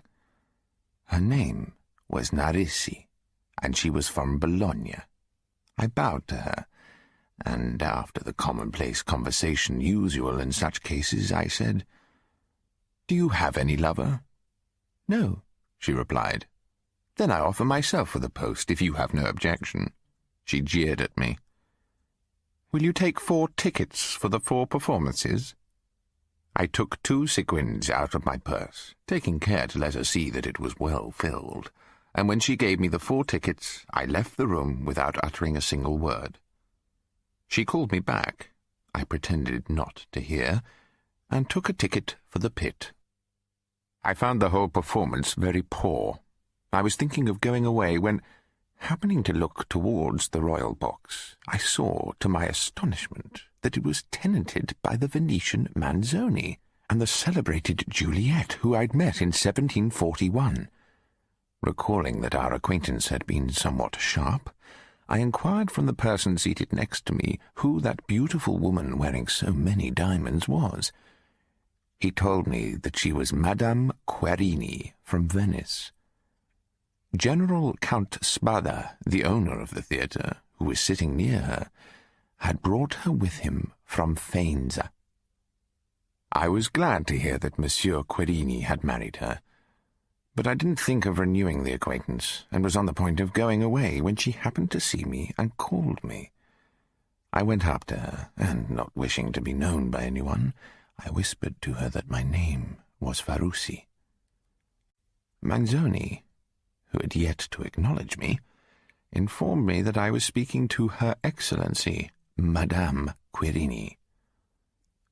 "I know it," I said, "through a letter which I've received from Venice, and I beg to offer my most sincere congratulations to Madame." She heard me, and introduced me to General Count Spada, creating me a baron on the spot. He invited me most kindly to come to his box, asked me where I'd come from, where I was going to, and begged the pleasure of my company at supper for the same evening. I enlivened the supper by my stories and witty jests, and captivated everybody's friendship, particularly that of General Spada. When he heard me say that I was going to Naples only to gratify an amorous fancy, he begged me to spend a month with him and to sacrifice my whim. But I longed to see Lucrezia and Therese, whose charms after 5 years I could scarcely recollect. So I consented to remain in Cesena for only the 4 days during which the general intended to stay.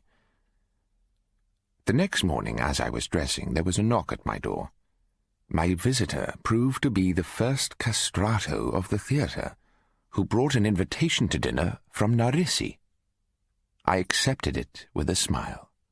The castrato was named Nicholas Peritti. He claimed to be the grandson of a natural child of Pope Sixtus V. It might have been so. There was a numerous attendance in Narisi's rooms, especially of young men who after dinner lost all their money.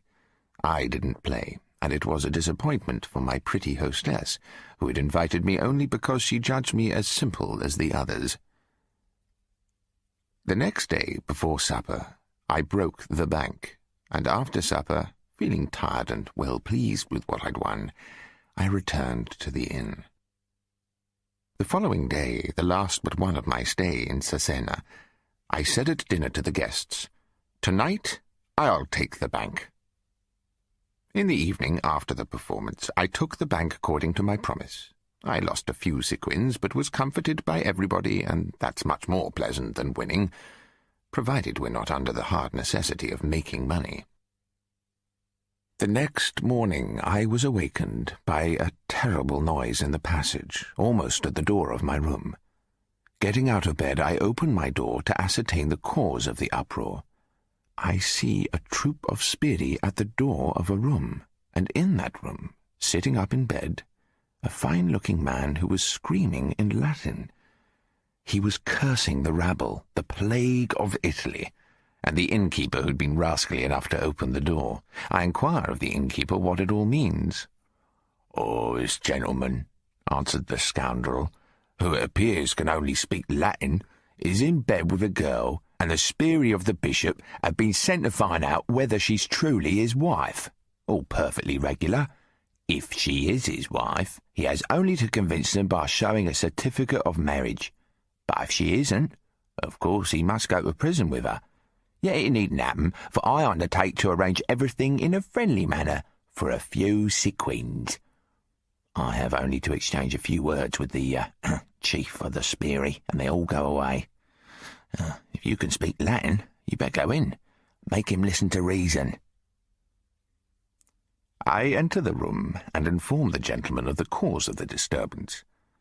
He laughs and replies that in the first place it was impossible to say whether the person in bed with him was a woman, for that person had been seen only in the costume of a military officer. In the second place, he didn't think any human being had a right to compel him to say whether his bedfellow was his wife or his mistress, even supposing that his companion was indeed a woman. "At all events," he added, "I'm determined not to give 1 crown to settle the affair, and to remain in bed until my door is shut. The moment I'm dressed, I'll treat you to an amusing denouement of this comedy. I'll drive all those scoundrels away at the point of my sword." I then see in the corner a broad sword, and a Hungarian costume, looking like a military uniform. I ask whether he's an officer. "I have written my name and profession," he answers, "in the hotel book." I ask him to entrust his passport to me for a few minutes. "I have 2, he says, "so I can let you have one." And taking the document out of his pocketbook, he hands it to me. The passport was signed by Cardinal Albani. The officer was a captain in a Hungarian regiment belonging to the Empress. He was from Rome, on his way to Parma, with dispatches from Cardinal Albani. At that moment, a man burst into the room, speaking very loudly, and asked me to tell the officer that the affair must be settled at once, because he wanted to leave Cesena immediately. "Who are you?" I asked. He replied that he was the vetturino whom the captain had engaged. I saw that it was a regular put-up thing, and I begged the captain to let me attend to the business, assuring him that I would settle it to his honour and advantage. "Do exactly as you please," he said. Turning towards the vetturino, I ordered him to bring up the captain's luggage, saying that he'd be paid at once. When he'd done so, I handed him 8 sequins out of my own purse and made him give me a receipt in the name of the captain. The vetturino went away, and all but 2 of the sbirri followed him. "Captain," I said, "keep to your bed until I return. I'm now going to the bishop to give him an account of these proceedings and make him understand that he owes you some reparation." I hurried over my toilet and proceeded to the bishop's palace. There, making a great deal of noise, I almost compelled the servants to take me to his room. A lackey, who was at the door, informed me that his lordship was still in bed. "Never mind, I can't wait." I pushed him aside and entered the room. I related the whole affair to the bishop, exaggerating the uproar, making much of the injustice of such proceedings, and railing at a vexatious police daring to molest travellers and to insult the sacred rights of individuals and nations. The bishop told me to apply to the captain of the Sbirri. "I shall go to somebody else," I said, and proceeded straight to the house of General Spada. But being told that he couldn't be seen before 8 o'clock, I returned to the inn. The ardour with which I'd made the affair mine might have led anyone to suppose that my indignation had been roused only by disgust at seeing an odious persecution perpetrated upon a stranger by an unrestrained, immoral, and vexatious police. But my ardour was excited by feelings of a more personal nature. I fancied that the woman concealed under the bedclothes was a beauty.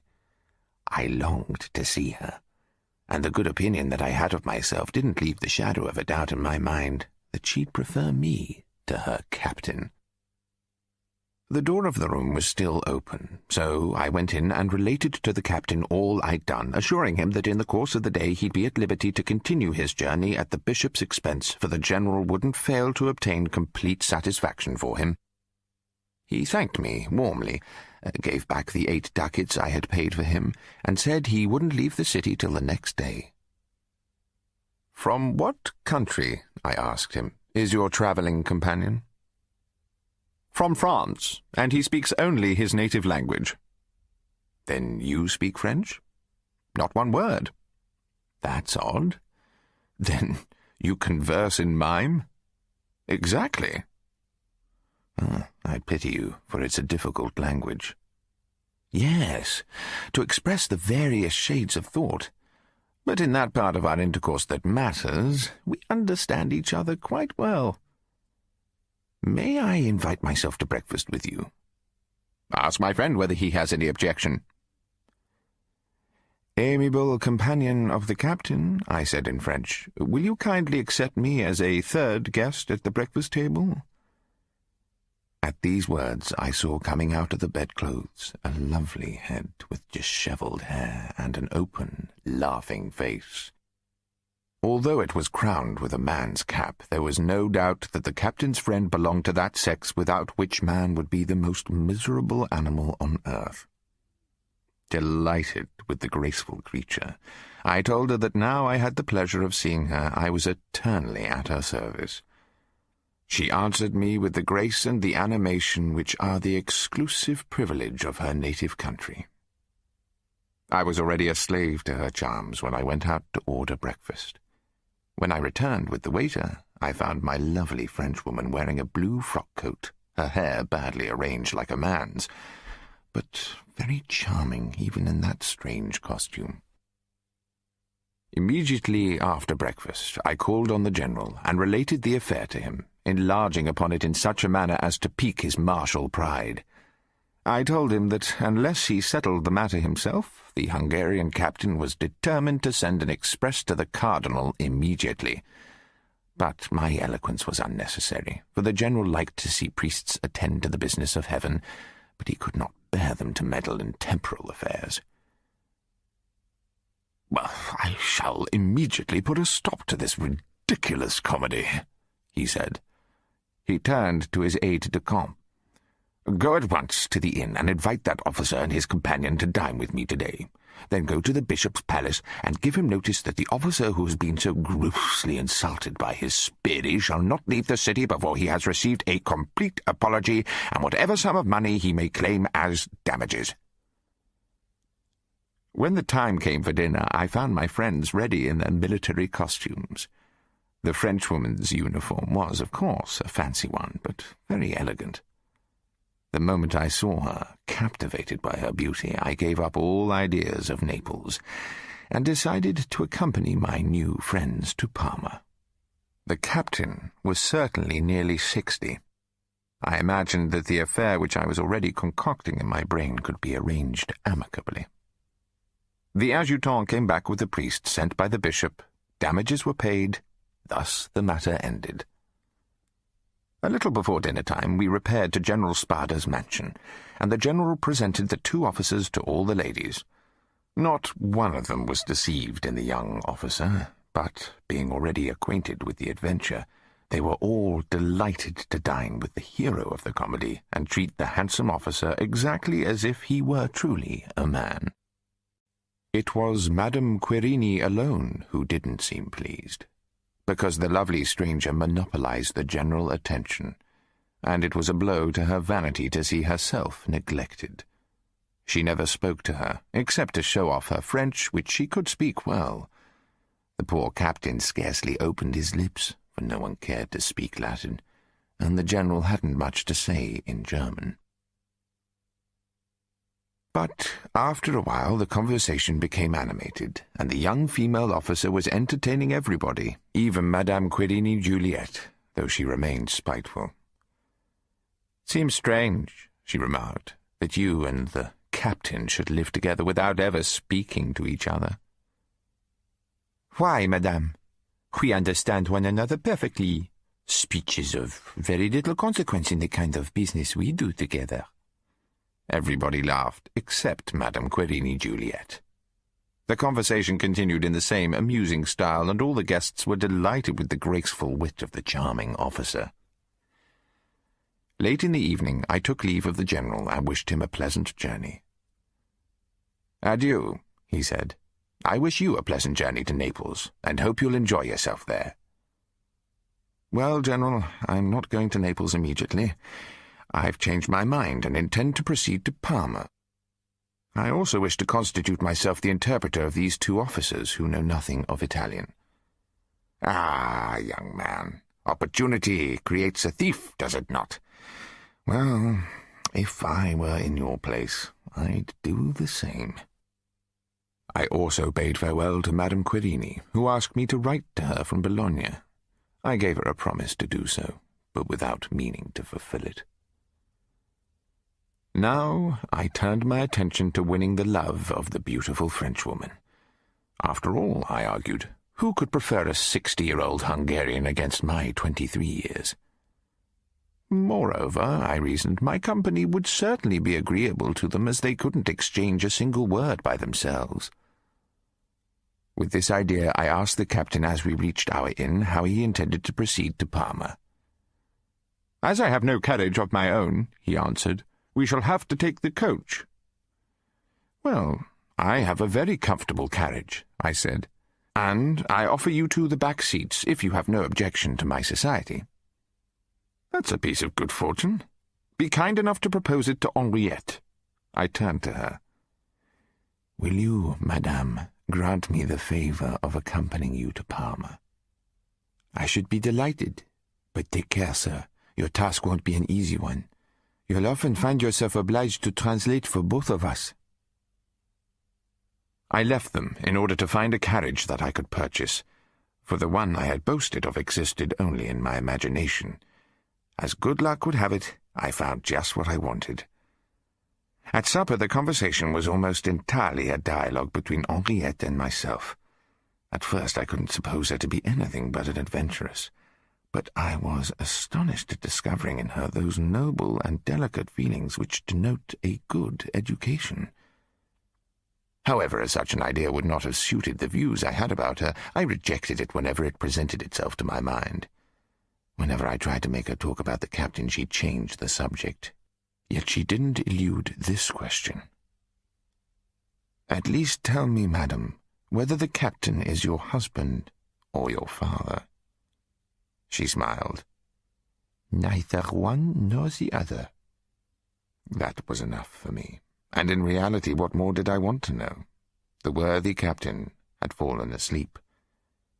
When he awoke, I wished them both good night and retired to my room with a heart full of love and a mind full of projects. I felt certain of success, for I was young. I enjoyed excellent health, I had money and plenty of daring. I liked the affair all the better because it must come to a conclusion in a few days. The honest Hungarian insisted on giving me in advance the amount to be paid for the post-horses at the different stages as far as Parma, and so we left Cesena, but not without a contest of politeness respecting the seats. The captain wanted me to occupy the back seat next to Henriette, but I'm sure you understand how much better the seat opposite to her suited me, So I insisted on taking the bracket seat, and had the double advantage of showing my politeness and of having constantly, and without difficulty, before my eyes the lovely woman whom I adored. After a while, some fault developed with the carriage, and we stopped at Forlì to have it repaired. After a very cheerful supper, I retired to my room, thinking of nothing but the charming woman by whom I was so completely captivated. Along the road, Henriette had struck me as so exotic that I couldn't sleep in the second bed in their room. I was afraid that she'd leave her old comrade to come to my bed, and I didn't know how far the worthy captain would have put up with such a situation. Of course, I wanted to possess that lovely creature, but I wanted everything to be settled amicably. Henriette had nothing but the military costume in which she stood, not any women's linen, not even one chemise. For a change, she took the captain's shirt. Such a state of things was so new to me that the situation seemed a complete enigma. In Bologna, excited by an excellent supper and by the amorous passion which was every hour burning more fiercely in me, I asked her how she'd become the friend of the honest fellow who looked more like her father than her lover. She smiled. "If you wish to know, ask him to tell you the whole story himself." Of course, I applied at once to the captain, and having first ascertained by signs that the charming Frenchwoman had no objection, the good man told me how he'd encountered her in Civita Vecchia, close to Rome, dressed in uniform, in the company of an elderly officer. By chance, his lodgings overlooked the inn where they lodged, and he saw them whenever he opened his window. In the evening he saw the couple taking supper, but he noticed that they never exchanged a word. He was so intrigued that when he saw her alone in the room, he sent a message requesting an hour's conversation in exchange for 10 sequins. His servant returned to say that her answer, given in French, was that she was leaving for Rome immediately after breakfast, and that once in that city, he'd easily find some opportunity of speaking to her. "On my return to Rome," said the captain, "I was much taken up with matters of business and had almost forgotten the handsome adventuress. Then, 2 days before my departure, my cicerone told me he discovered where she lived, and that she was with the same officer.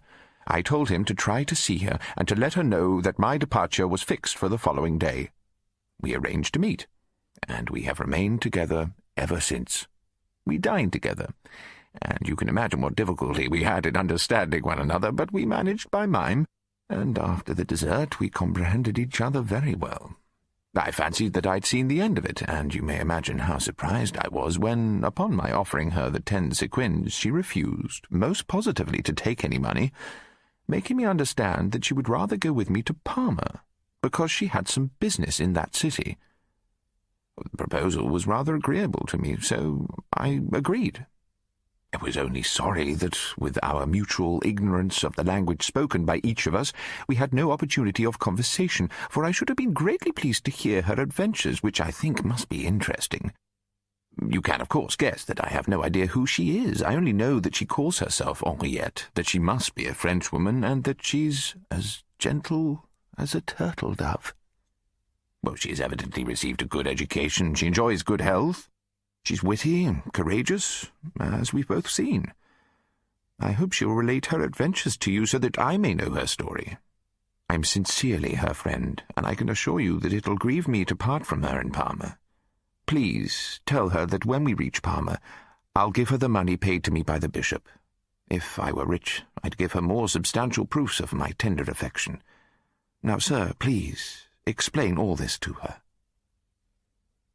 I told her literally what the captain had related to me. In response, Henriette confirmed the truth of her friend's narrative, but she begged me to tell him that she could not grant his wish respecting the adventures of her life.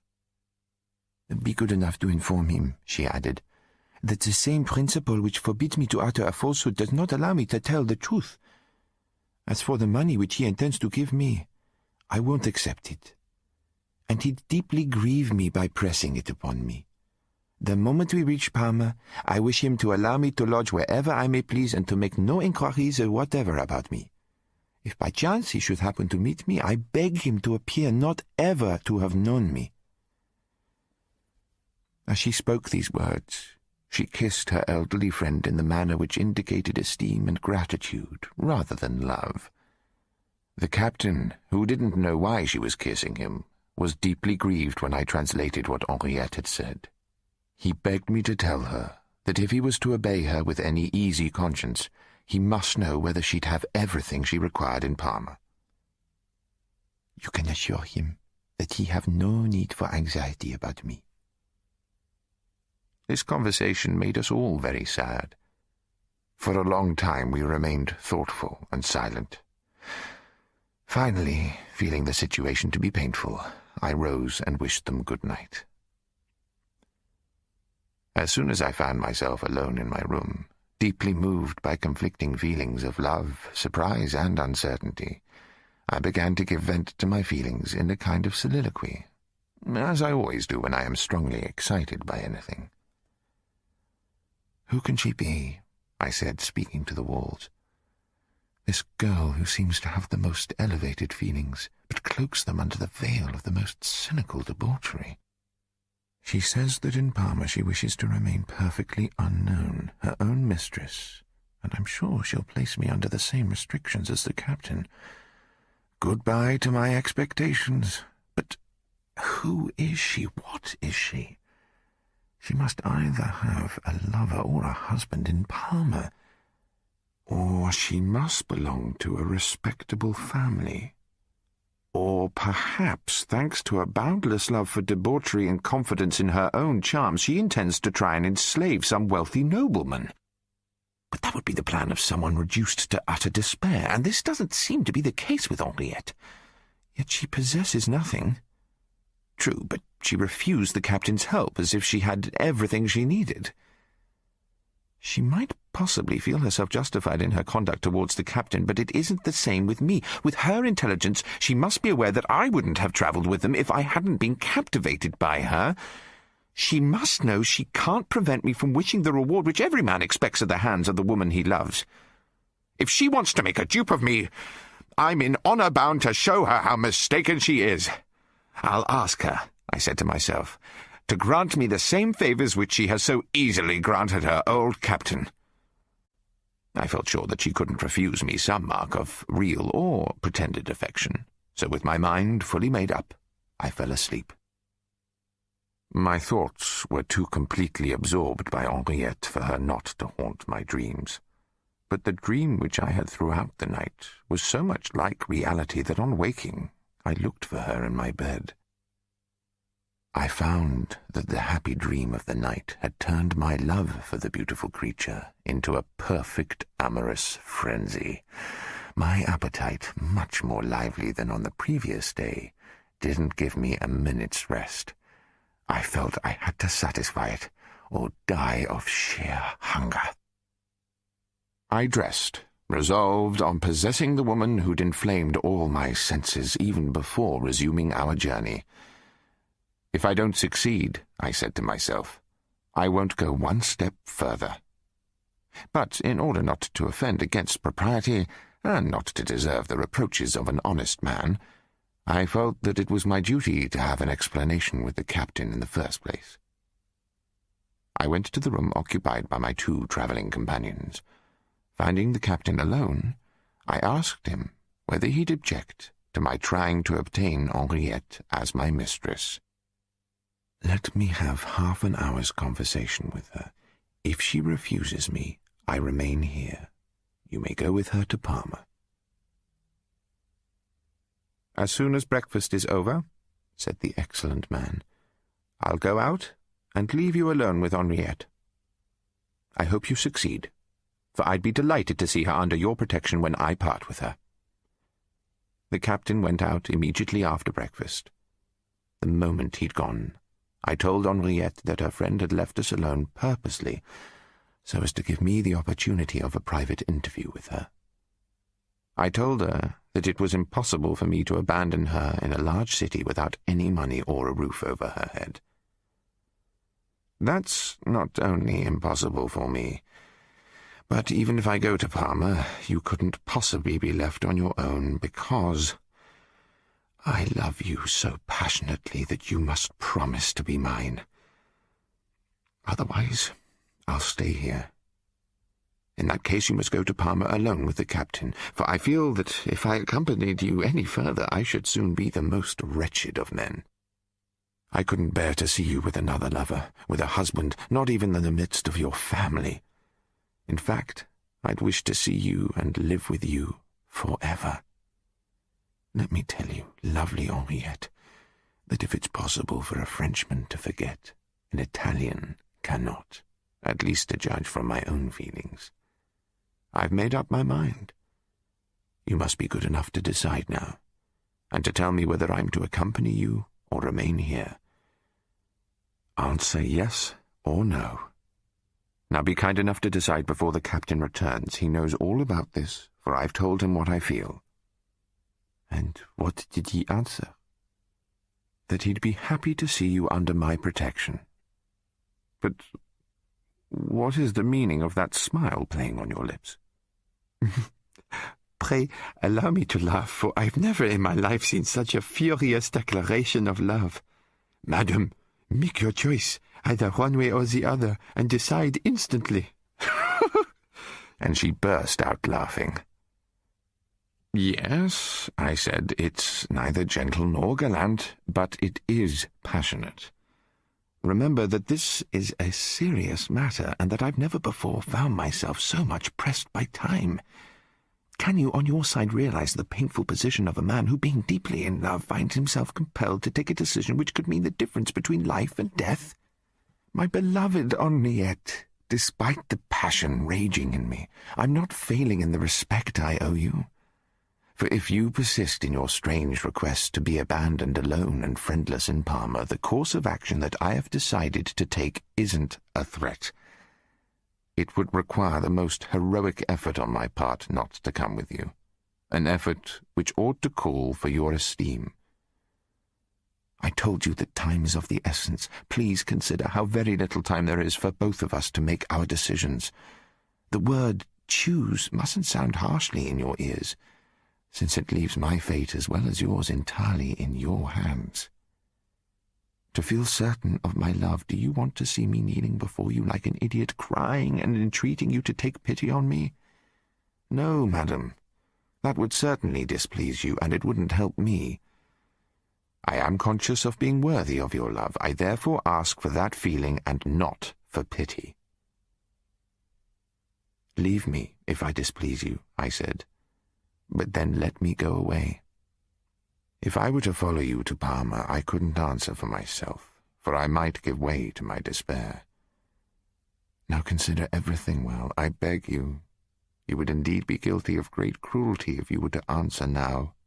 Come to Parma, although I must beg of you not to see me in that city. Confess that you cannot, in all fairness, give me such an answer. Am I not right? Certainly, she said. If you truly loved me. Good God, I cried. If I love you? Oh, yes. Believe me, my love is immense, sincere. Now decide my fate. But are you aware that you look very angry? No, not angry. I'm only in a state of uncontrollable excitement in one of the decisive hours of my life, a prey to the most fearful anxiety. I ought to curse my whimsical destiny and the Spiri of Cesena, for without them I should never have known you. Are you then, she said, so very sorry to have made my acquaintance? Have I not some reason to be? She looked at me quizzically. No, for I haven't given you my decision yet. Now I breathe more freely, I cried, for now I'm sure you'll tell me to accompany you to Parma. Yes, said Henriette. Come to Parma.